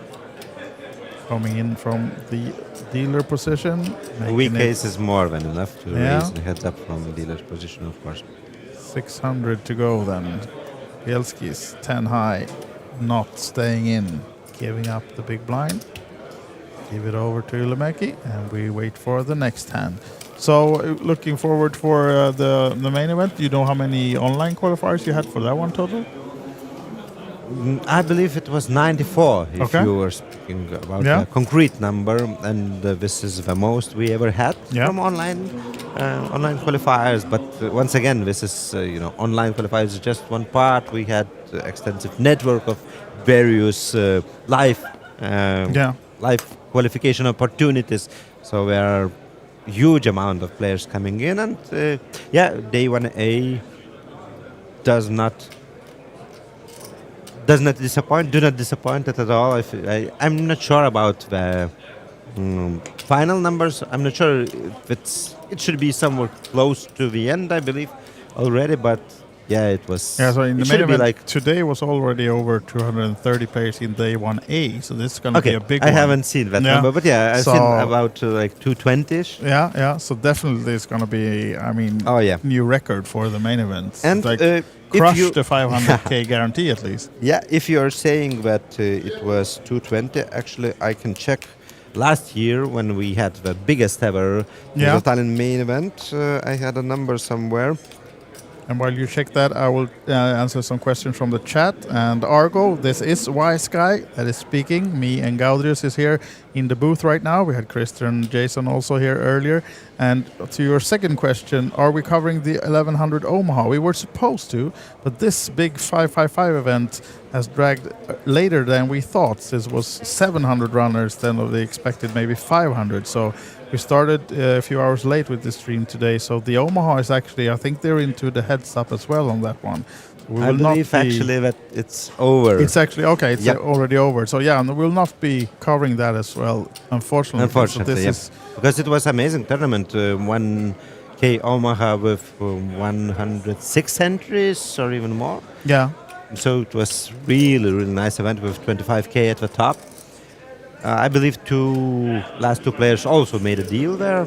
Yeah, okay. And I know a guy who won, but I'm not sure if I can remember his full name correctly. It was a German guy who actually lives in Lithuania. So Bielskis can score a second for Lithuania in that regard today, if he will keep his lead. 15 millions versus 6 millions. He's still ahead even after doubling this opponent. Yeah, exactly. Still way up in front. You know, Andreas, by the way, actually... Now it sounds like you're going to ask me some tricky question. No. Actually, I would suggest something, and I believe that you may like this suggestion. Andrius Bielskis, as I told you, is not only poker player, he is also blogger, podcaster. Yeah. And a couple of years ago, 3 or 4 years, in Lithuania, we also had TV table. I was commenting, and he joined me as a commentator. Yeah. And I thought that maybe at some point we can invite also Andrius to join you. Definitely. Of course, he will be playing the main event. But he is an interesting guy, and he knows quite a bit about poker and quite a bit about Kings of Tallinn Festival. He has been to Tallinn events. The only problem times. is I predict him to be on the final table for the main as well. Yeah. But we'll see. We'll see. Once these good guys get the motion running, you often see them on multiple final tables in the same series. So agree. I predict him to at least go deep, but if he's not on the final table, then he can join me. Yeah. But we will, for the main event, we'll be covering the day 2 and 3 as well, of course. So yeah, we might have some opportunity to get him in the booth, and absolutely, he's more than welcome to come join us here, of course, as Ylimäki wakes up with a small pair now. And as we said, the blinds are now 150, 300, so at least 600 coming in here from Ylimäki, unless he decides to go even bigger. As I was saying that, he's going for the sneaky call. Hoping for Bielskis to do something. What you gonna do? Check it. So the small trap from Ylimäki didn't work this time. And it's tricky now because with 6s and not that many flops will... No, but that's one of them. Yeah. You didn't get to finish the sentence before. I was silenced by the flop. Yeah. But unfortunately for Ylimäki, Bielskis has nothing to do with that board. So expect a quick fold, as we do get from Bielskis, and small pot for Ylimäki. So now maybe he's hoping that he would have raised to get some more value out of the 6s, but a set wasted almost, right? Yep. Definitely. And Lady Luck is on the side of Andrus Bielskis a little bit, and with heads up, I would say, Yeah. with those two queens coming when he needed them the most, and also in those situations when he's not necessarily getting hands when his opponent hits something big and folding easily. Yeah. All in. Okay. Not It looks like enough for- Andrus is setting a new tone. Yeah, he's mixing it up a little bit. Or That's he good. decided that They're- his they're opponent's not, they're stack not, is not you know, too small enough. talkative, these guys. I don't see many words. I was surprised when, in the middle of the final table, I actually heard 3 sentences from Bielskis in a row. Oh. Because actually, for being a podcaster, YouTuber, and anything, he's rather silent at the tables. He is a talkative guy overall, but I think at Yeah, the I've poker seen him table he is outside of the tables. concentrated. I've seen him talk Yeah. a lot before, but when on the tables, that's not his style. Apparently, he's not talking his the opponents Yes. down. He's trying to place them instead. And Ilomäki seems to be quite the quiet type himself. So King 6. Yep. Dealer's position. Raising it up. I can hear how Lithuanian support is calling, for Andrus Bielskis. Yeah. His nickname, Benny, from Benislavas. Uh-huh. It's his old nickname. Now then, each one finding a piece here. Bielskis with the top pair, Ilomäki with the bottom one. Once again. So this might be some more action coming to this one. Yeah, and stack sizes, Ilomäki is super short, only 16 bigs. Hear him check. Oh, and now, of surprised to course, see the Andrus check, but- will lead. He must do right. Ilomäki playing it carefully in this situation. Yeah. Bottom pair. But and of course, expecting super it wet goes pretty board. big here now. So 900. Once again, 1 polarizing million. bet. Yeah. I noticed that Andrus likes those polarizing bets. Yeah. Putting his opponent in tough position. Yeah, this is a tough position for Ilomäki. I mean, quick check from Bielskis on the flop, deuce on the turn. He still has a pair of sixes. No draws completing on the turn either. Of course, he can think that Bielskis was trapping with the flop check, that he has actually the 9 that he does, but still we do have a pair of sixes. Now, decides to lay down, and correctly so. So a good play for Ilomäki, and saves him $1 million, probably. Yep. As you can see, he's down to 15 bigs now, 4.7 million. 3.5. I think we had another question in the chat as well. And yes, they do have made a deal. They're playing for 2,000 euros extra, and of course the trophy. So they are secured roughly around 50,000 for Bielskis and 57,000 for Ilomäki before they started this heads up, because then Ilomäki was way in front. But now this guy is. Bielskis has turned the tables and the chip count, and now in front with the Queen 3 coming in with the call from the Just dealer calling. position. And will we see the all-in from Ilomäki? I would assume he absolutely would at least raise, but should be All going in. all in, yeah. And quick fold from Bielskis, of I course. really love our OlyBet stars, which mark the Yeah, all-in that's good. The all-in stars. Beautiful thing. And I actually love the setting now with the Kings of Tallinn big logo. Yeah. When a few and players for those gone. of you being, the colors changed as well. We're Yeah. going blue this year. Yes, Is it a went total blue. rebranding or just for this one? Well, for the Kings of Tallinn, definitely. Yeah. Yeah, and you can see that now. You can remember that the Queens of Tallinn had more pink in it. Yeah. Mixing up with some blue. So the question is, the Summer Showdown then, will that have another color? We will see. We Yeah. will see. Also, we all are waiting for the WSOP circuit. Yeah, of course. Coming soon, as you can Yep. see in the top right of your screens. So Some black, white, and also blue in there. Yeah. As a Estonian flag. That's true. That's really nice with that. Yeah, okay. That's maybe there's some thought behind this. There's always a thought. Yeah, of course. Of Somewhere. course. Absolutely. And you can see even physically that Bielskis is building his Great Wall of China. Yeah, from exactly. his, It's really, yeah. Who's going to pay for the wall? It's going to be Ylimäki. That's a bit more... Ylimäki or Mexico. Someone has to pay, yeah. right? As Bielskis finds the 10-5. That was a more recent reference than my Great Wall of China. True. There's always a wall, right? A historical wall somewhere. And this time, he's going with the race for the 10-5.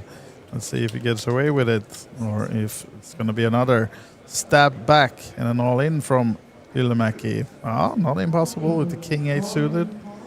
At least he does shove, and it's going to get away with it. A good timing against the 10-5 of Bielski's. So. Yeah, and I believe that heads up, that kind of hand with those stack sizes. Yeah. And for the chat, nice to see you then. Our go for Friday and Sunday coming into track, which for those of you guys who don't know what that is the guy who's keeping track of all these information that you get on the screens. Make sure that the chip counts are correct and you see the correct cards, and all the information behind the guys with the production team, of course, does a big job providing you with all these streams and all the information we get to commentate. It's easy for us to sit here and of course, commentate all the good stuff that we get from both the players and the production, of course. Easy part for us, definitely. We're just marionettes here. And watching Ylimäki with another race, the Doyle hand. And you can also notice a dealer in a corner of a screen, but actually we have more than 100 of various dealers floors and different staff. They definitely deserve and the some staff here credit. is also amazing, in my opinion. And the staff is also super international. Yeah. And a lot of staff members, they are just regulars, Kings of Tallinn regulars, coming here every year and visiting many festivals. And that's because of Teresa Nusiainen, who is amazing tournament director and who gives a lot of love to her staff members and also to her players. Yeah. Now then, building a pot here, and it's Ylimäki in front with the 10. Third has heart the 3. Yeah, here on he the has river. the King of Hearts is in Bielski's hand, so he could represent something here with the flush. And he decided to check though, so not likely that he's going to do something big with this one. The question is Ylimäki trying to squeeze some value? I'd assume he will, and it's going to be a 400 or 500 bet. And Bielski is still thinking. Yeah, actually and calls calling it. with King And High. Has to see the 10 of Ylimäki and hand over another 500 and a total of and look, 2.7 it's almost in the pot. Almost 8 million for Ylimäki. Yeah, building. Yep, bit by bit, and he's back in action.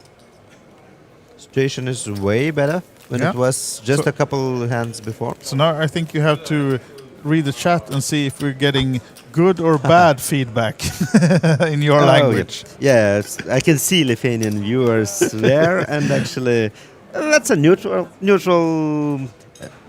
They're saying hello to us, to the commentators, and also, of course, they're cheering for Andrews. Definitely. Of course they are. Yeah, it's fun to see that quite a few people from different countries are watching. I really hope that we have really small audience in Estonia, because I really hope that everyone interested in poker is in-house, not watching the screen, but playing. We have amazing tournaments, and you don't have to have like thousands. No. And even today, I believe, there was some kind of 150 euro tournaments on the schedule. So that's poker for everyone here during the Kings of Tallinn. This is day 6 of 10. The main weekend is still ahead. Yeah, the big one is still ahead, and started the day 1/8 day on the main event, and it's plenty more starting days to come. And for just those to answer another question from the chat, we've never said that there was any split. We just said that they have made a deal. So they haven't split the money. They have just made a deal on the ICM count when they started the heads up. So they secured 50, respectively 57K each, depending on the chips stack that they had when they started. And now they're playing for 2K more. So not a split, just a deal being made. And they're playing for the trophy as well, of course, as Ylimäki is racing the Jack 6 that he has. Yeah, and a lot of tournaments coming up. The main event, of course, is a big one. It's 1,100 euros, but there are a lot of smaller tournaments and cash games going on as well. So even though if you don't want to play for the big bucks, you can come here and play the smaller ones. Yeah, or if you want to play for big bucks, there's also 2 high roll tournaments. Oh, now look at this guy. Oh, if you want to play the high roll. Okay, Gaurius. I know you're a big shot, but no. But you're not allowed to play, though. Yes, I'm not. But you know what? I always say that my chips are the players, and my stack sizes are shown on the screens, and I'm enjoying being on the other side. Yeah. Also, I do enjoy doing some commentary. While of course English is not my first language, and sometimes I'm struggling a little bit with it. So, pardon my French, as they said, but still. That's perfect. It's a lot better than my Latvian, or Lithuanian, that's for sure. Yeah, I believe so. Now then, going to a flop between these guys, Ylimäki and Bielskis. Not too big of a difference between the two now, and it's Ylimäki getting in front of this one. Bielskis has nothing. Will he try to take a stab? And gets the bad news from Ylimäki. It's a super dry flop. Yeah. And Bielskis decides to stab. Got a stab, but it's not going to work this time. Yep. But once again, another pot for Ylimäki. Yeah.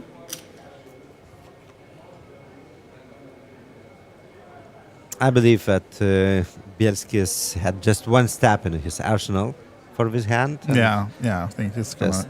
I see no way how he can win. No, nothing. Oh, it's actually going for another one. So I was just about to say that it's not much of a drawing board for Ylimäki to be calling with some kind of draw, but still, Ylimäki will of course not leave the top pair here. Question is if he's just going to call this one too, or if he's coming for the check raise now here. Is he afraid that Bielskis actually has something, or he's going to just seal this pot right now with a check raise? 6.9 million near the Matti Ylimäki and 2.4 million in the middle. Yeah, so he comes with a call. Looks like a nice opportunity for Ylimäki now to edge even closer to Bielskis, or even pass him. Who knows what the action will be here.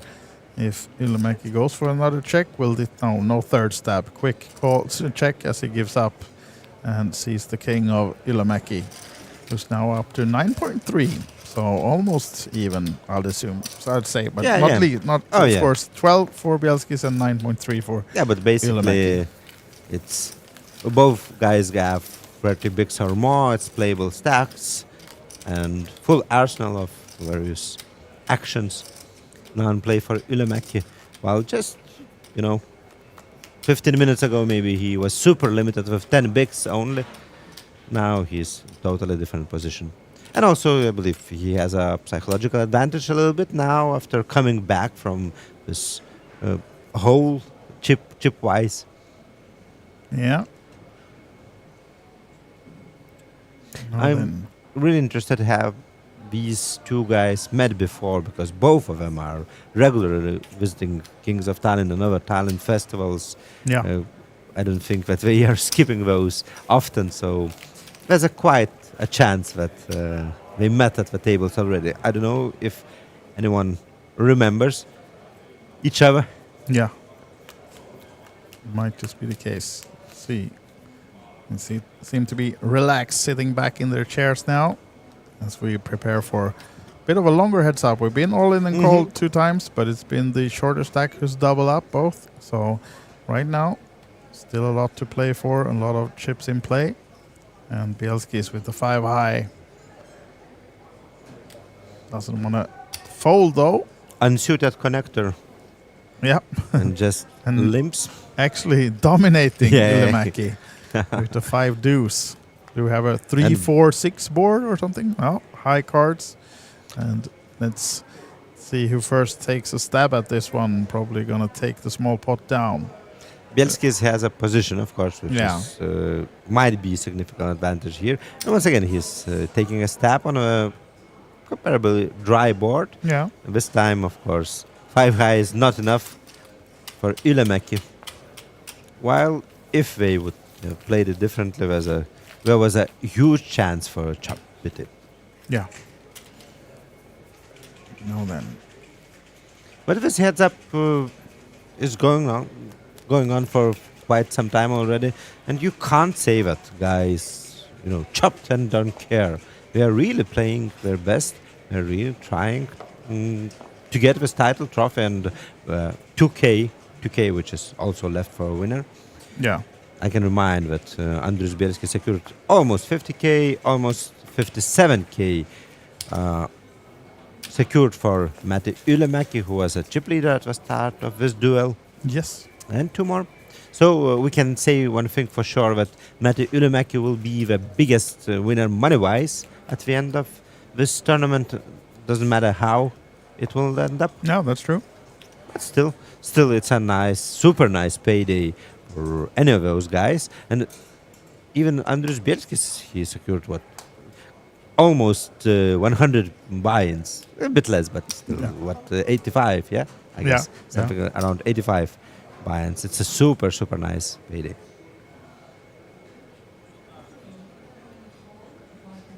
We had a limp from Bielski's on the button here now, and seems like Ylimäki is coming with the raise. Mm-hmm. Does so. And quick call from Bielski's, not letting the 9-8 go. So building a pot. Is it 1.5 in the middle? Yeah. And we go to the flop. 5 high flop favors neither of the players, so expecting Ylimäki to come with the continuation here, since he did raise pre-flop on Bielski's just call. Of course, this flop favors the range of Bielski, so if he's to try something, this would probably be a good opportunity, but he decides not to. Gets out of the way and lets Ylimäki build some more, and almost edging up to even now in chips. Yep, something like 10 million now. Yeah. In front of Ylimäki. Yeah.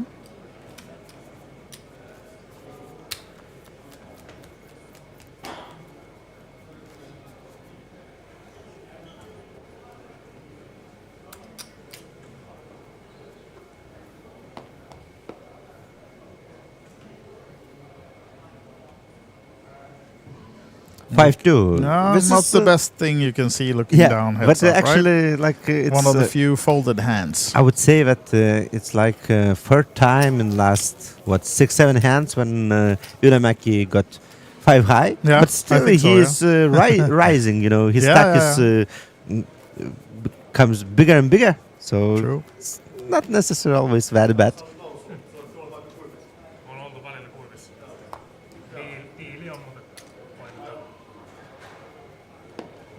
Now then, next hand we'll have Bielski's first to act, queen high, queen 6 off. Expecting to come with a call or a raise here now then. Let's see what he chooses this time. I say go for 600. Nope, he does the old call. And Ylimäki is not calling or checking this one. He's gonna raise it up with the jacks. Sizing up another 600 by the looks of it, making it 900 total then. And if we are Bielski's now, what do we do? Do we go to a flop? No. Lays it down. Unsuited queen. Yeah. A weak kicker, and he decides not to intervene. Another small pot then for Ylimäki, as you can see, 9.4 versus 12 millions now, so 31 and 38 blinds respectively in their hands right now, and you can see in the background the tournament clock. We have 10 minutes remaining of this level. Level 34, so you can imagine. Already 33, more than 33 levels, each 40-minute duration have been played in this tournament. And of course, stacks, tens of millions, because we had 700 entries. What an amazing tournament it was. And I can bet it will be not the biggest tournament during this Kings of Tallinn festival when you're talking about the number of entries. No. I really believe we can have a biggest ever Kings of Tallinn main event, day 1A. You said you saw that it was more than 230 entries. Yeah, that was hours ago, so I would say it's will be much more now. But I think that maybe day 1A can be already over because I think they are playing 8 levels. Okay. But I'm not 100% sure when exactly it ends. But yeah, structure for a main event is quite friendly at the beginning. You play 8 levels. Yeah. Yeah, and I think that last year when we had the biggest ever Kings of Tallinn main event with 716 entries. Yeah, 716 entries. There was 227 entries during day 1A. So we are above. Yeah. We are above. Yeah. Yet the day 1B usually is the biggest of them all. So let's see what we will get tomorrow. What numbers. Now then, nice hand. Heads up for Bielski's. Jack 10 on the button as well. In position, going with the race this time. I think I almost can promise you, but let's see. Yeah, yet again, coming with a call. Yeah, he is mixing it up a little bit, I guess. He's limping, raising ranges. Yeah. And he's dominating versus Jack 4. By the way, Andreas, some years ago I was really enjoying various nicknames for starting hand combinations. And do you know how Jack 4 is called? What's the nickname? But What's it depends Jack on 4? how many years ago. But if you're calling it recent years, it's what is it called? The Robbie. Okay, yeah. No, I was referring like 10 or even more years ago. And it was a bit different. Yeah, what is Jack 4? What do you think? 4. You don't know what is Jack 4? No, I stand silent, please. Jack 4 is Jack is for flat tire. Aha. That was the nickname. Jack is for flat tire. So Jack 4 was called flat tire. What other things do you have except Dolly Parton? And I believe there was lots of, lots of different, like 2 trees, obviously, City Park, pair of trees, 2 trees, City Park. Okay. I believe, that I think every country and every language where if you have people loving poker, if you have a viable community, usually you will find even local nicknames based on local references. For example, Ace King in Lithuania, you can hear has been called by a name of former prime minister whose signature, like AK, it's a like short name. Yeah, okay. Yeah. Abbreviation of his first and last name. Yeah.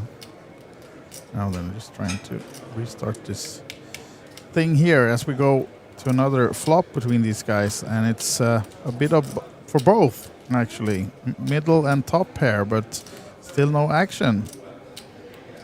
So 1.5 in the middle, expecting Bielski's now to lead at least with the queen, and Ilomäki thinking he's trapping maybe with the jack. So surely he's going to call this one, building the pot. Yeah, but he has just 11% equity. Yeah, he's well behind. 5 outs. You can see at the top of the screen. He needs to hit jack or a 10, but instead it's an ace on a river. Quick check from Bielski's now. Stops there, and it's maybe... Is he afraid of the ace? I expect him to go for more value there on the river, but yeah. The question is what he would do if Ilomäki bets. I would guess that it would be quite a quick call. I think so too, but now it's checked down. And as Bielski sees the jack, I think he's sad that he didn't actually go for value, but he shouldn't have been scared of the ace, I think. So yeah, at least a big or a small pot for him, building the chip lead, and it's up to 2.2 versus 1 now, 14 versus 7 million.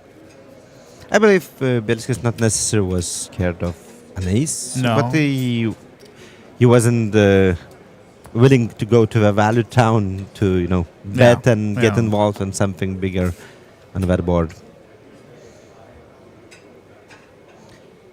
Another flat tire. Yeah.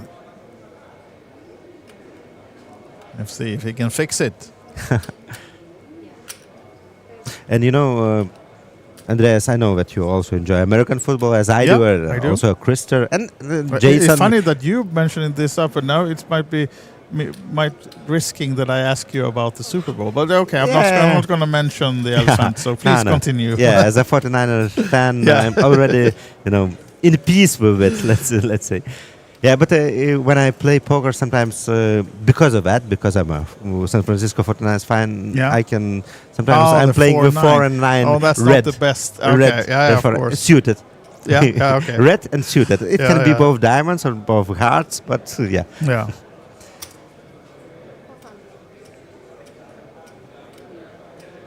Now then, Bielski's betting 400. Illamäki with the queen high lets it go. Another small one for Bielski's.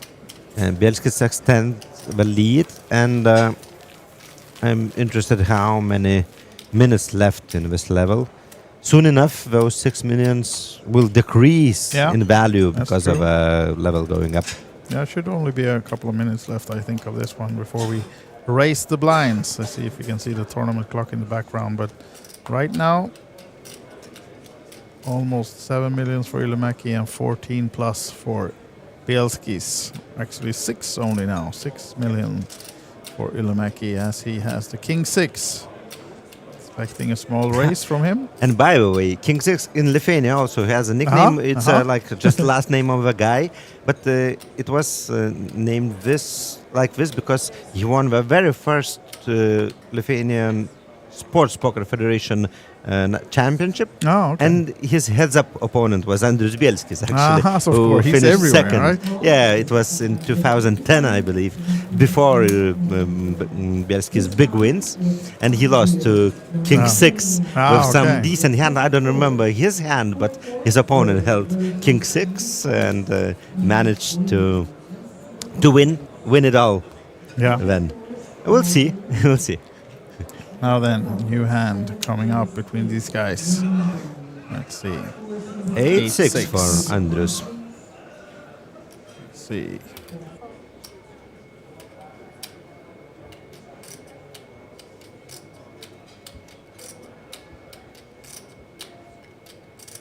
So Illamäki with the ace king though.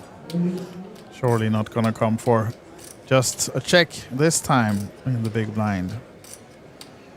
Sizing up, but unfortunately for him, Bielskis is probably not gonna tag along with the a6, but not for we'll a6, see. of course. Wow. Okay. Bielski has different opinion. He has another plan. He's calling, and it's already 2 million in the middle. Yeah. And it's good as well, Bielski's. Wow, he hits his 6 on such a pair board, small board. There's one club on a flop, so Illamäki can continue.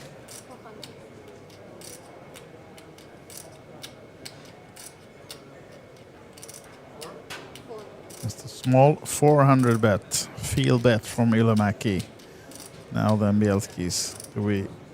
These guys are 6. Can we even do that? Hard to say that we have something else than a 6 and a deuce when we call this board, so we have to raise it, and he does.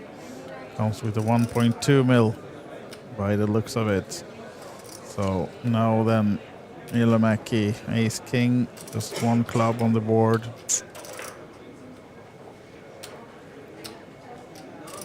Let's see.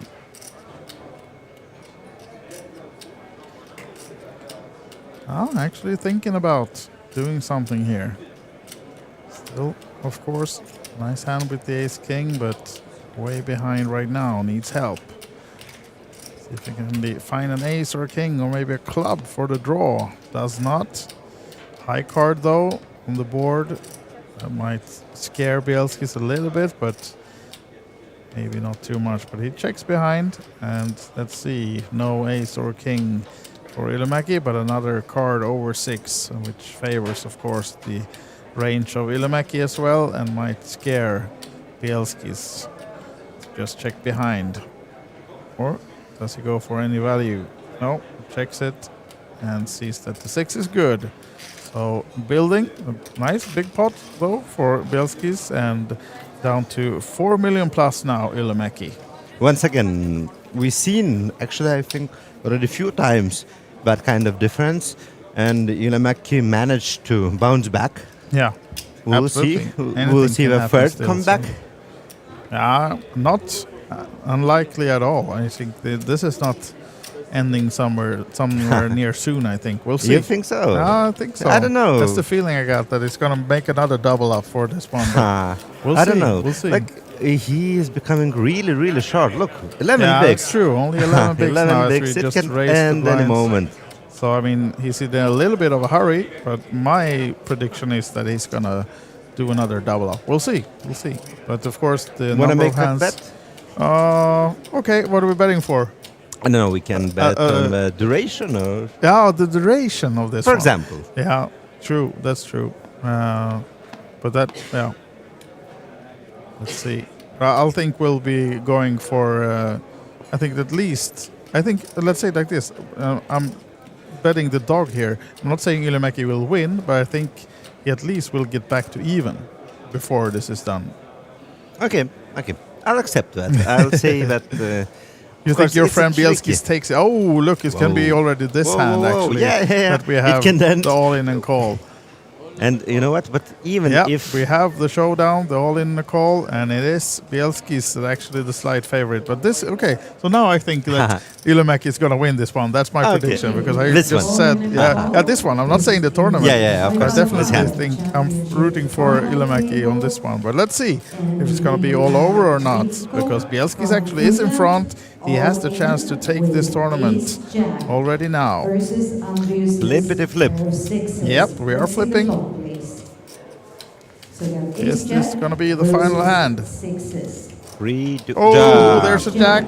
Yeah, you can see it coming as Bielski's looks in the sky. Small sigh from him. And yeah, now he needs a 6 and a 6 only on the river. Otherwise, Ilomäki that double up might be coming way rather and sooner. And it's not a 6.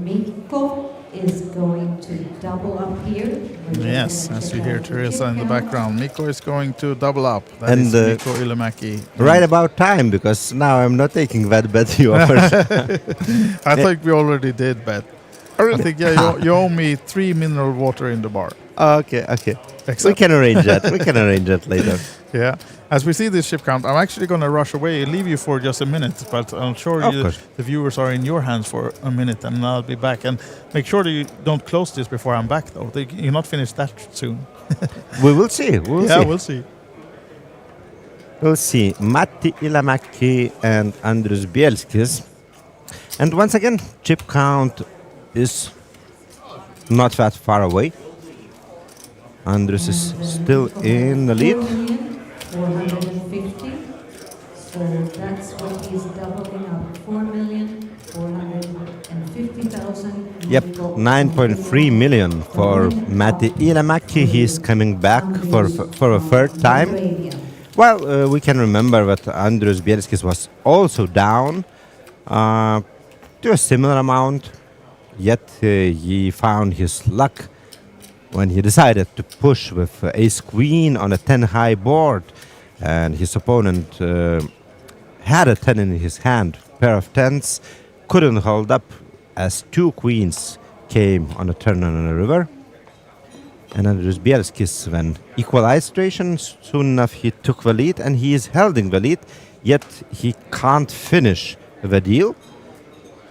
3 times he extended his lead to like 3.5 times bigger stack versus his opponent Matti Ilomäki, and every time Matti found his way back, either doubling up or just winning several medium or small pots and coming back. We are not that deep after blinds went up 200,000, 400,000 with 400,000 big blind ante. Andrius Bielskis, he is limping button quite a lot. Matti Lemäki raising not the first time from a big blind after limp of Andrius Bielskis, and previously we've seen how Andrius is calling with, let's say, 8-6. This time he decided to give up his hand. So he's mixing it up a little bit. Of course, it depends on the actual holding.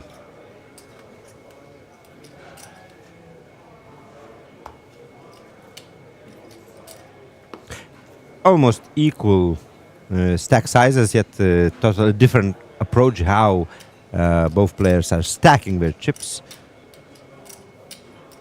Matti Iilämäki stacking them in a circle as a, like gardens of Babylon, and Andrius Bielskis is building the Great Wall of China, or maybe another Great Wall Andres was referring to recently. Ace-8 raise and a quick fold. Andrius Bielskis folded 10-5. Offsuit is not the hand you want to defend. And we can see super equal stacks, 11 million in each side of a table, 26 bigs for Andrius Bielskis and 26 big blinds for Matti Iilämäki. Andrius Bielskis representing Lithuania, Matti Iilämäki representing Finland.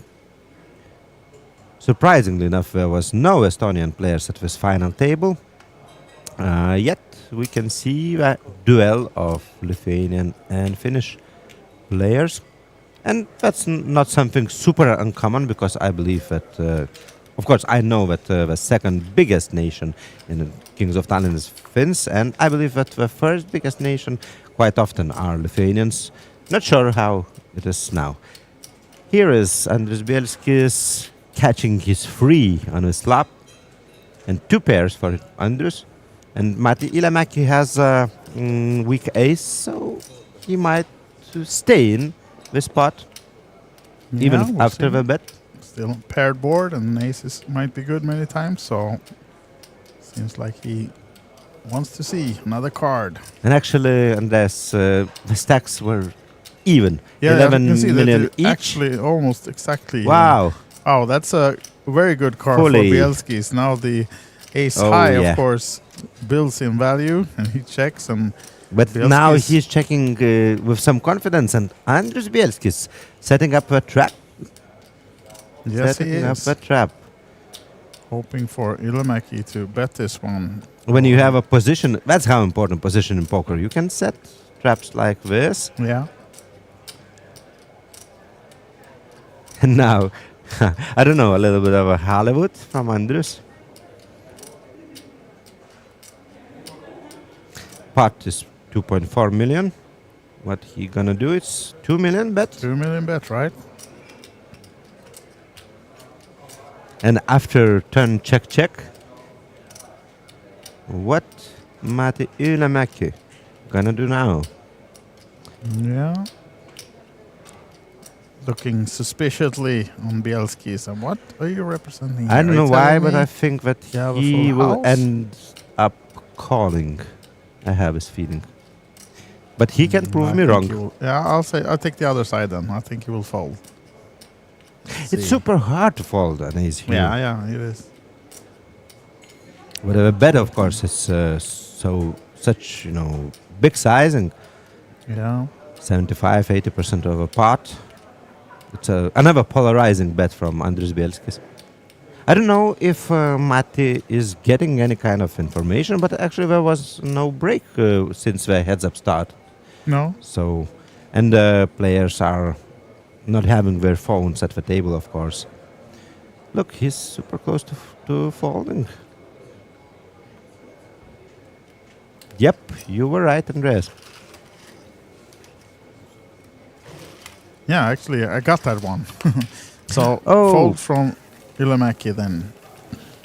And I should say sorry, I called him Matti couple of times. Sorry. Of course, it's a Mikko Ylämäki, and thank you for our viewers. Mikko Ylämäki, yes. We're changing that then. My bad. Sorry, guys. My bad. If we'd said something else. But heads up, they are. And as you can see, pretty even in stacks now, though. Bielski is edging a little bit ahead with that pot. And I think that, there was ups and downs, but Bielski's never lost the lead for even a second since that lucky double up with catching triple queens and turning a river after going all in on a flop with just 2 overcards, but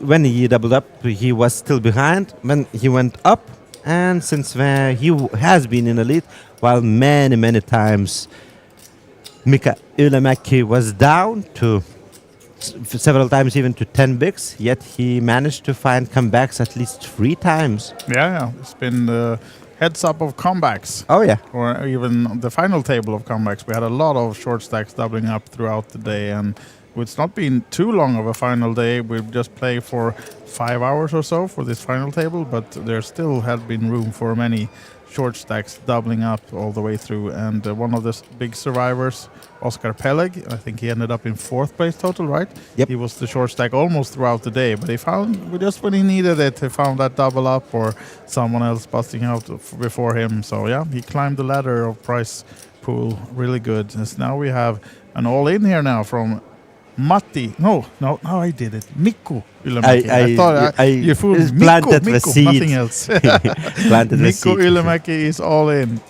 And Bielskis is thinking about it with the King 10. Just on the verge and edge of calling this one. I mean, it's so close. Yeah, heads up. It's a good hand.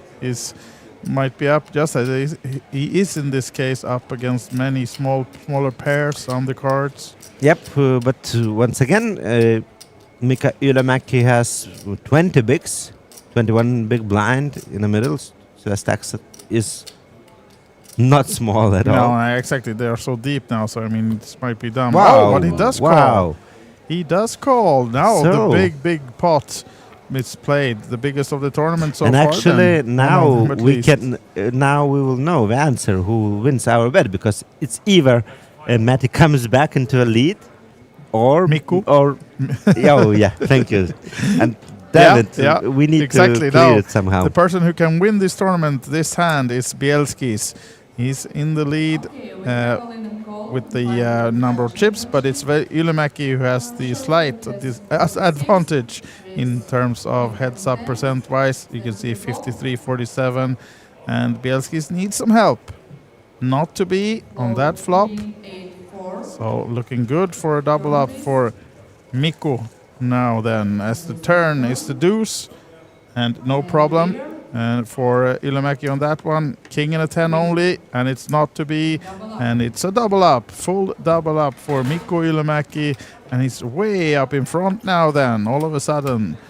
And 17 million versus 3.6 from Bielski's the short stack now, if we are correct on the screens. So big double up for Ylämäki, as now he turns into be the big favorite to win this one. And if you're new to this stream, you're watching the 555 euro tournament championships in Kings of Tallinn. We are heads up for 700 players in this one 3-day event, and we are now down to the final 2. So big one, and these players, there was no deal made on the final table until they reached, I should say, the heads up. And these 2 players made a deal. So Bielski's has secured almost 50k. Ylämäki was in the front. He secured 57k almost. And they're playing for 2k euro. And of course the glass trophy that we have on the poker table as well. So that's what they are playing for.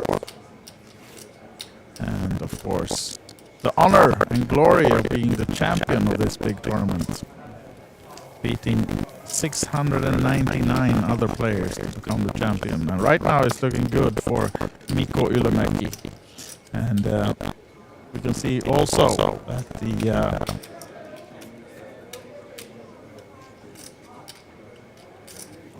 Let's see. Can you hear me better now? I think I saw in the chat that it was muted. It should be. Can you hear me better now? Chat.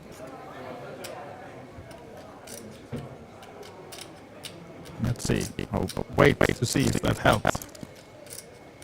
No, there's something wrong with our audio, apparently.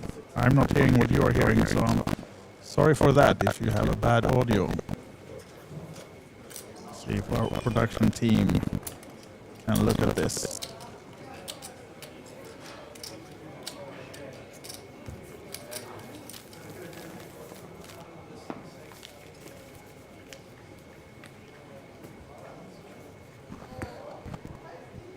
Right, guys, I see your comments in the chat that we have a distorted audio, and I'm not able to do anything else from where I'm sitting, but I'll try to have our production team look into this and see if we can fix it. I'll just step away for a little second, and of course you can continue to watch the screen, but I'll see if I'm just going to the control room and see what's happening with the audio. Just be right back.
And we have 11 call on 555 championship. Short stack has queen 10 and we has jack 10. Show the flop, please.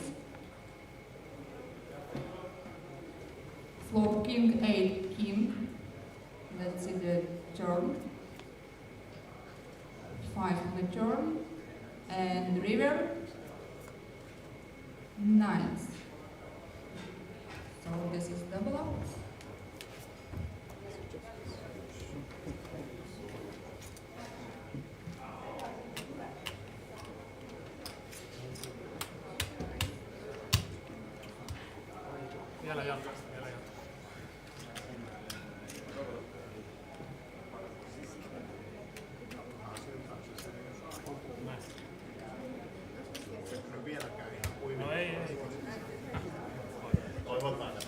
Guys, we're checking the audio again. Let's see if there's some improvement. We haven't found anything wrong just right now, but let's see if it's still distorted. I'll let you chat tell me.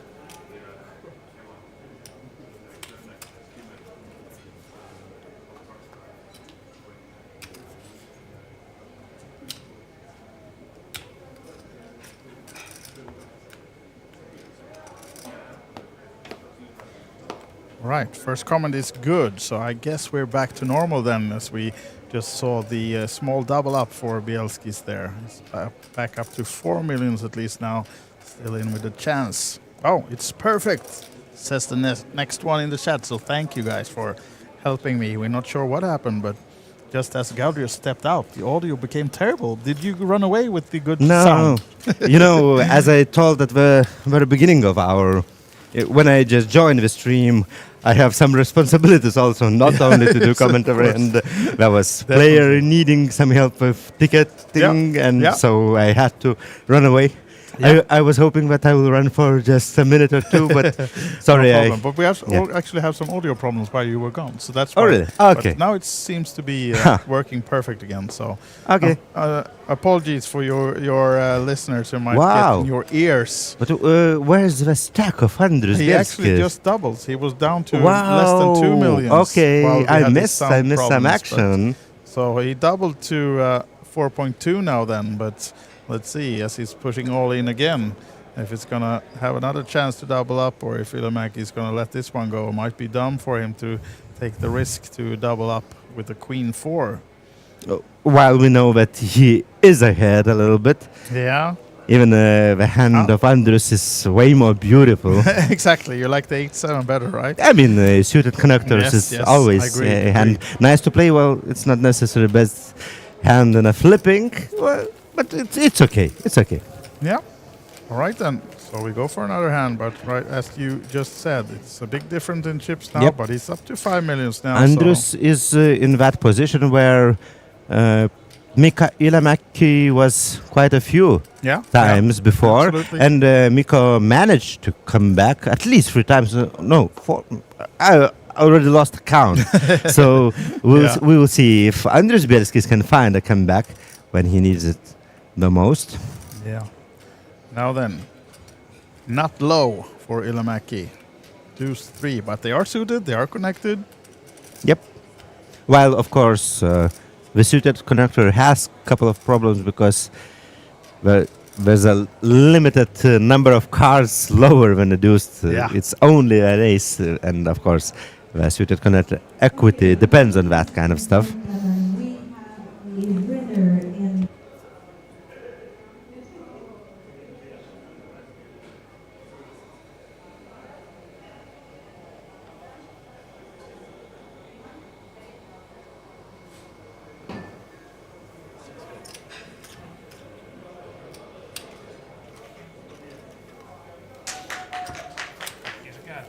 Now then, small pickup for Bielskis. Go to a new hand, and of course now it's Ilomäki building those walls over there. But look, dealer is not removing all in star from Andrus. He's ready. Now he did, but he's not that short. Yeah, he decided. Let's do some action. Exactly, let's do some action. Yeah, you don't have much. You gotta push. You gotta push. Yeah. Do something. And you know what? Andrus will push. With a pair of 4. He was not sit around just waiting. We'll see. Yeah, you see? Yep. And a quick call. King, Queen. Showdown. Or Queen, as we call Queen. it. That's the new name for the King Queen, apparently. So you can see both the kings and queens of Tallinn on the table. Will that help Ilomäki win this one? Or Andrus Bielskis with a pair of 4s.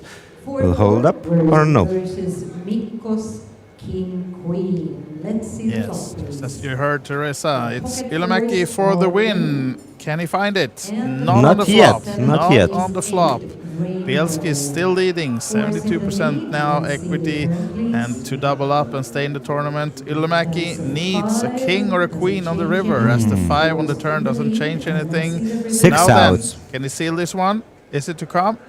It's not. 2 pairs for Andrus doubles Bielskis. up again. Okay, so once again, we can see Andrus Bielskis in front, actually, reclaiming the lead. Yet, to be fair, both players are not that deep anymore because this heads-up is taking quite a lot of time. Yeah, it's swinging, Yep. right? And almost even in chips again. Now it's only 24 and 28, when before it was like 31 and 39, so it was 70 bigs in play last level. Now we are down to 52 bigs combined. Yes. And now we can see the chat going crazy. The Bielski's fans are happy. Oh yeah. Lithuanians in the house. 600, more than 600 viewers just on YouTube, while we also streaming on a Facebook and on a OlyBet Poker Facebook page. We're also streaming on OlyBet TV, so many ways how you can watch the stream. And this is just the first day of the streaming schedule, of extensive streaming schedule from the Kings of Tallinn 2024. Yeah, Andreas, absolutely. you will be here I for will be long here. hours. I'm sleeping in this corner, I was about to say, but tomorrow we don't have any stream actually. But then Friday, Saturday, and Sunday, of course, we're going to follow both some high roller action and the main event. So it's a lot of more streaming to come.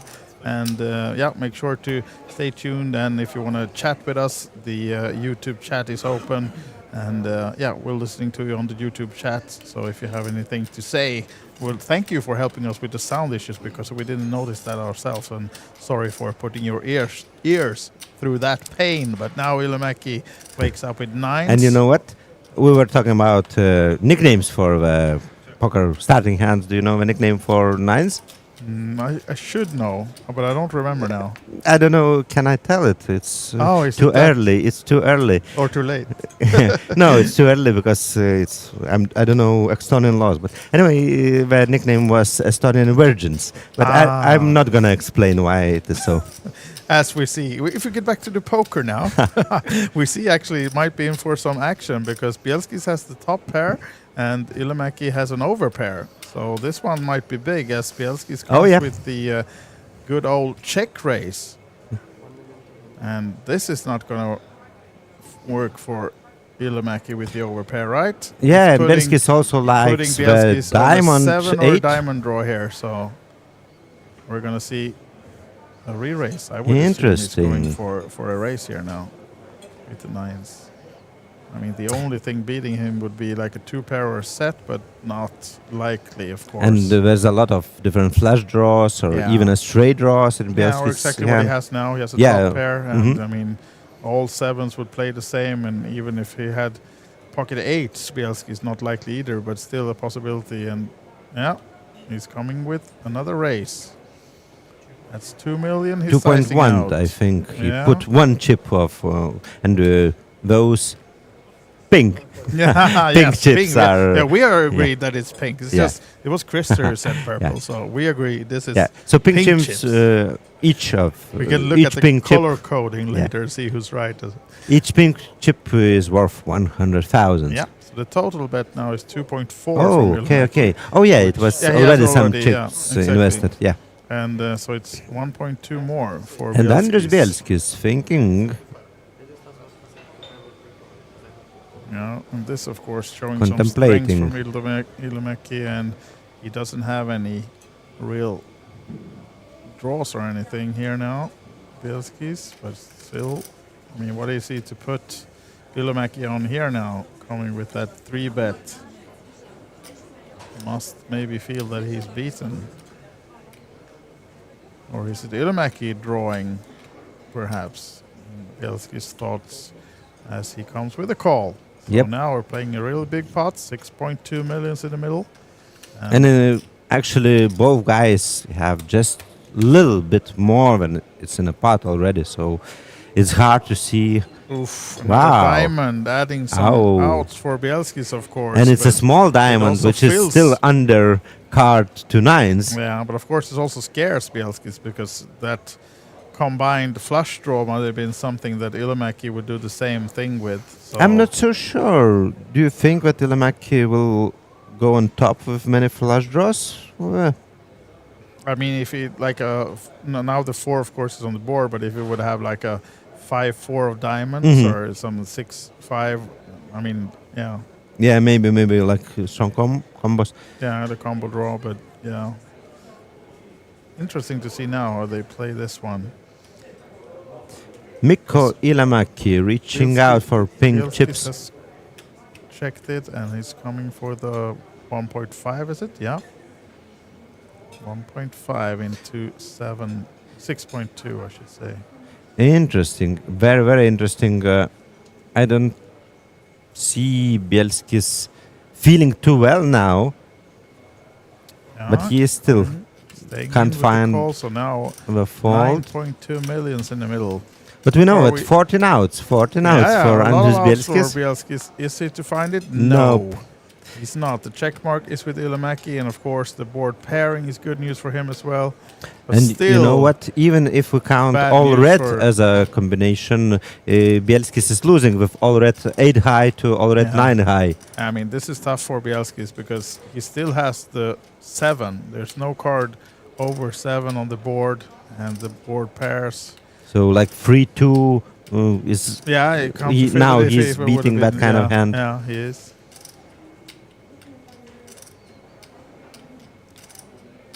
Expecting Mikko Ylimäki counting his chips and checks.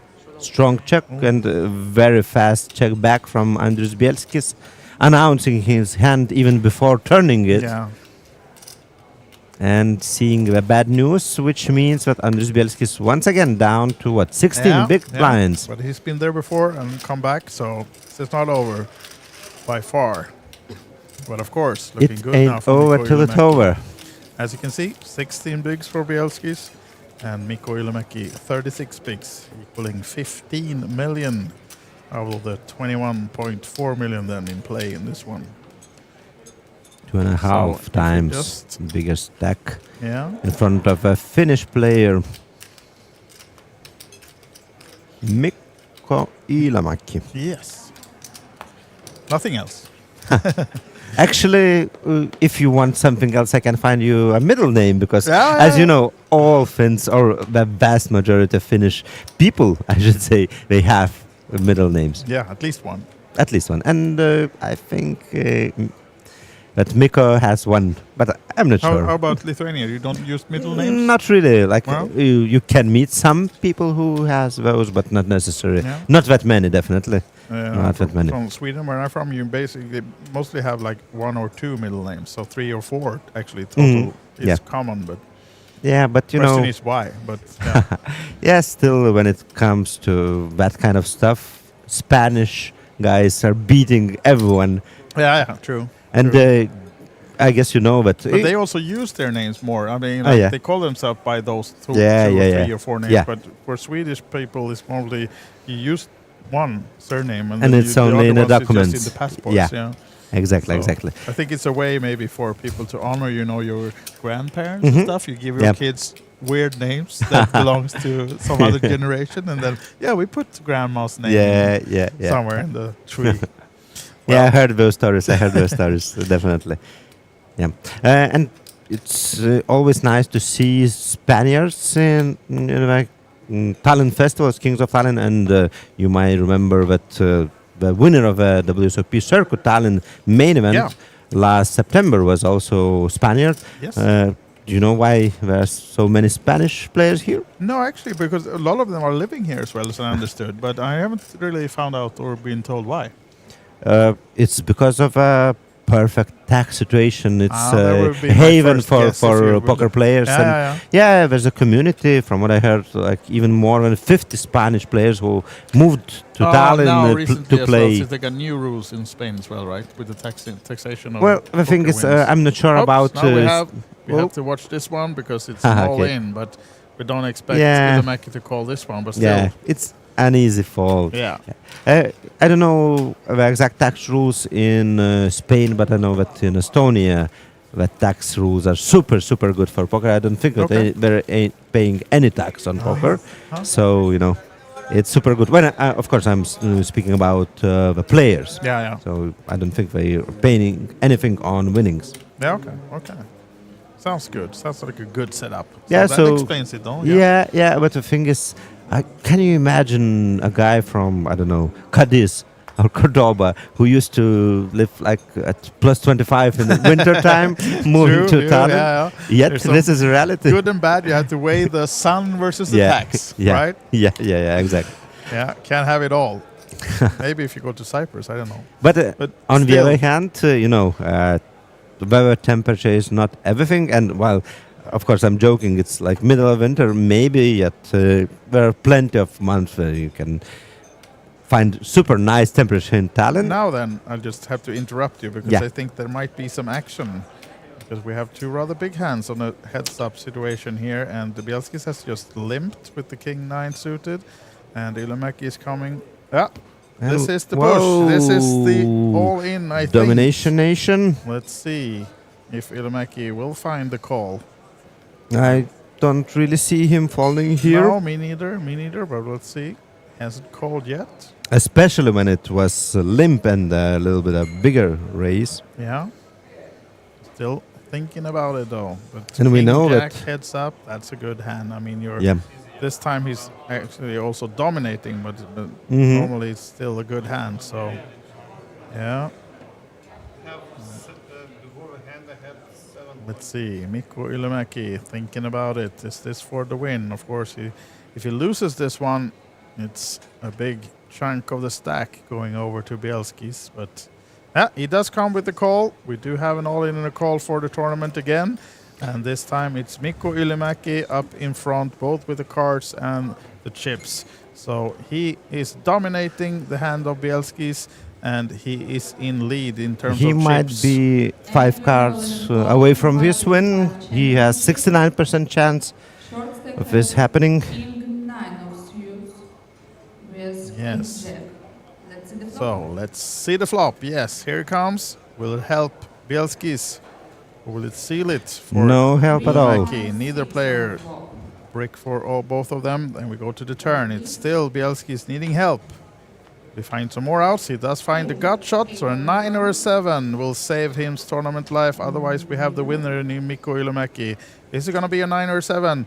It's a king. Both players hit the river, but it means that Mikko Ylimäki is our winner. Congratulations, applause for the 555 euro tournament championship. This is our winner. Yes. 700 entries. Can you imagine? 700 entries. This is our winner, picking down almost 60k then, since they made a small deal heads up, but still he's the big winner, and he will walk away with the trophy as Lenka is just preparing him for winner photos. We're going to have more information and pictures being taken. Those of you who want to save that picture, you can log on to our socials and find it there. OlyBet Poker on Facebook, on Instagram, and photos there, but also lots of stories, and you need to rush because stories are, they are so temporary. 1, 2, and they are gone. Yes. And we have some beautiful coverage over there. Definitely. Also, we have amazing blogs from many tournaments during the Kings of Tallinn. It's in Estonian, in Finnish, and also, of course, in English on OlyBet.tv. Overall, OlyBet.tv is like a hub of all kind of media information. You can even find a list connected to the tournament director's system for every tournament. So you can see every winner, any player who is participating in any tournament currently. You can see if someone busted out or he's still in. You cannot see the stack sizes, but other than that, you can see a lot of information in the tournaments. For that, you should go on the OlyBet TV poker section, find the schedule, and then click on a link to any tournament. I mean, OlyBet Poker and OlyBet TV, and also OlyBetEvents.com, OlyBet.tv, should I say, and OlyBetEvents.com. These are the main hubs. But I would suggest you, if you're in a reach of a car trip, or maybe even in a reach a car trip to a nearest airport, you still have at least 4 more days of amazing top class poker action here. We do have a lot more coming for you, and we will be streaming as well for those of you who don't have the possibility to come here. But if you do, please join us. Now, Lenka is setting up for the winner photo. We congratulate again Mikko Ylimäki to being the winner of this 555 euro championship No Limit Hold'em final. And for me, Gaudrius, and also Christian and Jason, who's been in the booth earlier, big thank you for being with us this day, and we hope to have you back listening and looking on Friday then for the next stream. Yep. There will be high And you know roller what? action and main event. Yes. I don't know if I will find time to join you here, but I will definitely will be listening when I have a chance. Glad to hear. And you're most welcome to join us if you can, Gabrius. And thank you for today then. Thank you. If you want to see this winner picture that is just being taken in a few minutes, it's going to be on our socials, of course. And for us, it's bye for now, and we'll be back for more stream action. But of course, as Gabrius say, follow all the action on OlyBet.tv with the live blogs. That will be up, of course, running all of today and tomorrow as well, and throughout the weekend. Thank you, guys. Ya. See ya.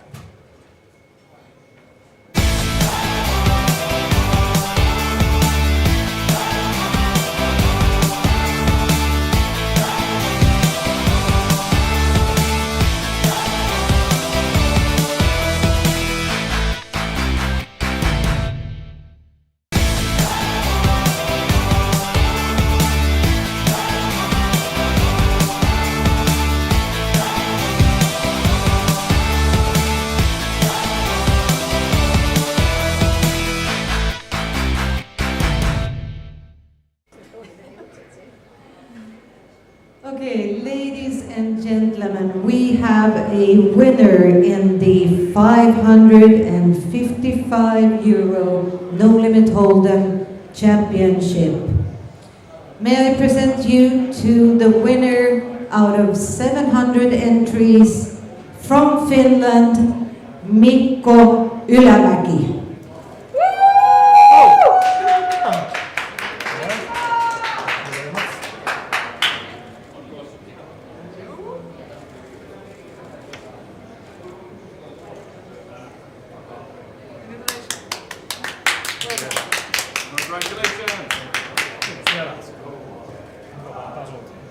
Mikko, can you take trophy up? Yay! Hi. Good, thank you. You can set it on the table for now, and let's do a quick interview in front of the stage here. Okay? Ottaa haastattelun.